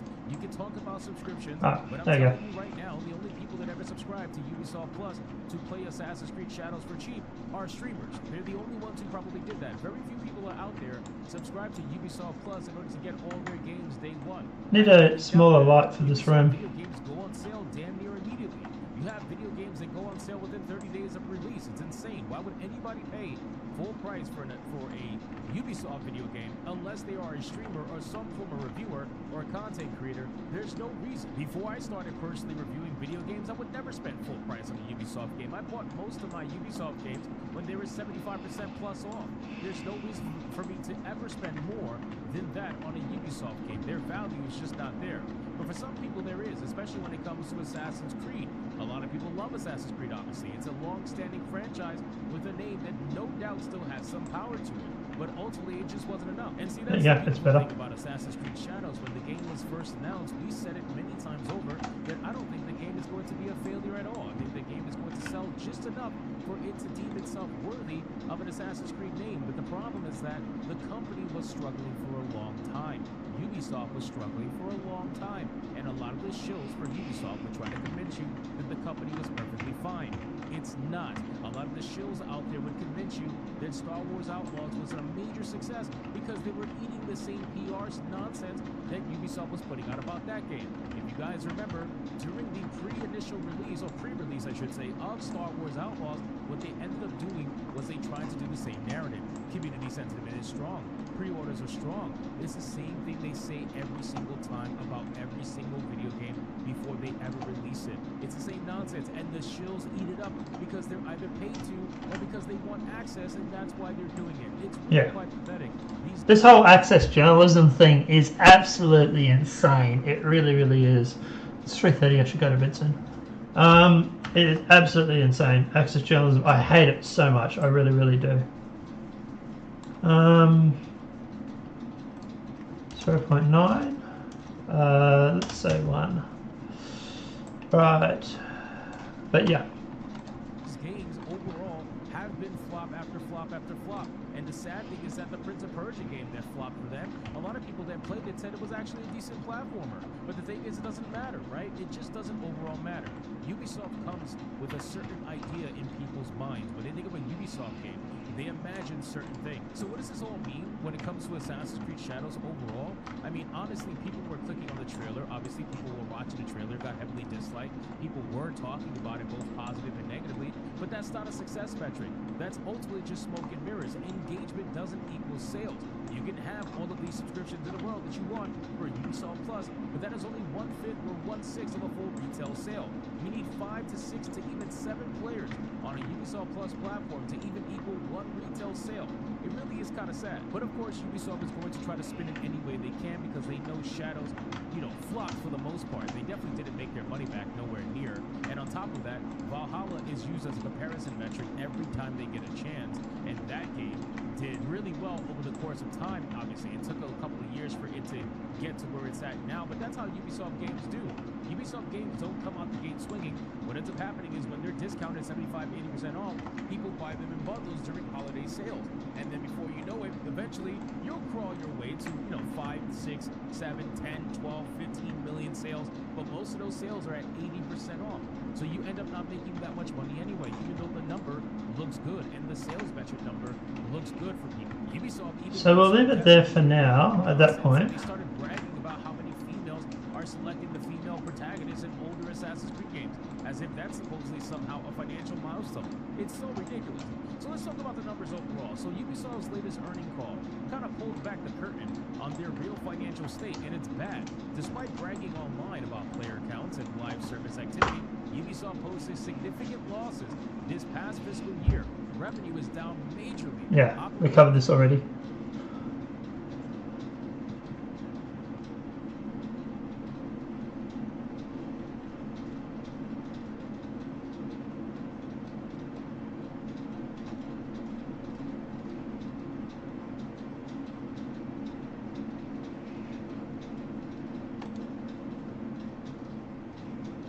PlayStation. got an update on PlayStation's got some bad news we did not expect from Nix. Haven Studio, and it's not looking good. This is yet another studio that PlayStation bought under the leadership of Jim Ryan, and as we know, there has not been a good sign of things that have come since those acquisitions, whether we look at Deviation Games, Firewalk, or even Bungie for that matter. It has not been very good for PlayStation as far as those acquisitions went. And of course, we've got a new update on Haven Studio with their Fair Games project that isn't looking good at all. And this comes from Bloomberg by Jason Schreier, which you guys know is a very credible source, having many connections. Right, with so breaking a lot of news. So it's something that we definitely need to take pretty serious as far as reveals of internal information goes for these studios. Now, real quick, before we jump into all that, guys, if you could do me a huge favor, we're trying to hit 20,000 subscribers by the end of the year. If you could hit that like button, subscribe if you're new to the channel, and share the video to help grow our community.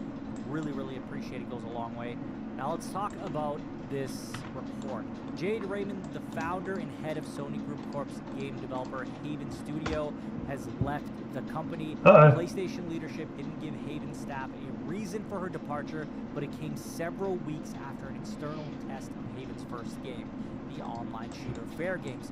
According to people with knowledge of the matter, some developers at Haven were concerned about how the game was received, and its progress said the people who asked not to be identified because they aren't authorized to speak publicly. So this comes shortly after they did an external test of Fair Games, which we know is a live service shooter, which we know looked super generic when we first saw the CG trailer. Didn't really spark any excitement within the community. I didn't even get one comment, I would say, or one person that I can recall saying they were excited for Fair Games. And that's saying something. We got a PlayStation community here. So Fair Games, it was already not looking great. And if the game itself didn't fare too well with an external test, it would make sense why Jade Raymond would want to leave. Why would you want your name tied to something like that? Of course, that is speculation. But let's continue on. In quotes, Jade Raymond has been an incredible partner and visionary force in founding Haven Studios.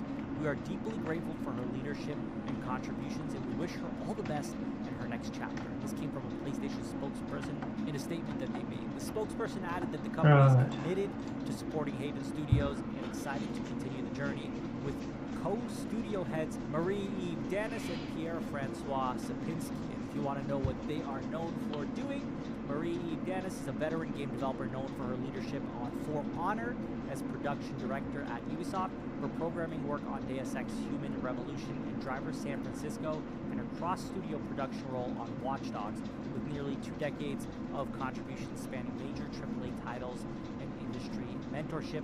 Pierre-Francois Sapinski is a veteran AI and gameplay programmer, best known for leading AI development on Rainbow Six Siege and contributing to the core gameplay systems of multiple Assassin's Creed titles, including Assassin's Creed, AC2, and AC3, helping shape some of Ubisoft's most iconic franchises. And again, here's the thing. Let's be real. Let's be very real right now. And understand, once again, this comes from a place of caring about PlayStation Studios. Yeah, it's often you hear these people that come into these positions, and their biggest accomplishments are sometimes games from quite a while ago. AC1, AC2.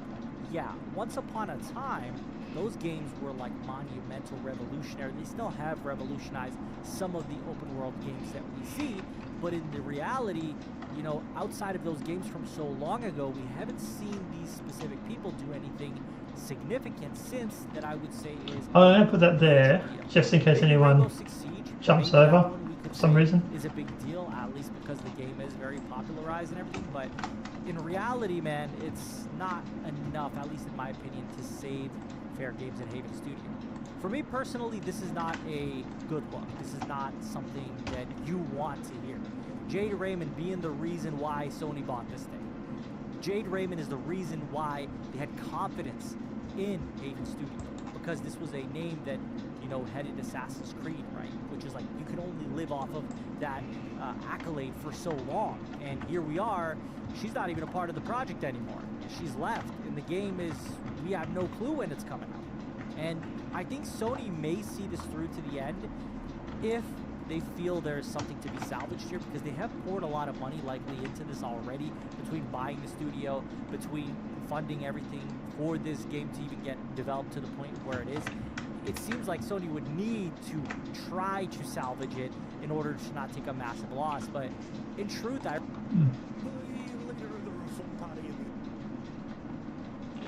Alright,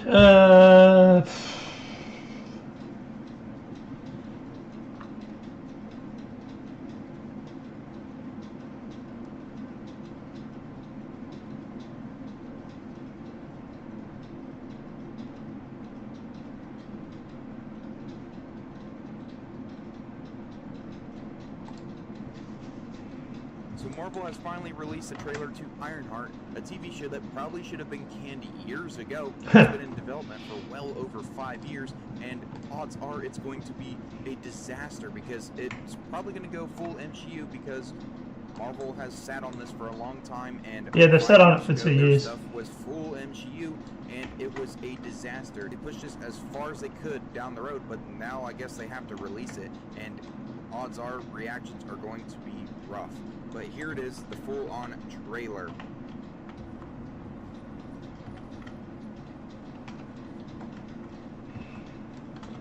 So we have that.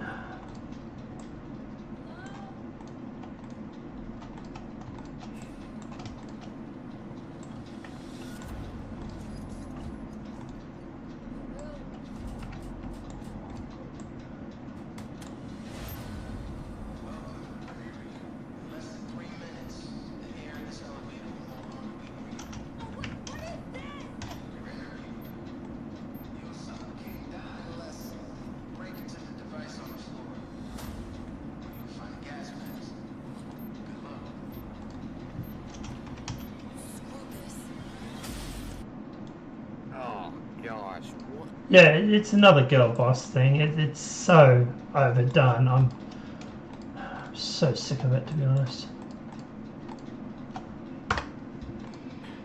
This is just not believable whatsoever. Yeah. And by the way, this is probably going to spawn copycats, but you know, still. Acting is rough, but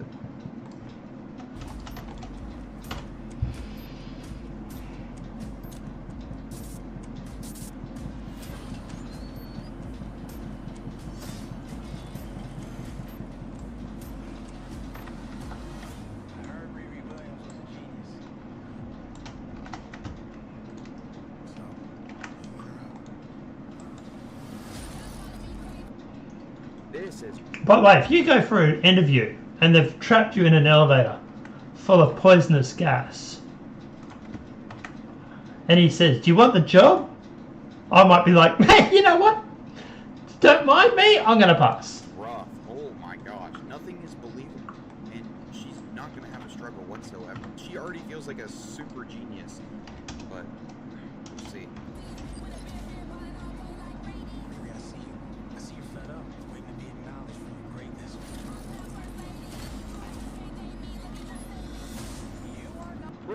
Like, seriously, he's reacting more than she is. This is Marvel trying to appeal to black audiences as if they haven't before just making good stuff, but they want to go full on and make sure they check that box and say, hey guys, this is for black people and black people only, and we'll make our black people be courageous and never have to struggle while all the white people are just scared out of their minds and always need help. Like, look at this. It's just not believable. You're not the first genius at MIT. How come you're not working at one of those fancy tech firms? After my internship abroad, I want to build something undeniable. Something important. Iconic. I knew that was Already coming. been done. We could probably delete this.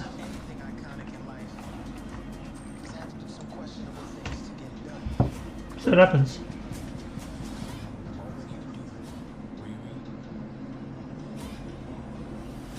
you've bitten off a hell of a lot more than you can chew. I can chew a lot. So, looks like the wall needs to be rebuilt. It's not a problem. You're gonna get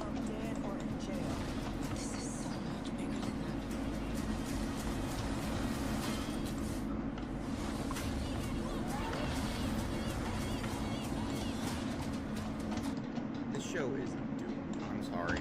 Yeah. It looks so bad. It's bad. It's really, really bad.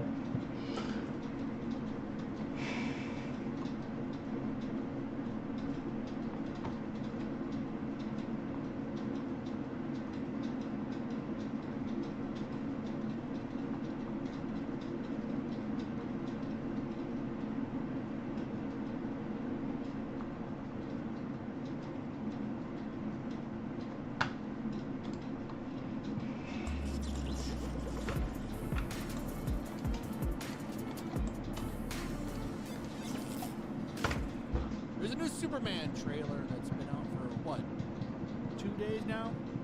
It's actually being pretty well received, unlike Ironheart. This one is pretty overwhelmingly positive, at least on the like-dislike ratio. 461,000 likes and 15,000 downloads. So, much better than Ironheart, which is ratioed completely. Not looking good for Ironheart. I was kind of surprised that they dropped that trailer on top of Superman. I wonder if that actually helped take some of the heat off. Probably. Because more people were paying attention to this than Ironheart. That's probably why they did it. Even though Ironheart trended actually, but this was trending #1 when they both dropped. This was #1. Ironheart was #2. I wish I could break the trailer down, but Warner Brothers will copyright strike me. And what's funny is I would have nothing but positive things to mostly say about it. I like a lot of the stuff I watched in this trailer. I think it kind of has me a little bit more hopeful about the movie. I like him fighting that giant kaiju. It looks like he's going to have to go up against Maxwell Lord's kind of corporate team. It looks interesting. Whether or not it's a good movie or not, I don't know. I won't know until I see it. I am a pretty big Superman fan. Yeah, I grew up watching Superman. This than Fantastic Four, I can tell you that. I don't have much hope for Fantastic Four anymore. Even though I like the aesthetics of that world that they've made for it, I am not a fan of female Silver Surfer. I think they made a big mistake with that. But we'll see. We'll see. As far as this movie, though, as long as this super cringe thing isn't a big part of the movie and it's just some little joke like some people are claiming, maybe this will be good. But there's some shenanigans surrounding this movie. There's a fake quote that's going around. So, the actress that's playing Lois Lane, Rachel Brosnahan, has a quote that's being attributed to her pretty much going viral. And it's not real. And I've actually seen this get thrown around on social media quite a bit, saying that James Gunn wants to make this movie political, basically. This is what the quote is. This is it.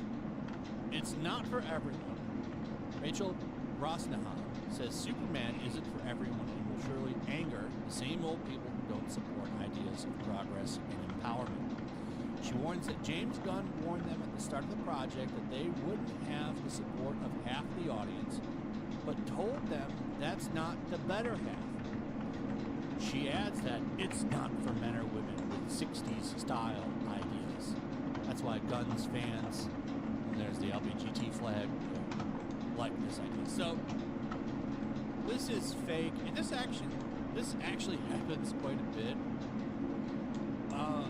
What you need to do when you see stuff like this, you can just Google the words there, and if nothing pops up, it's not a real thing. And this has always kind of been something going on with social media, but this one has been getting passed around a lot. As they note here in this, it's started people getting mad. It's ignited fan uproar. It's not real. Because it is believable in the fact that a few years ago, this would have been something that somebody might have actually said in an interview, like Rachel Zegler say dumb shit all the time. Actors and actresses do say wild shit sometimes in interviews. That's actually stopped quite a bit. Rachel Zegler was doing it, yeah, but for the most part, a lot of these actors have started to kind of put it back in the camp. Unless you're Pedro Pascal, you can pretty much say and do whatever you want.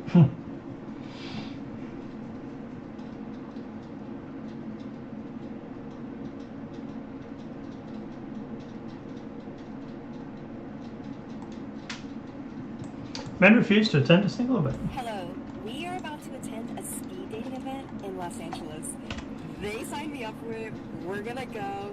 Plot twist, no men showed up because they're trash in LA. No men and literally, all of these hot girls. So, I'm dating a girl. I guess way more women than men signed up. So unless a lot of men sign up before the event, we don't get to go. Dating right now in 2024 is the hardest thing that I've ever done in my entire life.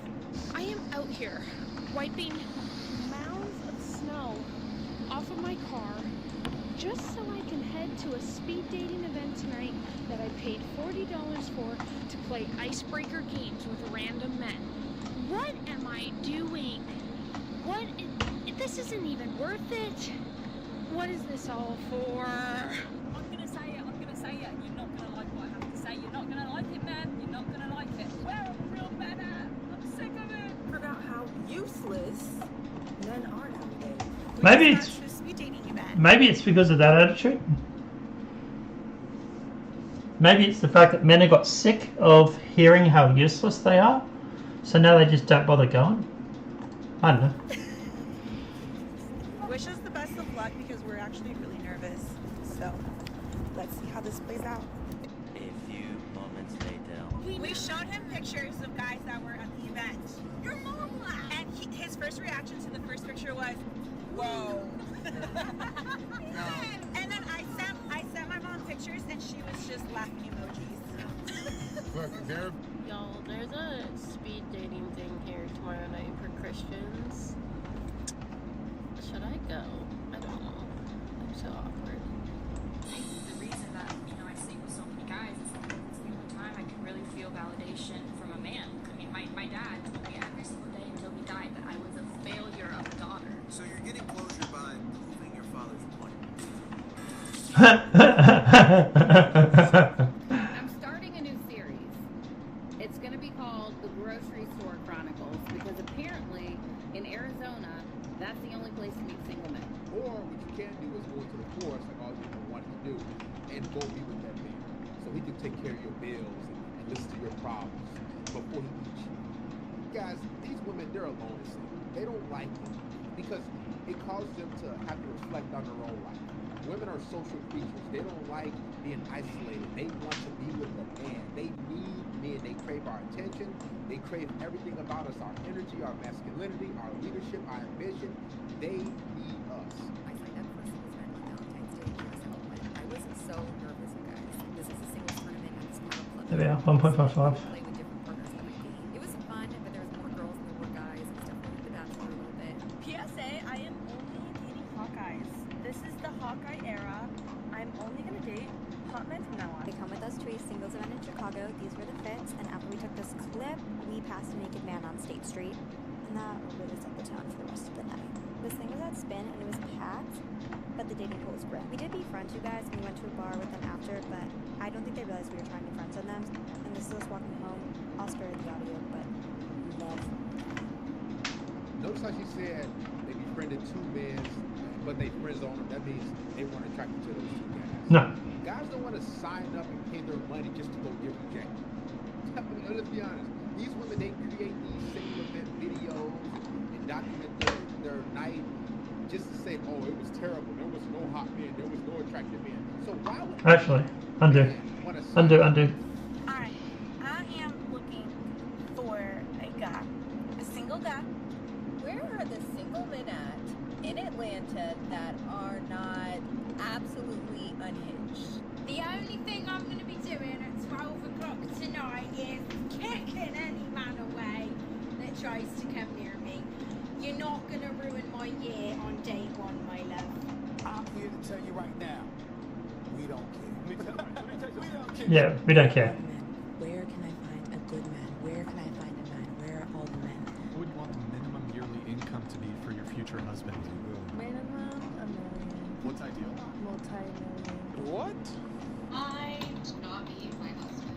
Honestly, I feel like the event was pretty poorly organized. Like, everyone was kind of just in a room, and I don't know, there was just like no natural mingling going on. Oh, and there were no tacos. They promised us tacos, and there were no tacos. Another thing, but this one I kind of expected, there were just so many more women than men. Your name and age? Braylon, I'm 37. And Braylon, why did you pop your balloon? Initially I thought the shoe was beautiful, but it's too much weave. The toes hanging off the shoes for me. So yeah, I just kind of, the toes like she gripping the side of the shoe. Rejected. Now that I'm back on the dating scene, I'm noticing some things I never noticed before. Men who go to the gym a lot, they love them some big girls. I don't know what it is. I really don't know what it is. Maybe it's something about the fact that they like lifting heavy objects over and over again. The reason why guys who are in shape love bigger girls is because it's easy access. Guys don't really want to date. They don't want to put in the effort and pay this money to go out to see women and meet women. So they just tell the big girls what they want to hear. And the big overweight girls are so excited to be with a guy who's in shape that they just hook up with him real quick. All overweight women are is easy access. That's all it is. Easy leg, easy smash, and that's it. I don't know what it is. Maybe it's something about the fact that they like lifting heavy objects over and over again. Day party with no men.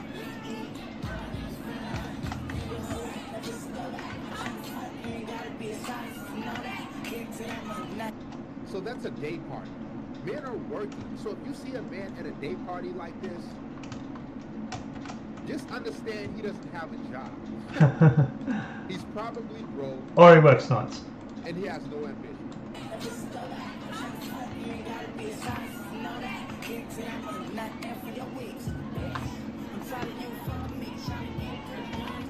Where are the single men at in Atlanta? Men don't go after women anymore nowadays, and part of the reason is that it's just become so hard because we women have become so demanding. How long did you make this guy wait? Yeah, I think it was like 5 dates. And then what about that one other guy that was in between? Yeah, that was like the first date. I don't do that anymore.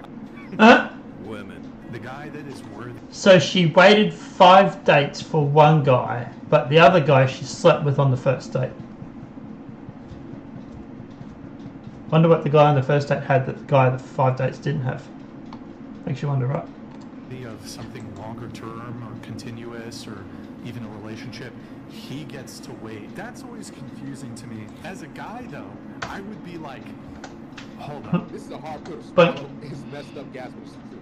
If a woman views you as long-term boyfriend material, if you have a lot of good qualities, you're good with family, if you're ambitious, if you got a good job, if you're educated, she's going to make you wait for sex. No bedroom match. She's gonna have a long list of demands. But if you're that guy who's probably in the streets, who probably don't got a job, who's probably not really ambitious, or you're not really doing much with your life, or you could just be her type, you could be sexually appealing, she will have sex with you right away. Yeah, I think it was like 5 dates. And then what about that one other guy that was in between? Yeah, that was like the first date. I don't do that anymore. Okay, but no one really knows that. It's just what you say. I just feel like it's a little bit unfair. Bro, these women are crashing out because they're not getting attention. Holy shit, it really is a drug.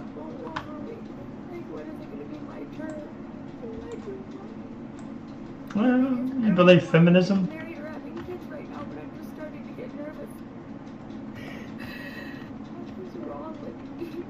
Girls fighting. You believe feminism? Event.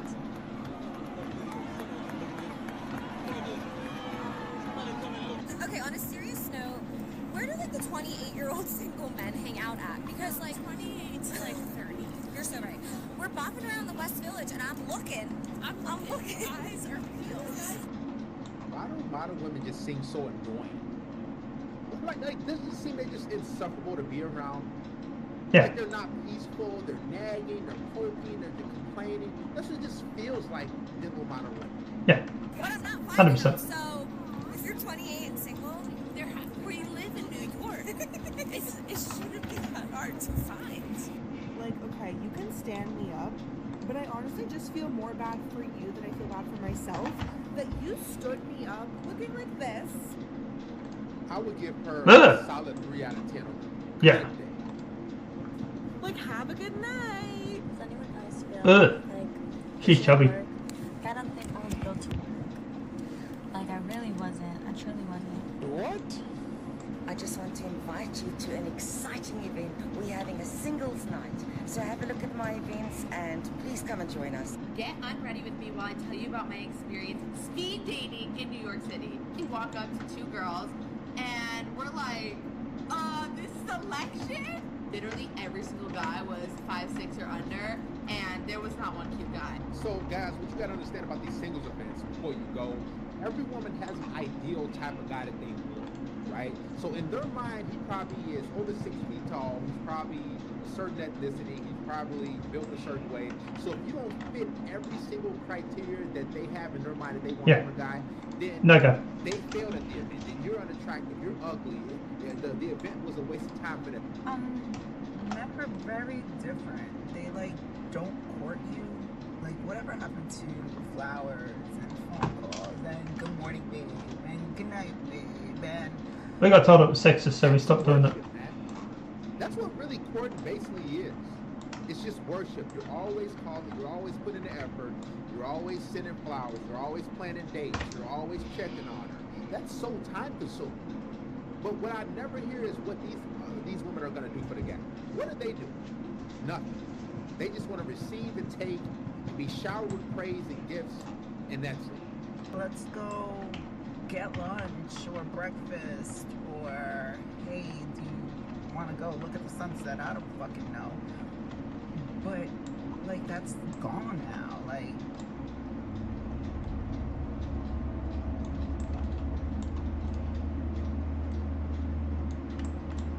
Hello, we are about to attend a speed dating event in Los Angeles.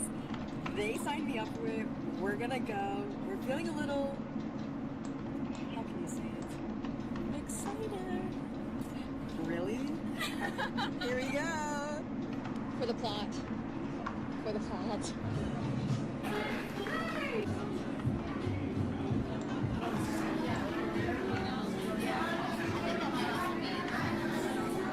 Plot twist, no men showed up because they're trash in LA, and literally all of these hot girls. So I'm dating a girl. Bye. Hi, sorry. I'm a director and producer and this overall management, you know? All these girls have attitude, and I wonder why the guys aren't interested. Leave us alone. Having said all that, yeah, I'm excited to get back into our regular flow of things. And then Mr. Steel Yokill 54 also gifted 5 memberships. You guys are insane. Welcome everybody who became a member. Glad to have you guys. Super glad to have new members. Again, connect your YouTube accounts to We just put these doors in and then we're going to jump off, guys. I'm like control loop. We have a really good time. It's always joyous. Hold on. I have to move my screen. It's a little complicated, but we can work with it. It is working. Hooray. But over on the Discord, yeah, we've got some good memes. We've got some good memes. Some that are probably more problematic, but some of you did clip the bits.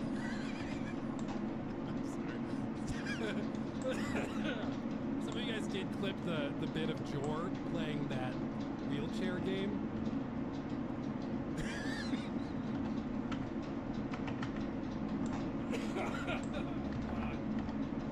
Oh, what did we do to deserve such an amazing clip as this? Jor celebrating.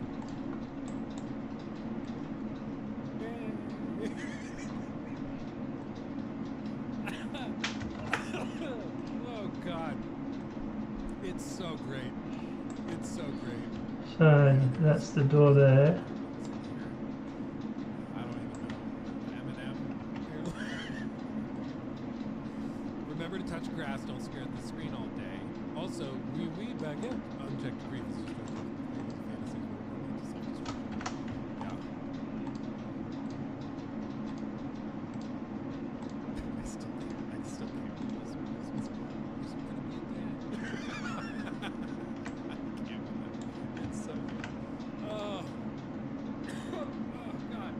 the time. That video of Jor, I can't with it. Every time I see it, I just lose it. Oh my gosh. Anyway, yeah, join the Discord.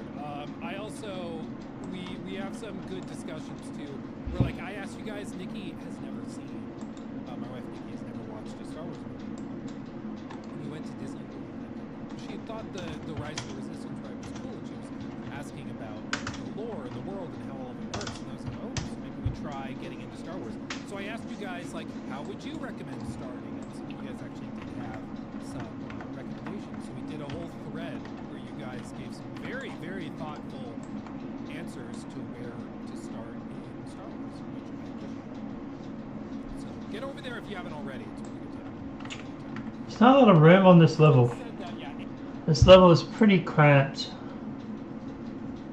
The reason it's cramped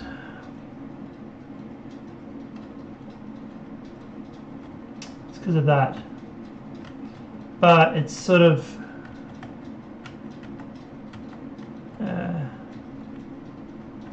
it's not cramped normally. Like over here it's like, even here it's like, you know, it's fine-ish. But it's like when you get under here, like this is like the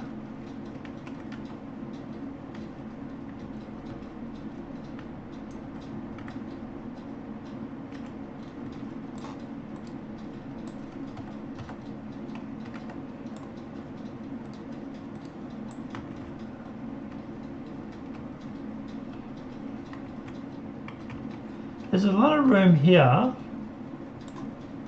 so maybe we could drop it down.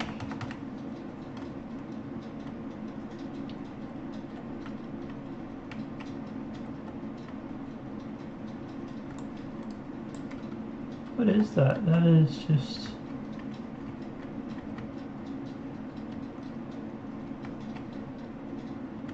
oh, it's the outside. It's low.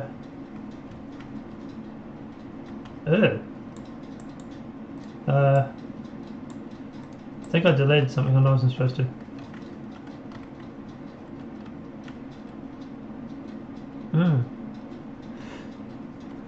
Is that the... hang on, I think I know what that is.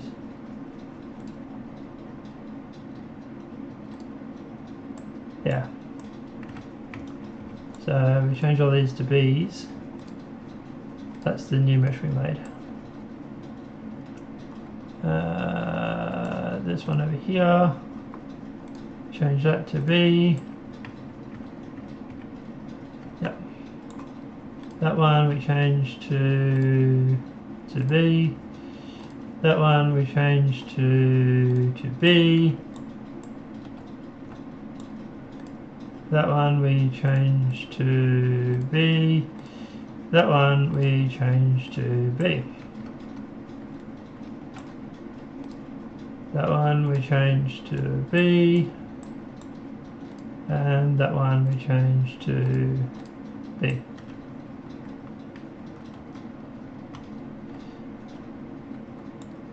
Oh wow, it's all of them, isn't it?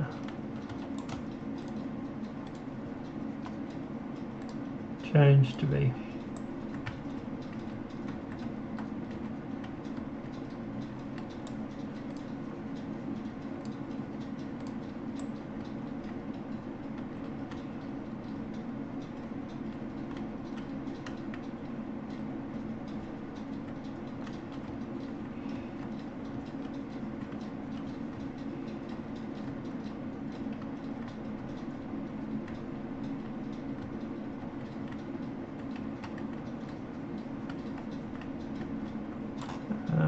That one and that one is also becomes B.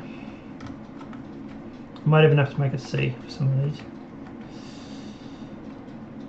Right. Yeah, that's better. I think that's the rest of them. Okay. So back to our little problem that we've got down here. It's pretty tight. So I could block it off and just leave it as dead space, or we could face it, like tilt it down, step it down,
So I'm not sure what to do here.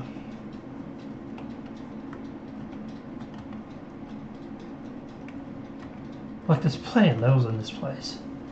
It's absolutely crazy how many levels there are.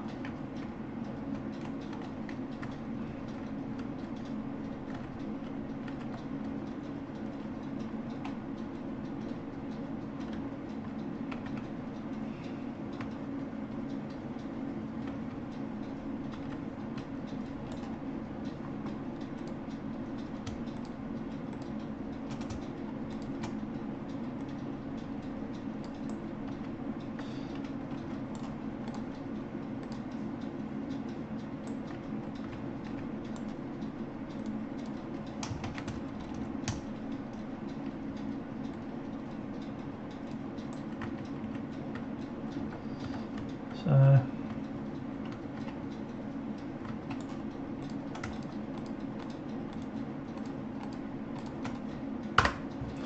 that.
So that's the same height as that.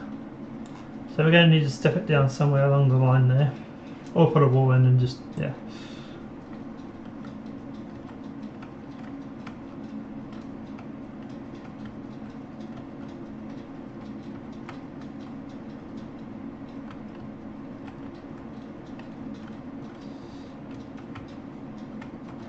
Maybe put a door for that one. And then this one, you can put a door for,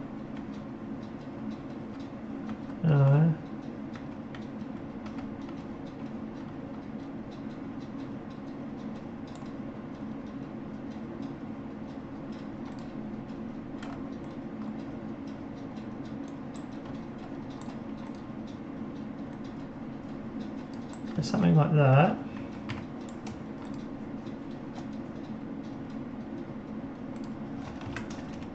Sorry, not one. So, one. And group. And that. And. Oops. Oops. That.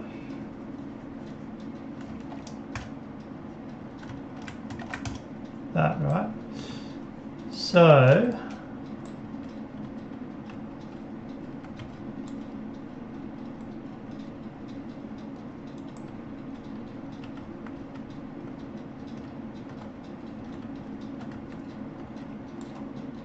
That goes along there.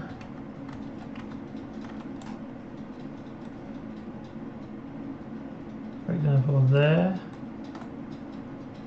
There.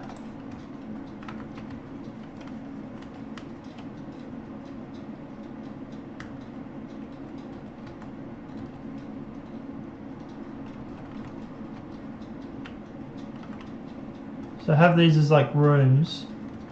So they're two massive rooms, but 2 rooms.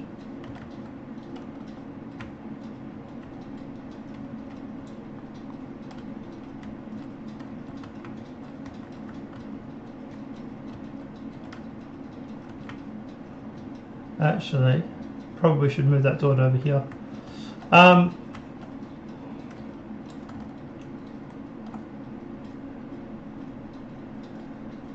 Say like there.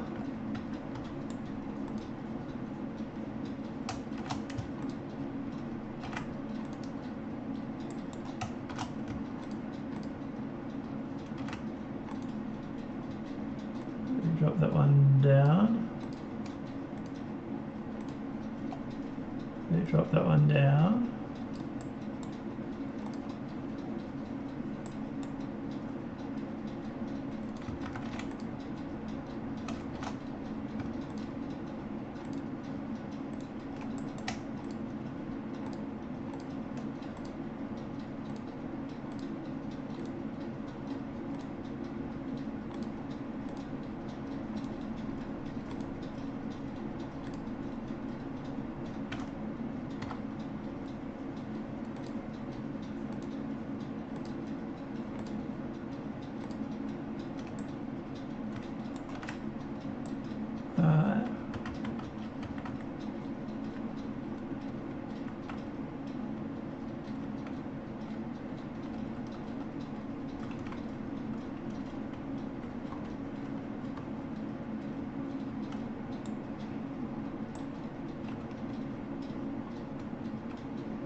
Group that, make that the same, so have it like that, and then that, and then that, and then that.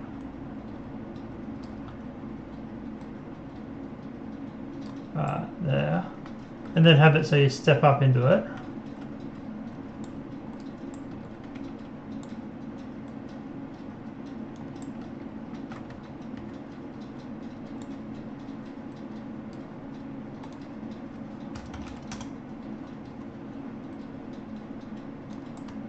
Like that, right?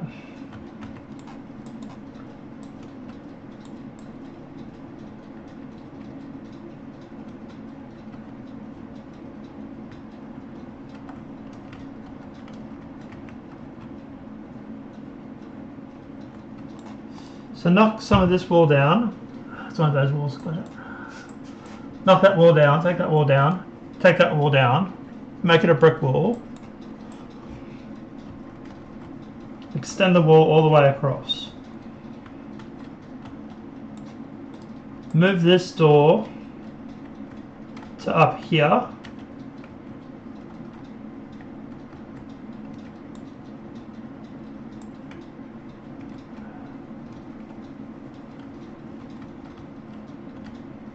And then have it so that you come in here and this is your room, or in this one you come in and it's in here, right?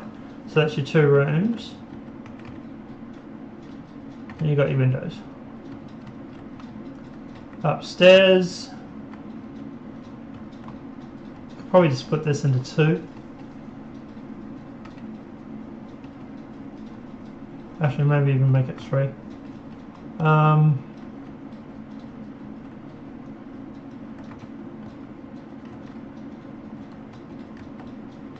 Although, do we need to actually?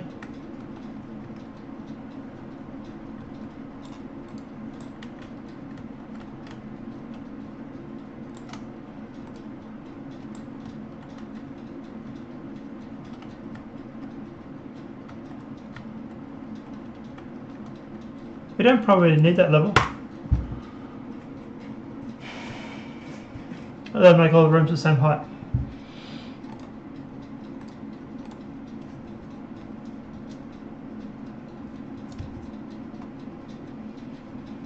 Right, so you've got this room, we'll put stairs there, and that's your first door to go in, and your second door is over here, right?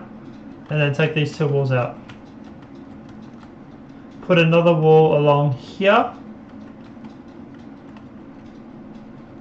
and this is another room here, with maybe a cupboard in the front.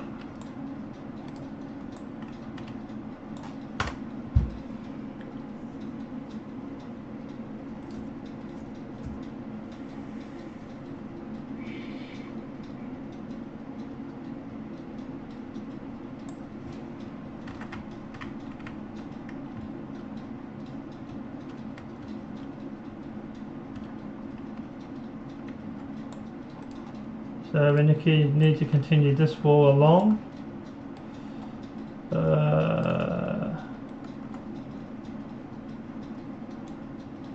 that wouldn't be right.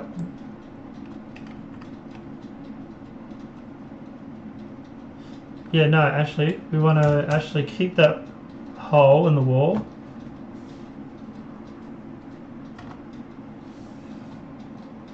And we got to put a doorway there. Well, you know what I mean.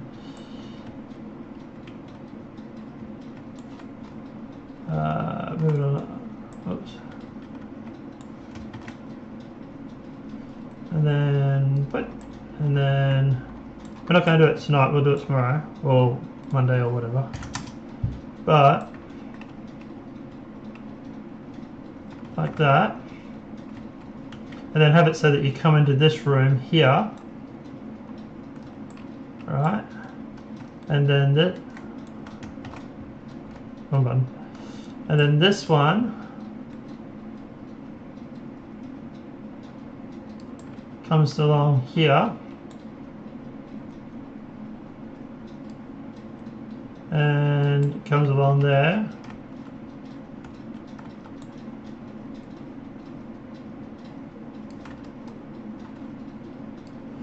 Right.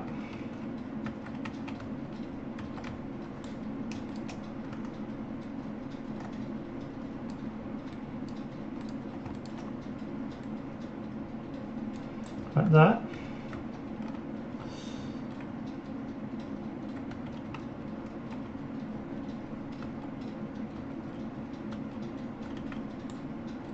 So these walls come down.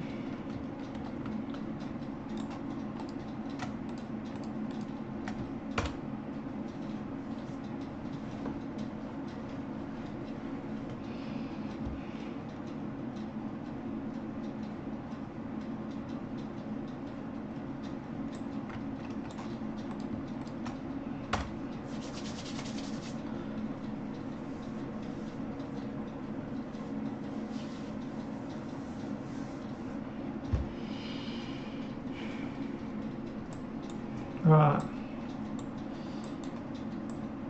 So this here, this is one room. This will be the other room. And then of course we need this again.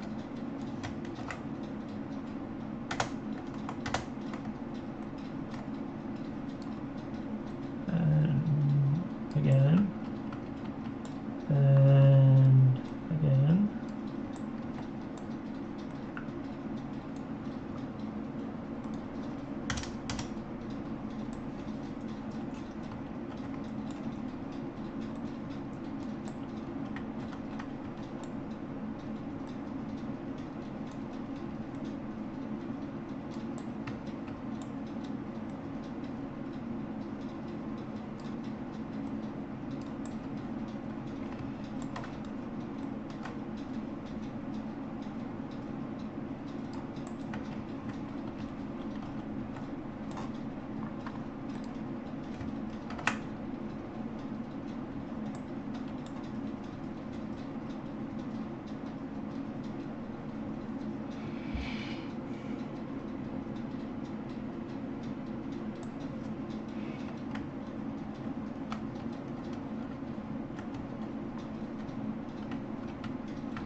Actually, leave that cupboard there, but we'll halve it. We'll give half to that room, half to the other room. The guys at the front won't have any cupboards, but you know, whatever. It's not an actual house. It's not like people are actually gonna, you know, oh my god, my room has no space! I have no cupboard space!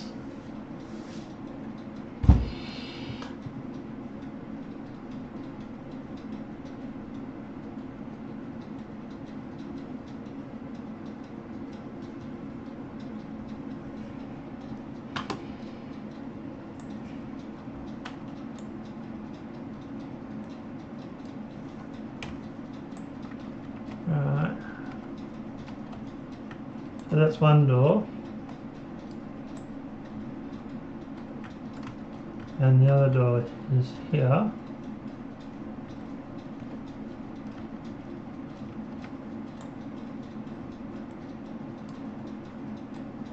Like that.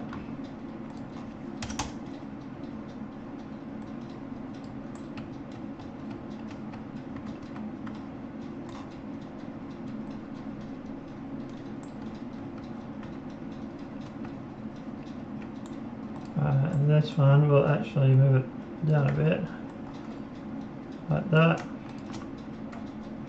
and move it over that way a little bit.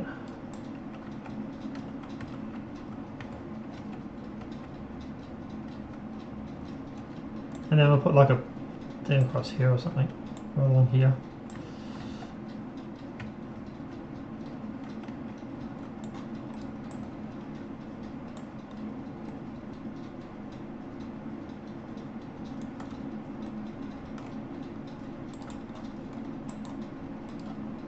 And this part will move down to there like that.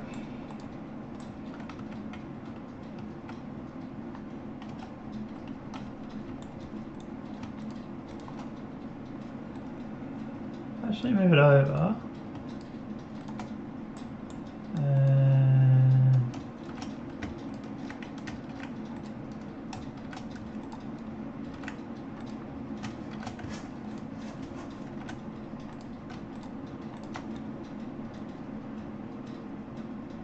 like that. Probably just delete those actually.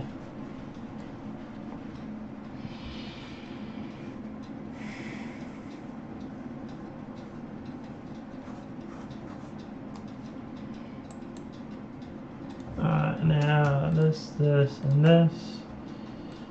Drag it off and put it on there. God damn it. Drag it off and put it on there and say 0.3, so 0.5.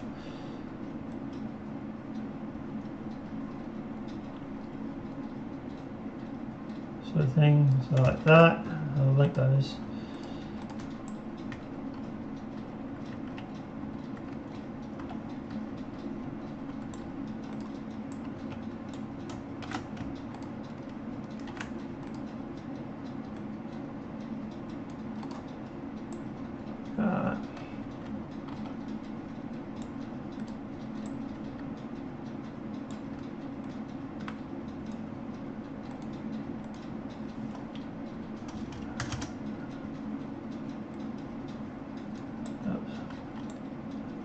And show that there, and show it on there.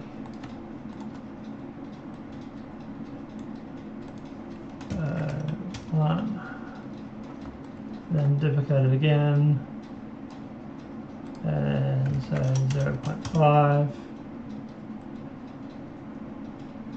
Right up against the wall. Right. So you got that room. You got this room, you got this room,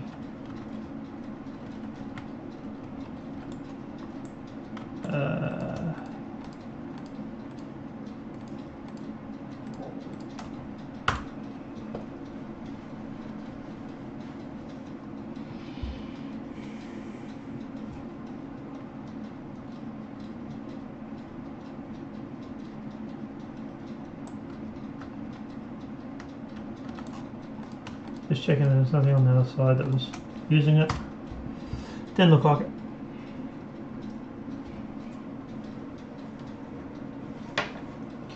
Right, we'll probably end it there, guys. We'll probably do this room off when we get started next time. So we'll work on these 3 rooms and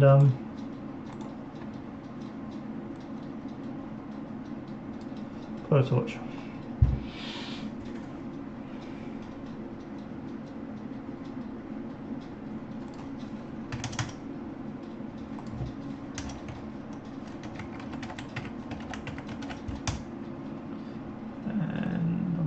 There you go. Right, so you got this room. Yeah, you got a door here.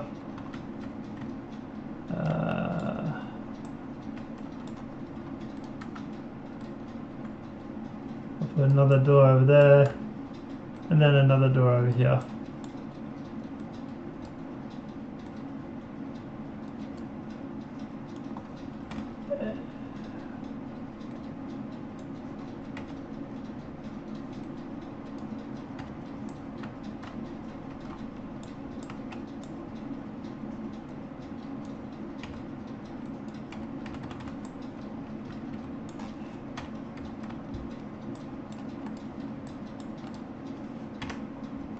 My play in button isn't working.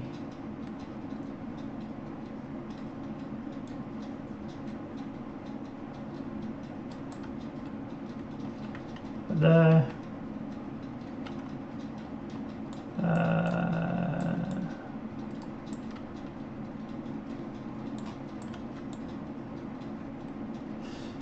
Hey, ACA, how are you, buddy? I was just about to jump off. You just caught me. There we go.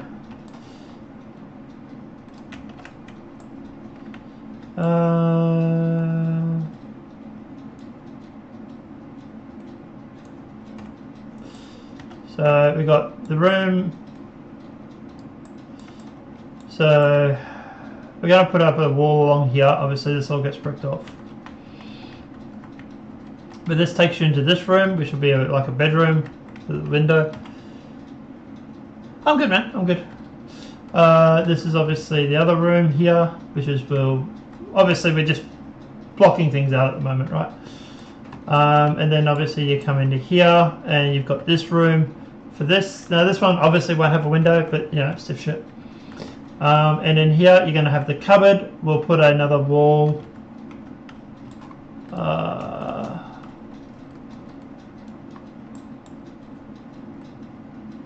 It's not like the NPCs are actually going to complain, right? And then we'll put it like there.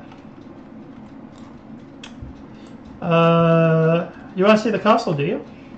Oh, dude, if you think this is impressive, I will show you something. So there's that and that. Yep, right.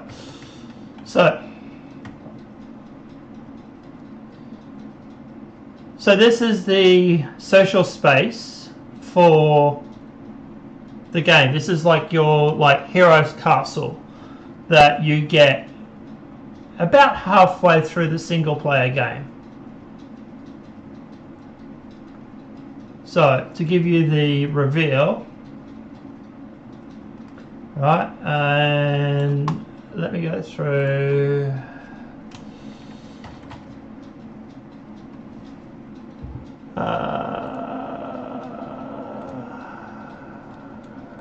Processing will turn on. The fog should be on. Now it's on. Right. So it's going to look a little different than this. This is obviously eye lighting is just through the engine itself, but you basically come through here. By the way, also we're going to put in like stables and area over here. You come in. Oh, dude, this castle is fucking amazing, eh?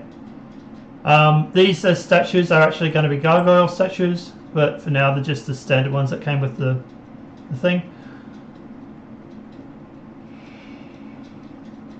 So come along here. You got the gates, and then you got the doors to enter, and you come inside. Over here is you have a room which is going to be like storage or whatever. You come into here is like a warden or like a council member, and then this will be like, you know, sort of like the person that's actually in charge of the castle or whatever it may be. You come upstairs. This is the dining room. Over here, which is the kitchen and probably storage.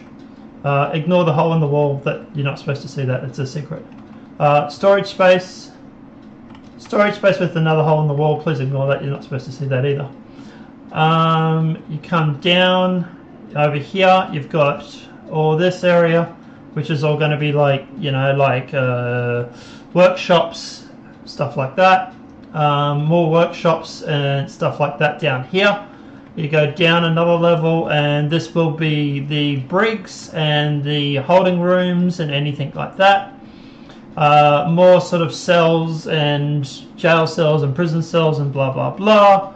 And then obviously you keep going down, and then you come down to this area. I'm thinking about removing this level and actually putting like a tree of life or something maybe in here that would sort of fit the fantasy sort of level. Anyway, let's go back up. So you've seen this area. Alright, this is the thing, this is the hallway, the kitchen obviously over there. And then you come up to here, and you come up here, and you come in here. This here is all going to be, yeah it is, yeah. So basically it's a library with a hallway that comes into here. You come along, and over here, this is where you've got like the private meeting room for council members and stuff like that. And then obviously you have storage over here once again. The council chambers themselves are actually up here, and you come into here. We've already started decking this out, and you have this basically this council chambers with a private council chamber over here for meetings and stuff like that. By the way, there's also storage on this side, and also storage over here as well. And then you go up the stairs, and you come into here. This is all going to be living quarters. This area is all living quarters. Oh, dude, it's massive. Yeah, and that's what we're doing at the moment, is just sort of like working this area out here. You know, putting in hallways and stuff like that. And then obviously that's what we're just working on then. More living quarters, including, oh actually no, this would not be living quarters because that's the door to get out to the back. You got the 3 levels here for like, yeah, living quarters or lounge room or whatever it may be. There's actually quite a nice little area over here too. You come downstairs and you got all this for like the lounge room, for like lounging and stuff. And yeah, you basically, and then you got like more living quarters up here, for example. So yeah, we started just like sizing things out and stuff like that. And then obviously you've got more stuff over here. The castle is absolutely huge. Like if I go out to the outside of it. So to give you an idea, that's the castle there. That's what we're just flying around, right? With all the basements and everything, go downstairs and everything like that. And then you've got like the towers and everything. Here's the kicker. That is all joined on to a bridge that takes you to this watchtower. Yeah, at the moment, solo at the moment. So you come across the watchtower, and there's another castle. I don't even know if we're actually needing this one at the moment, but it'll still be there. And when the game finally goes live in several years from now, if we need it, we've got this whole area to design. But it might just be at the moment. Nah. Yeah. And there's like little things that have been set up, like these little jump puzzles here. There's like these little things along here I was testing earlier. By the way, you've got all the grounds and stuff like that as well that you can explore. Over here. Yeah, it is. Yeah. Yeah, this is the barracks. That's the keep. You got this area down here, which is for the wolves and stuff like that. There's going to be like wolves and stuff running around here. Yeah. So it's a lot of work. It's been getting there. The castle itself was an original asset from Fab, but this is heavily modified. Heavily modified. There was no interiors. A lot of the exterior has been changed. You know, things like this, like here, have to be fixed. So what we'll do is we'll just do 1.2.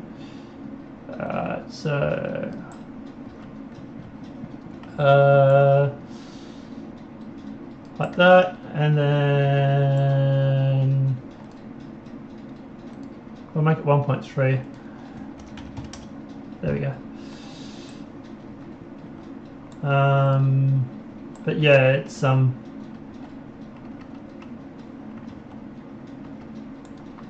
we could probably actually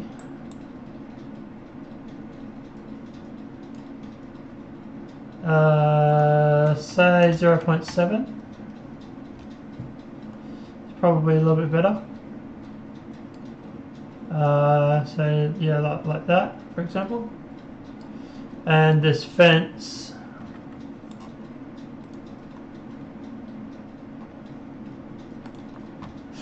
how long have you been working on it, by the way? A couple of months.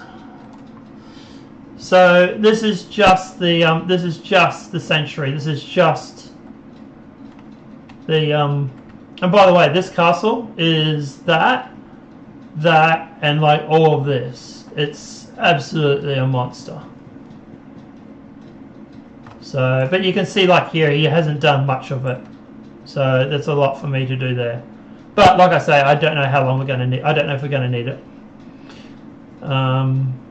But the basic crux of the game, it's set at 1680 to 1715, and basically the Earth is under attack from every myth and legend you could possibly imagine.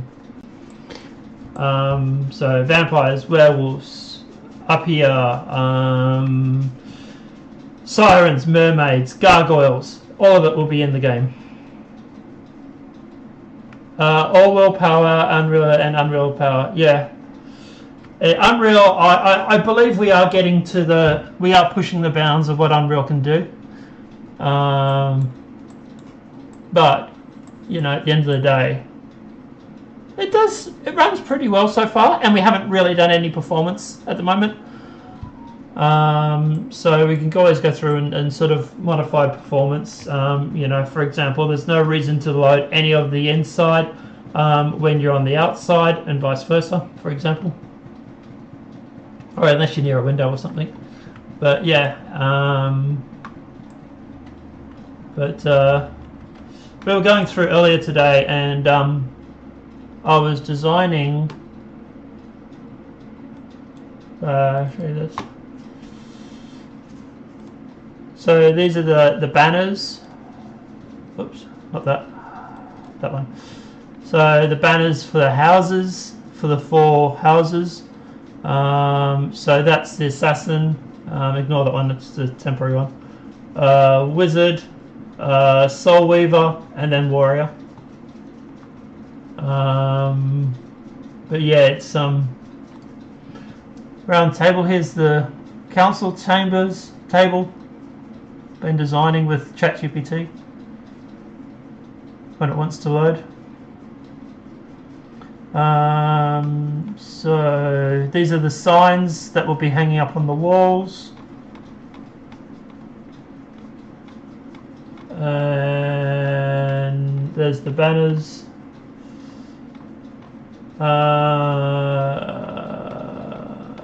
Where's the table? So here's the table, sort of thing. But yeah, it's a lot of work, but it's getting there. What I'm hoping to do is to go through and to do sort of like a Kickstarter or something, but sort of get some sort of vertical slice up and running first. The intro scene we got is all been planned out already. It's already been done. Dedication and Unreal, man. Thanks, man. Yeah. But we've been going for 5 hours tonight, so I'm about to jump off because I'm supposed to be at work for the past week, and my sleeping patterns are completely foobarred. But the one problem, if you ever do want to like buy Unreal assets, I'll tell you this now. The one big problem that you get is, I'll show you.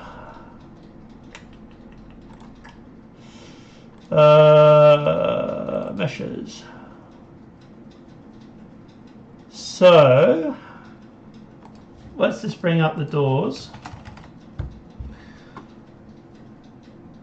Oh god no. Oh god no. This is it's a AA, AAA game. It'll be like 5 years.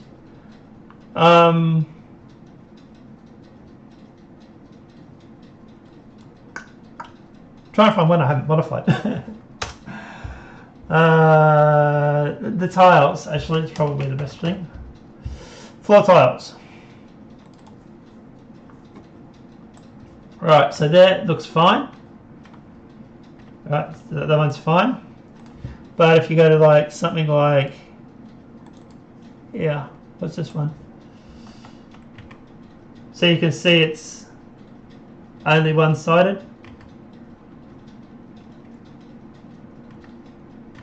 So what I've had to do is I went through and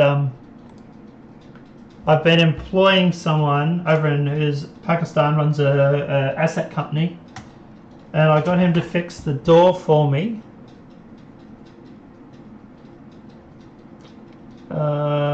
The A-mesh.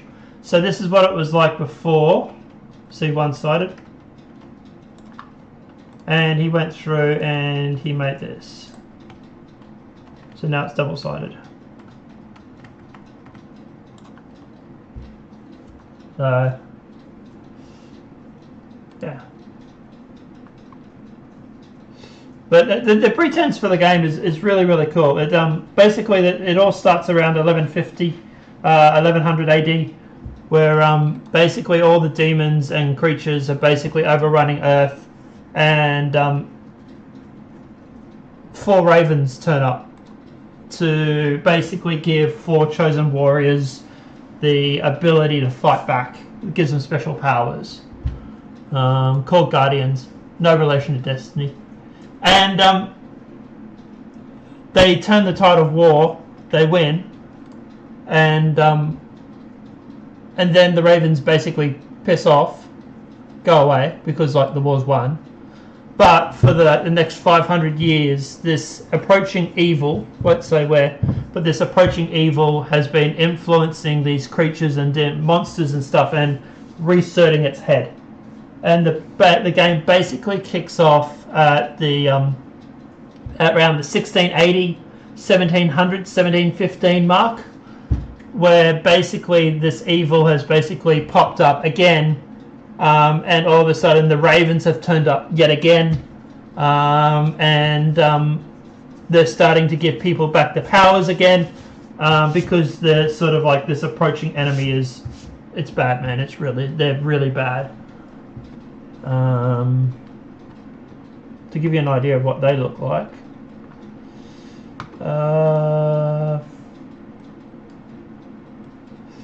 it's mythic.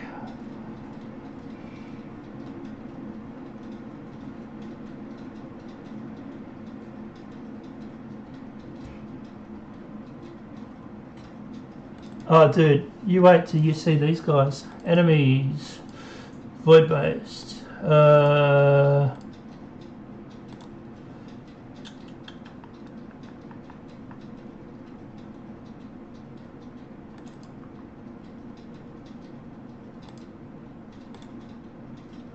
Thunder Mythic Old concepts. Here we go. So, to give you an idea,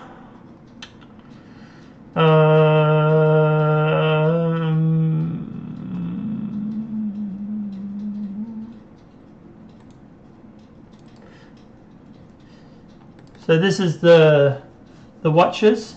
This is what they wear, male, female counterparts. By the way, stream is delayed like 20 seconds, so excuse me. No, yeah, I understand that. Yeah, it's fine. I didn't mean to fix that. I just had to reformat my computer. So that's the male and female counterparts for the Watchers, for the Guardians, I should say. Sorry. This was the original design for the Guardians house, but we've since changed. Here's the Watchers. So, you know, obviously like this sort of attire.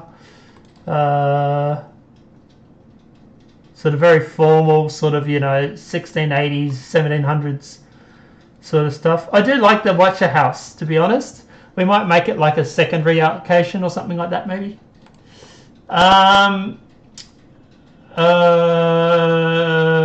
Oh, dude, the Void ships.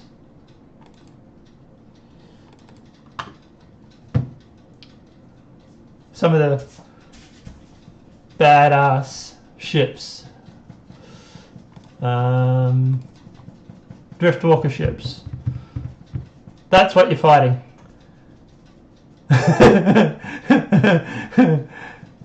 Oh yeah. So there's that. The Driftwalkers.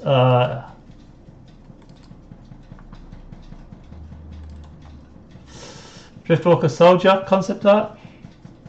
Oh yeah. Yeah, they're cool until you fight them. Then they're not going to be cool at all. And then you got the Driftwalker King himself, which is that guy. That's the big bad one that you're going to be facing in the single player game. He's the leader of it all. Yeah, very piratey versus sort of Dead Souls versus Call of Duty. You know, so at the end of the day, a lot of the weapons that you get in this will be swords, axes, and all that sort of stuff, right? The typical weapons that you get from, you know, around that period. Pretty much, he is, yeah. He is pretty much death. But yeah, so a lot of the weapons you get will be a lot that sort of stuff. But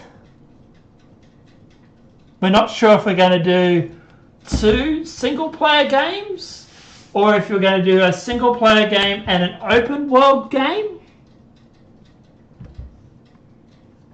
But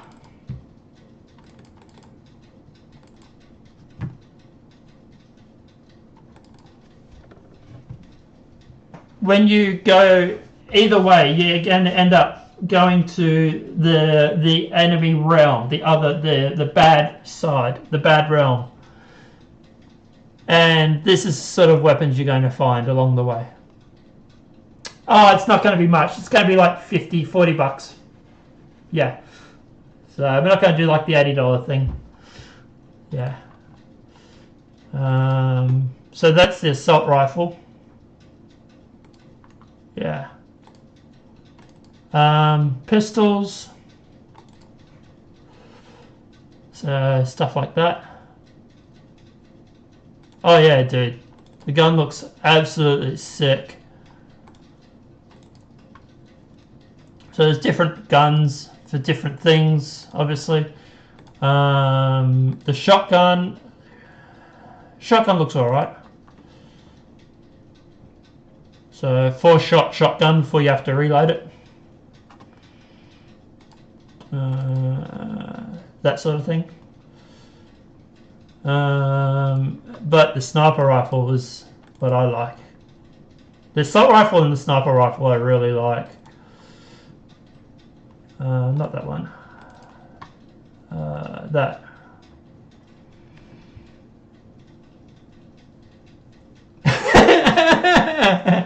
Yeah, it's a thing. Yeah. So these are the guns you're going to fight because, like, trust me, you're going to need them. Like, you think, like, these ships are cool. To give you an idea, Where is the butcher?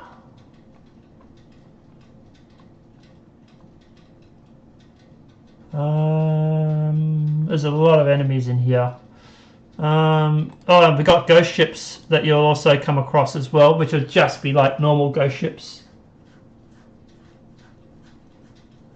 Which, like, yeah, ghosts and stuff on them. NPCs. Gorgon the Butcher. Here we go.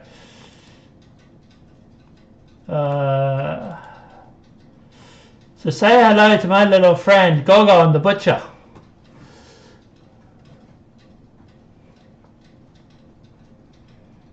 By the way, to give you an idea, that's the average size of a human. He's twice the size of you.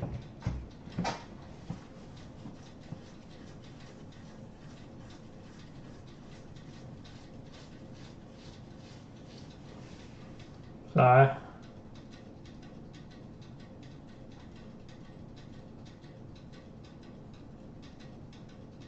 yeah. It'll be like the raids from Destiny. So, you know, 5 paces, five sections, jumping puzzles, all that sort of stuff. I'm a big Destiny player, Destiny 1. So, yeah.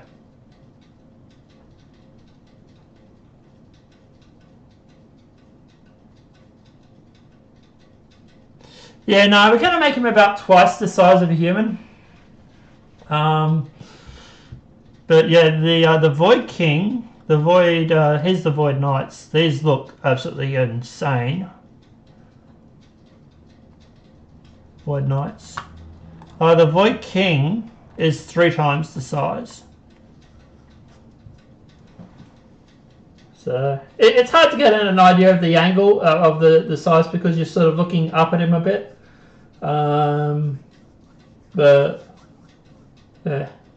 But you won't see him until A, second game, or B, live service game where we do raids.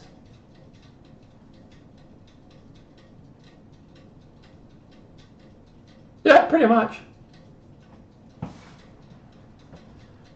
Yeah, basically what it is that the enemy that you're fighting is corruption. It's energy corruption.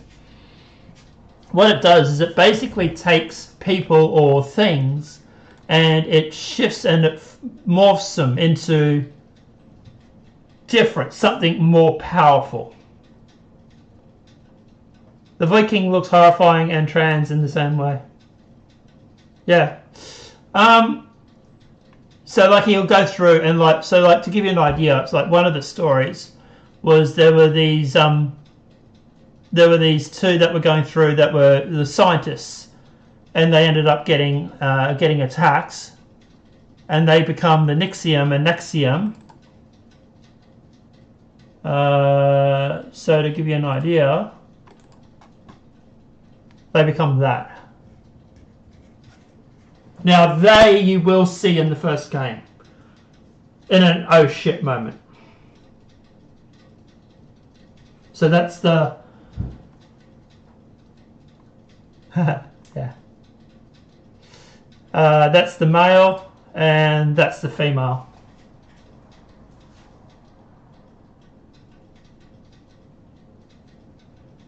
But you will see those in the first game, the single player game.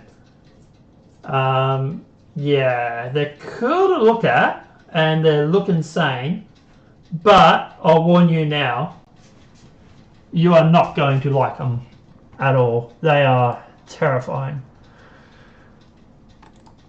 That's sort of that's a sort of their house in that different realm. It's where they live. You know.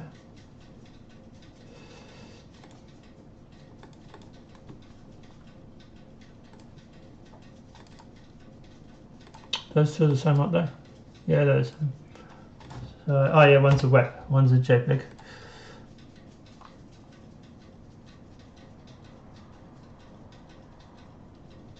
Don't wait to die. We actually earlier today I went through and I was listening to music on YouTube, and I found this.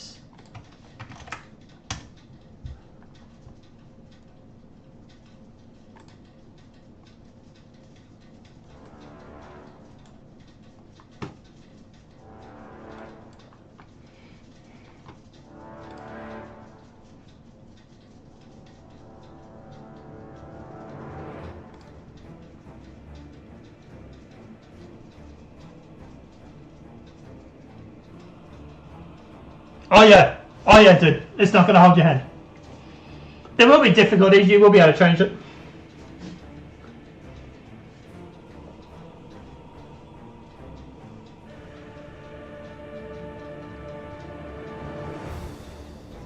So while you're hearing this, imagine a void ship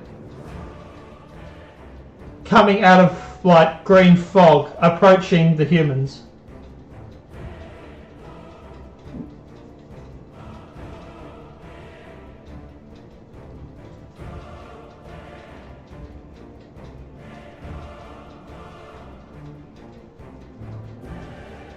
Oh yeah, I love it. Completely by random, it was on shuffle and found it.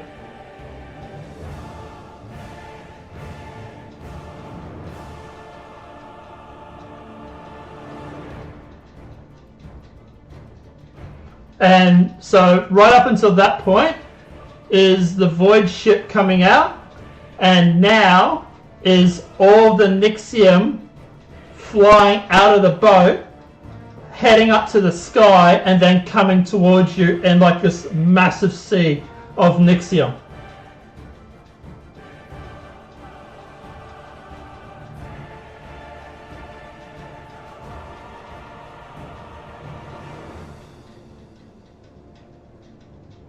So I want to hit up the artist. I got his details here. I want to hit him up. Maybe change this part of the song.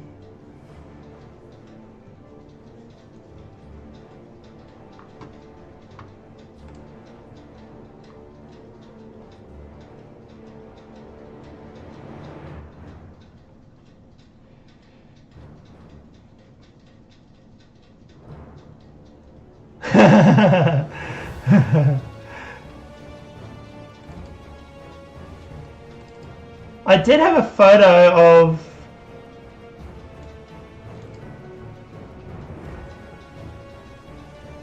photo of the massive dreadnought, the void ship that you take on in the start.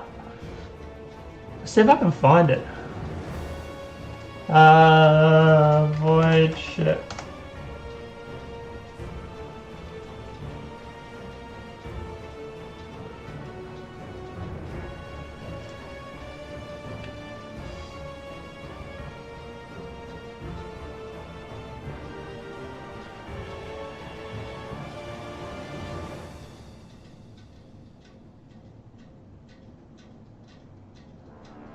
I can't find it. I'll have to sit down with chat and redesign it. But it was just this absolute monster of a ship.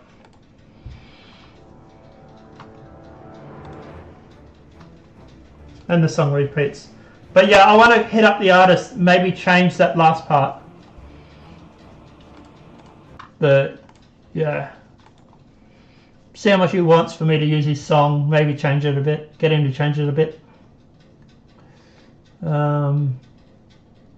But yeah.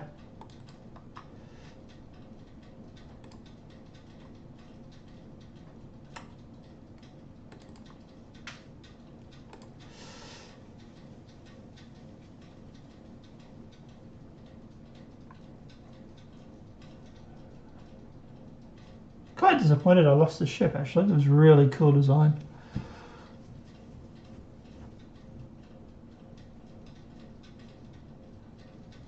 Oh, I know. We will put in difficulties. We will make it so that you can tone down the difficulty. But to be honest, I'm kind of against this whole changing the difficulty on the fly. I'm like, if you start a game on hard, you shouldn't be able to make it easy for like a section. Right? If you want to start it on hard, that's fine, but it's like the whole game is on hard. But I don't know. I'm a little bit at two minds on that because yeah. But I don't know.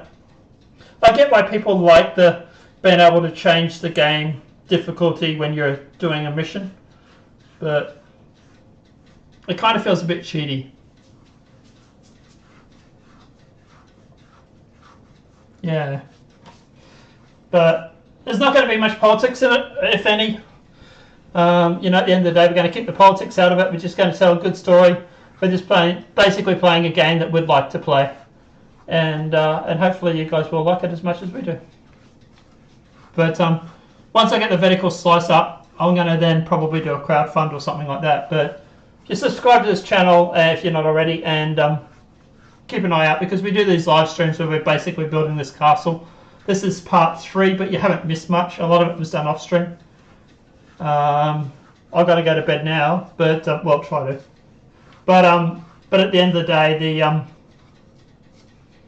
probably on Monday my time, which is Sunday night US.